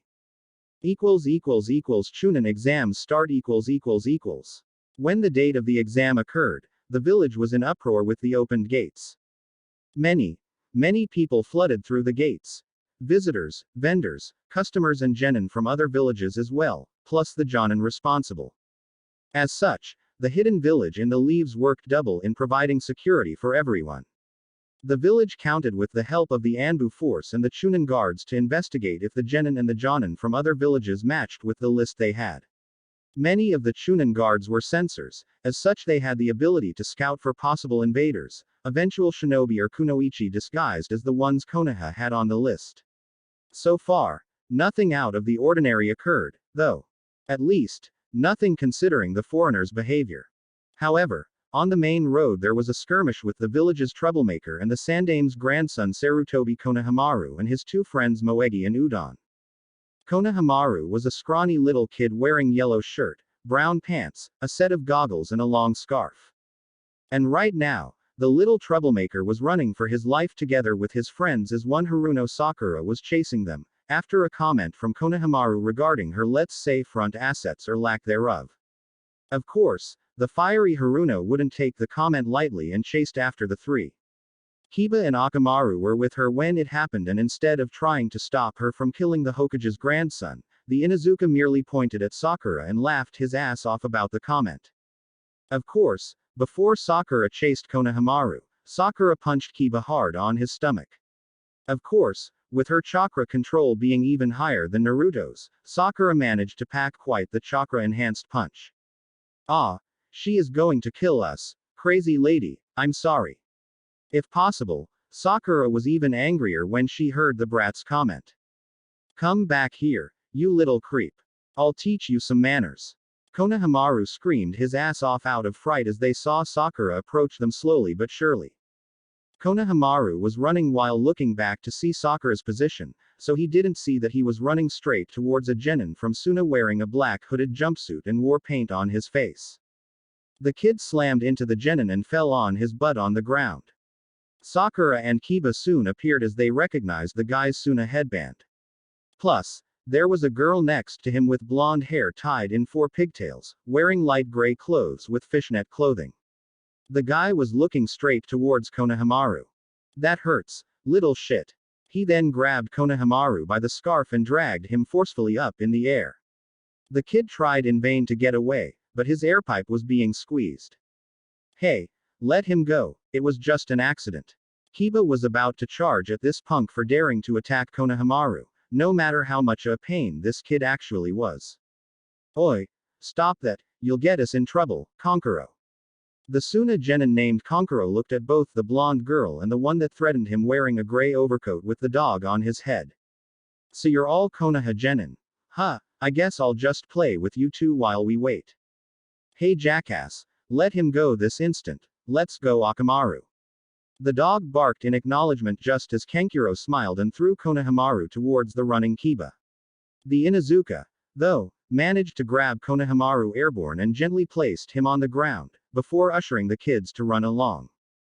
You'll pay for that now. Kankuro merely tisked at the empty threat while the blonde girl from Suna merely sighed in exasperation. She shrugged though as Kankuro did cause this situation. Sakura did try to stop Kiba from attacking a foreign shinobi while it was clear that they were here for the Chunnin exams, but she was already too late to do that. Kankuro, though, merely smirked as he swiftly used chakra strings that he used to control puppets to make Kiba slip and fall on the ground. Akamaru stopped his advance as he checked on his owner to see if Kiba was alright. Sakura, for her part, released a sigh at the scene, ignoring the Suna Genin's taunt against Kiba. So, it's this what Konoha has to offer, then this Chunnin exams will be easy. Allow me to finish you off right here and remove you from the competition. The threat was quite clear as Kankuro unleashed what was strapped on his back. The woman next to him became worried about the situation escalating and urged him to stop, but Kankuro paid her no mind. Before Kankuro managed to release whatever technique he was about to perform, a small pebble of rock traveled fast straight towards his stretched hand, forcing him to abort. When everyone turned to see the direction it came from, Uchiha Sasuke was sitting on top of a tree, dangling another small rock on his hand. Immediately, Sakura relaxed somewhat, knowing that at least they had the superior numbers if something were to happen here. Still, she couldn't help but berate the Uchiha. Sasuke-kun, what took you so long to get here, you're late. The Uchiha only grunted, not bothering to acknowledge Sakura's complaint. It was already a huge boon in his life that Sakura had stopped following him around like Akamaru did to Kiba. While it couldn't be said that her teenage infatuation with the Uchiha was no more, it was now more subdued. After all, Sasuke could attest that Sakura became more motivated after the wave mission in her demanding Naruto to help train her from time to time. How about you get down from there, so that I can teach you a lesson in manners, punk? Sasuke looked at Kankuro and sneered at the empty threat. You should think better before trying to cause trouble in here. Sasuke got up from his sitting position and was about to jump down, when a smooth voice jolted Sasuke by surprise. Kankuro, stop this at once, you're an embarrassment to the village. Sasuke was so caught by surprise that he had even activated the Sharingan in reflex, before looking back to the other side of the tree he was sitting on. There, hanging upside down, was a redhead genin with a giant gourd strapped on his back. Sasuke was completely caught off guard since he didn't even hear the intruder's footsteps. This level of stealth was close to Kakashi in his mind. Sakura and Kiba even looked surprised at the sudden appearance, though Sakura was surprised at the frightened look displayed by the two genins from Suna at this new guy's presence. Then, both the newcomer and Sasuke used Shunshin to drop to the ground at the same time, before facing each other. A complete silence ensued as Sasuke eyed this interesting foe before him, while the opponent did the same to Sasuke. Sasuke could tell that this guy was the real deal and he couldn't help but compare him to Naruto. It was certainly the same feeling he had when Sasuke sparred with Naruto when they had the chance. Tell me, what's your name? The redhead had simply stared at Sasuke for a long time, and this only served to escalate the tension further. Certainly, Kankuro and the blonde lady next to him were already feeling it. Sabaku no Gara. You are very interesting as well, what's your name? The Uchiha smirked at the acknowledgement from a worthy opponent. Uchiha Sasuke.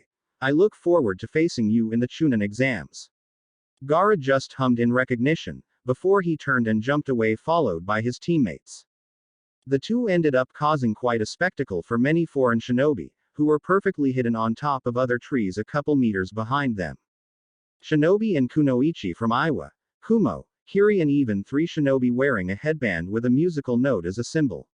They all focused on the black-haired genin from Konoha and the one with the gourd from Sunagakure. And they were all gunning against the genins from Konoha in particular. If there is one village that every other village hates with a passion and for different but similar reasons was the hidden village in the leaves. This was the scene where one particular blonde shinobi wearing navy blue clothes observed from a very good vantage point on top of a building nearby. Naruto's focus lay entirely on the redhead genin from Sunagakure as he could feel a powerful chakra inside of him, the likes of which it was uncomfortably familiar. Academy building . After leaving the building, Naruto went straight towards the academy building where he would join the Chunnin exams. As soon as he got in front of the building, Naruto was surprised to see Shikamaru and Hinata there waiting for him. The 3 genin exchanged pleasantries along the way, with Naruto praising Hinata for her decision to come and laughing at Shikamaru from probably being too scared to risk telling his mother that he didn't want to attend. After that, the team went inside the building and climbed 2 sets of stairs, before stopping when they saw a commotion of sorts. They were supposed to head to room 301 and Shikamaru had simply sighed, wondering why these people even bothered. Naruto and Hinata chose to simply follow the geniuses. They had avoided the group of genin on the 2nd floor and went straight to the 3rd where they would find the designated room.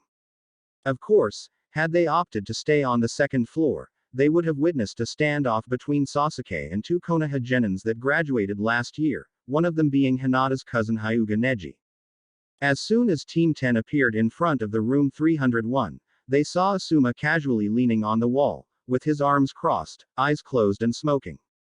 Well, it appears that Hinata is here, huh, good. Now, you can formally attend the Chunin exams. The girl in question looked at their sensei with a silent question, as Asuma chuckled. Actually, from the start, only 3-man squads could apply and take the exams. So you lied, Asuma smiled at Shikamaru's accusation and, well, it wasn't much an accusation, but an assertion. Indeed, had I said it differently, either one of you could be pressured by the others to apply. This way, at least, by you 3 showing up individually, shows that you're at least in this wholeheartedly. It took Shikamaru's throat clearing to make Asuma correct himself. Well, at least Hinata and Naruto is. Naruto couldn't help but grunt at his teammates' laziness. Naruto had already shown that he could use Suiden manipulation, so it would be perfectly fine for him to use the Nadime's water whip on the lazy Nara. Then, he counted 1 to 10 backwards and it passed. Still, it would be highly satisfying to do so, soon, he will, though, only once just to feel vindicated. Well, I guess it's due time you 3 step in there and begin. I just like to say how proud of you 3 I am, even you Shikamaru. Asuma saw the 3 smile back and then step aside as his team took their first steps towards becoming a Chunin. Room 301 . Once inside, Team 10 had met probably close to 200 pairs of eyes staring at them. Quickly so, the team went to the far corner of the room where they saw Team 8 standing there waiting as well. Oh Shikamaru. Naruto, you came. Choji greeted them as he was busy eating a bag of chips. The other 2 boys greeted the robust genin while Ino greeted Hinata. Shino just stood in the back, observing the group's interaction. It's great to see you Choji, how's your family doing? Choji responded to Naruto's question by offering him a bag of chips. They are great, Naruto. Naruto had been there together with Shikamaru once or twice. The Akamichi clan were food lovers and Naruto had quite the stomach to match the clan. Akamichi Chusa, Choji's father, saw Naruto's performance at the food table and he bonded with the blonde genin immediately, saying that Choji should invite Naruto more often to the clan's food gatherings. While Naruto preferred ramen and even Kosuke's magnificent cooking, the Akamichi clan's barbecue was excellent as well. So, I guess that even you came Shikamaru. Yeah, though is quite troublesome, it would be even more to try and back out of this and explain to my mother. Choji showed a full-out smile at that, knowing all about it. The chatting then stopped once Sasuke's team opened the door as well and once again, everyone turned to see the new opposition. Ino stopped chatting with Hinata and hugged Sasuke from behind, earning Sakura's ire at the Yamanaka's forwardness, while Kiba ignored them and greeted the other genin, namely Naruto, Shikamaru and Choji. It's been a long time ago, but these four would get together in this very academy and skip school together. While it's been a long time, Naruto found himself reminiscing on those days while the four chatted amicably. While they chatted, a gray-haired man with a short ponytail, a Konoha genin, approached the 9 rookie genin. He wore long blue pants, a gray shirt beneath a dark blue jean vest and glasses. This stranger fell into Naruto's senses immediately, though the blonde couldn't feel a strong chakra capacity, meaning that either he was truly a low-level genin or he was controlling his chakra to a point that he was able to trick a censor shinobi. Hey there, you should be a little quieter and learn to read the atmosphere. You all are rookie genin, aren't you? Good grief. Ino was the one who took offense to the man's talking. Well, and who are you? Talking like you know us. The grown-up genin adjusted his glasses and opened a haughty smile at them. I'm Yakushi Kabuto and please take a good look around you. As an answer to his cue, the rookie genin looked around and once more caught the eyes and stares of everyone in the room focused solely on them. Everyone around here is quite tense because of the exams, so I wouldn't push it if I were you. Just a heads up from a fellow shinobi of the Leaf. Like Kabuto expected, the rookie genin at least stopped conversing as if this was a school field trip and stopped talking, though Naruto was still wary of this guy. Now, I guess that with you being rookies and all, a few pointers would help you all. Kabuto-san, says this your second time in the Chunnin exams? Sakura looked quite eager to know more about what was going on. Well, it's my 7th time overall. The rookies had different responses to that. Kiba mocked him for being a low-level genin. Sasuke just dismissed this guy's info considering it all. Shikamaru considered the exam even more troublesome if it took someone 7 tries and still failed. However, Naruto right there caught a minuscule shift in his man's chakra as soon as he said it. Something was not right here, though he couldn't tell what. So, I guess that most of you already know a bit or two about these exams and the relations between villages, so I won't bother going into detail. But, I could provide help for you guys to know what you may be up against. Kabuto then reached inside his pocket and picked up a deck of cards. Throughout my experience, I have gathered information about all of the genin here, including you 9. What are those? Naruto asked as he could feel the intricacies of fuinjutsu on these cards, getting his interest. Oh, these are ninja info cards. These cards react to my chakra, so only when I pass my chakra through it, the card reveals the shinobi, any shinobi here's stats. Kabuto then began to flip the cards one by one and pass chakra through, showing images of some of the shinobi in this room. So, any of you wish to know about anyone here? The rookie genin were all silent as none of them had any names they wished to pass on to Kabuto. Only Sasuke had a few names to check. What can you tell about Sabaku no Gaara from the Sand and Uzumaki Naruto from the Leaf? Sasuke's mention of Naruto was met with incredulity from the rest, though Naruto couldn't help but sigh at the rivalry that the Uchiha pursued with him. While Naruto enjoyed sparring with Sasuke's Sharingan every now and then, he wasn't too thrilled to deal with Sasuke's drive to defeat him every chance he got. Still, it would be at least revealing to Naruto just what sort of information this Kabuto had on him to confirm if this guy is legit or not. A side look at Shikamaru made Naruto aware that his teammate was also suspicious of this guy. Wow, interested in knowing one of your own. Well, in here we're all enemies, so I can't fault you for that. Let's see, first Sabaku no Gaara. Kabuto then placed the card on the ground and passed chakra through it, revealing a very intricate chart with mission records, teammates, Jounin sensei and even a chart with the shinobi's main abilities. Well, he is a foreign shinobi, so records about him are quite scarce, mainly about his abilities. Teammates are Sabaku no Konkuro and Sabaku no Tamari, well, so they are siblings. Mission record is 1C ranked and WoW 8B ranked and he came by unscathed in all of them. A tough opponent indeed. Though, only the genin elite from each village comes here, after all. The news was registered by Sasuke and even Naruto, who remembered the feeling he had when he looked at the Suna Genin from this morning. Well, now, Uzumaki Naruto. When Kabuto was about to review Naruto's stats, a kunai drenched with wind chakra charged and stuck the card on the ground, slicing it cleanly in half before Kabuto could even read it. Naruto's rapid action surprised the rookie Jounin and even the rest who were busy observing the scene. This very moment, the team from Suna all looked at the blonde in attention, as all three noticed the usage of wind chakra and pinpoint accuracy. Hyuga Neji, Hinata's cousin, focused on Naruto and remembered him as his cousin's teammate. Neji remembered seeing Naruto on occasion inside their compound, but he hardly ever interacted with the rookie Jounin. Though, now, he found himself focusing on him more now.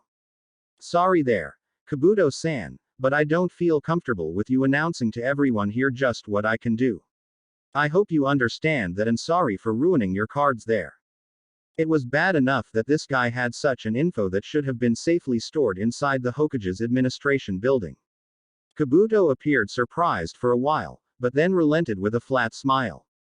I understand Naruto-san, my apologies and you're right, forgive me. Naruto's actions alone brought about loud murmuring as each and every shinobi in this room looked at whom they considered an opposition. Many strong shinobi and kunoichi spiked their chakra as they stared at each other. Sasuke, Neji, Gaara, Naruto, Neji and many others did the same. The rest couldn't help but sweat profusely at the high tension that suddenly enveloped the entire classroom. Ino couldn't help but cower slightly at the feeling while she looked at Sakura and Hinata, wondering if they felt the same way. Though, she was surprised to see the two girls matching what the others were doing. Ino looked at both their focused visages and realized how further than her Sakura and Hinata were. The tension stopped when a huge smoke enveloped the room from up front, before many Konoha Chunnin appeared with the same uniform and one man leading them, with a black trench coat and face full of deep scars. Quiet down, everyone this instant.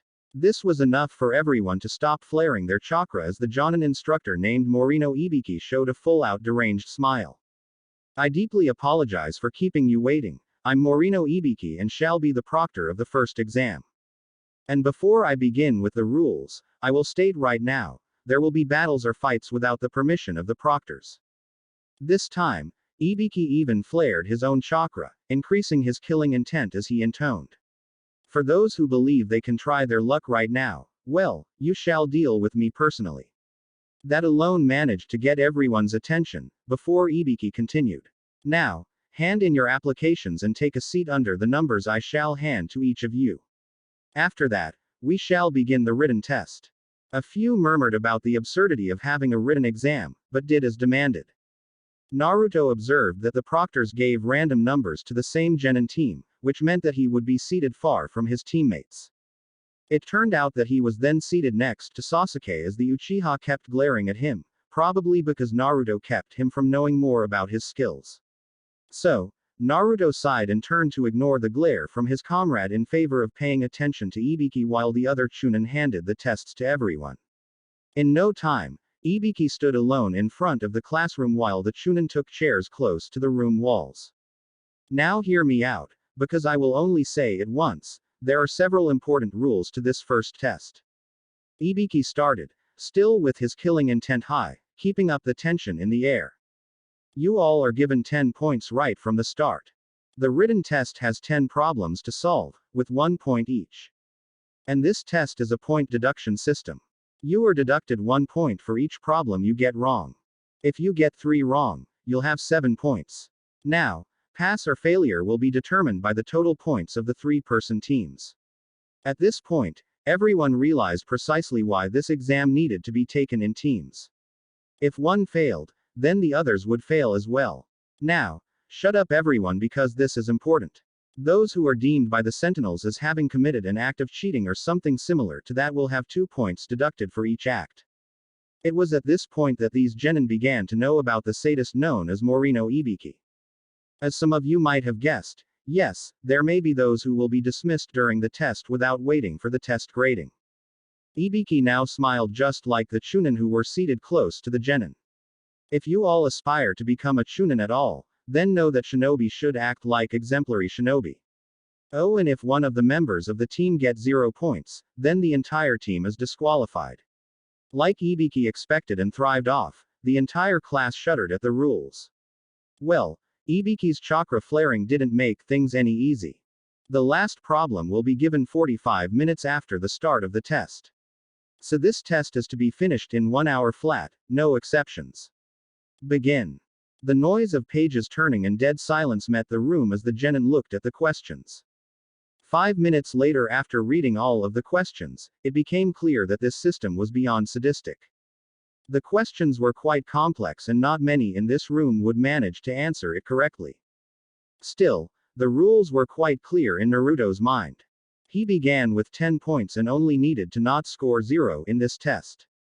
He knew Shikamaru would ace this thing without the need to work up a sweat, and Hinata was quite smart as well. Naruto had more battle brains, but he figured that he could at least provide answers to 3 questions, maybe 4.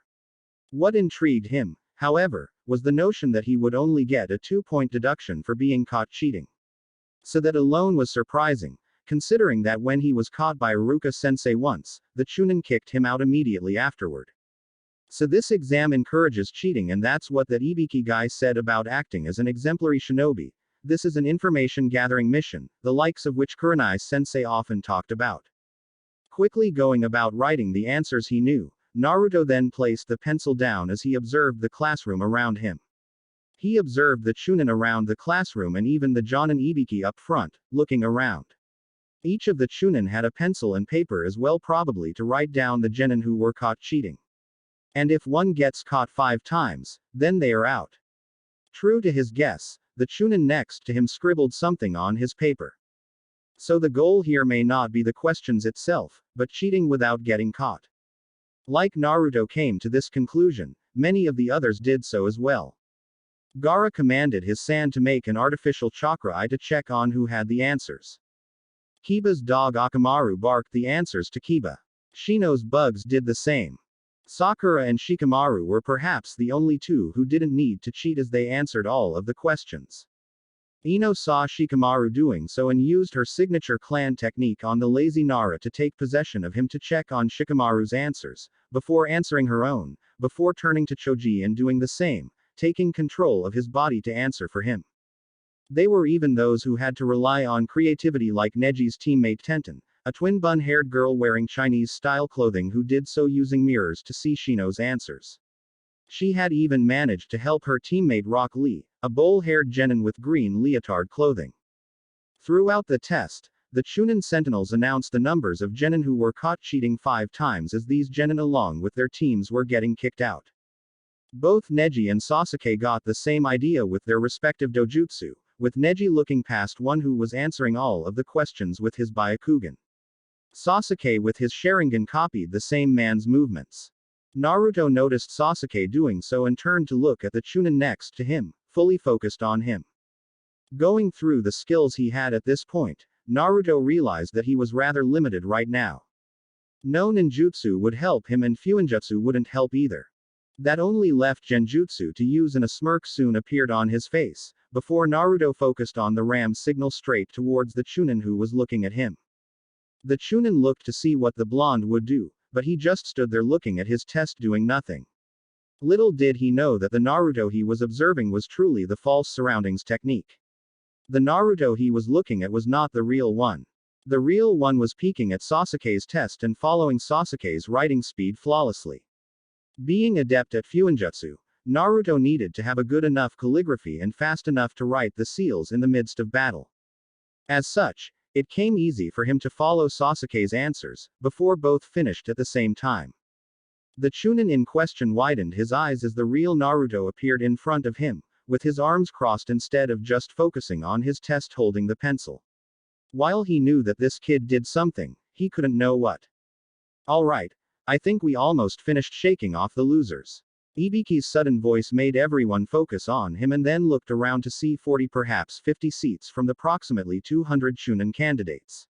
Now, it's time for the 10th question. Everyone tensed as Ibiki once more flared his chakra for effect. Before I give the 10th question, however, you guys will have to choose whether or not you will take the 10th question. If you choose not to take the 10th question, then your score will be 0, thus you and your team will be eliminated. Of course, the natural course of action would be to take the question. But herein lies the genius of Ibuki's madness and precisely why the man was considered Anbu's lead of torture and interrogation in Konoha. However, if you choose to take the 10th question and fail, Ibuki had paused, keeping up the tension to everyone, including the most experienced. Such is the psychological power this guy possessed. Then you relinquish the right of taking the Chunnin exams forever. Hey, what the hell? What kind of rule is that? There are tons of genin here who have taken the exams before. Ibuki couldn't help but chuckle at Kiba's tantrum. He laughed and laughed hard, before spiking his killing intent, making Kiba buckle under the pressure. I guess you're just unlucky then, kid. It is I who make the rules this year. But I did give you all the options. If you decide not to risk your ninja career, then you can simply not take it and try again next time. Take the 10th question and fail, and you shall remain a genin for life. Ibuki had even chuckled evilly once more as he basked at the feeling of the terrified looks in front of him. Now, before I give the 10th question, I need you to raise your hands if you wish to forfeit. Those who stay put will then receive the question. Naruto observed as one by one, random genin left and right raised their hands, choosing not to endanger their careers. If he was true to himself, he was in a perilous situation right now. These questions were tough to answer, and if the 10th question is too hard for him to take it, then he would be a genin for life. But if he decided to quit right now, then they would have to leave as well. Well, it somewhat eased his mind at the thought that should he take it, he wouldn't be damaging their careers. Worst came to worst, only he would suffer the penalties, so he came with the resolve to stay and answer. In the end, no matter his ranking, Naruto will always strive to become stronger as the Nadime's legacy. And he couldn't picture his role model taking a different decision. The rest of the rookie genin knew about the odds and remained in their resolve to stay and answer it as well. Ibuki remained quiet as he could still see some raising his hands and quitting, until only 51 genin remained. Morino Ibuki smirked, knowing that his mission was accomplished. He received the acknowledgement of the Chunnin and then addressed the classroom, now quite empty. Well, then, I like your determination. Now, for those who stayed, you pass. 5 seconds passed and most genin simply stopped breathing, their brains had simply stopped working for a while. Certainly, Shikamaru cursed this man even more than his own mother. Even if he was a genius, Shikamaru could very well get a question that he couldn't answer, and he stays genin for life, and doing the same chores over and over again was way too troublesome. Naruto for his part allowed himself time to breathe properly. He wouldn't want to meet this guy anytime soon after this. Hold on, what are you talking about? What's the 10th question? This time, Ibuki had stopped flaring his chakra and transformed from the sadist interrogator to a completely different person, smiling broadly at the question. Well, you can look at the choice you had to make as the 10th question. This test's objective above all else started with your ability to gather information. It was never about the questions itself, so no one will be grading your answers here. As to the 10th question, well, it was indeed an unfair question. It was to test your resolve as future Chunnin. There will be missions where you won't know what will happen to either you or your teammates. What do you do then? Decide to flee to save your life or go through it knowing you could walk into a death trap? The lesson was then clear to everyone as Ibuki finished. Showing your courage to your teammates in a tight spot and the ability to get through the hardships as the qualities of Chunnin captain. Naruto observed this man intently and he saw many of Tobirama'S qualities in Ibuki. Despite Tobirama'S methods to inspire fear were more physical, Ibuki's was by no means less effective, and his heart is on the right path. Ibuki then turned to the window just as a black ball came barging inside. The man observed the window shards headed for the opposition, before his vision became impaired as the black ball turned to be a black flag. The assailant opened with 2 kunai thrown upwards that stuck on the roof, before Mitarashi Anko emerged with such grace that baffled everyone. Naruto remembered the woman from the Dango place and couldn't help but smile at the theatrics. There is no time to celebrate yet, maggots. I'm the proctor of the second exam, Mitarashi Anko. Follow me. Ibuki then appeared behind the flag containing Anko's name written in white. You're late again, Anko. The woman in question deflated at her superior, before looking at the number of genin still present. Oh, only 51. You weren't kidding around, huh, Ibuki? You expected something different, Huh, I guess not. Anko concluded, before turning to the class once more. Well, then, alright, I'll drop more than half of these losers in the second exam.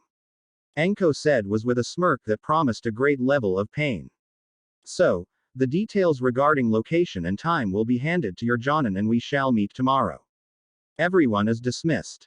That's it for this part. If you enjoyed it then like, share and subscribe for the next video as it's going to be more interesting, and also check out my other playlists, hope you would like them too.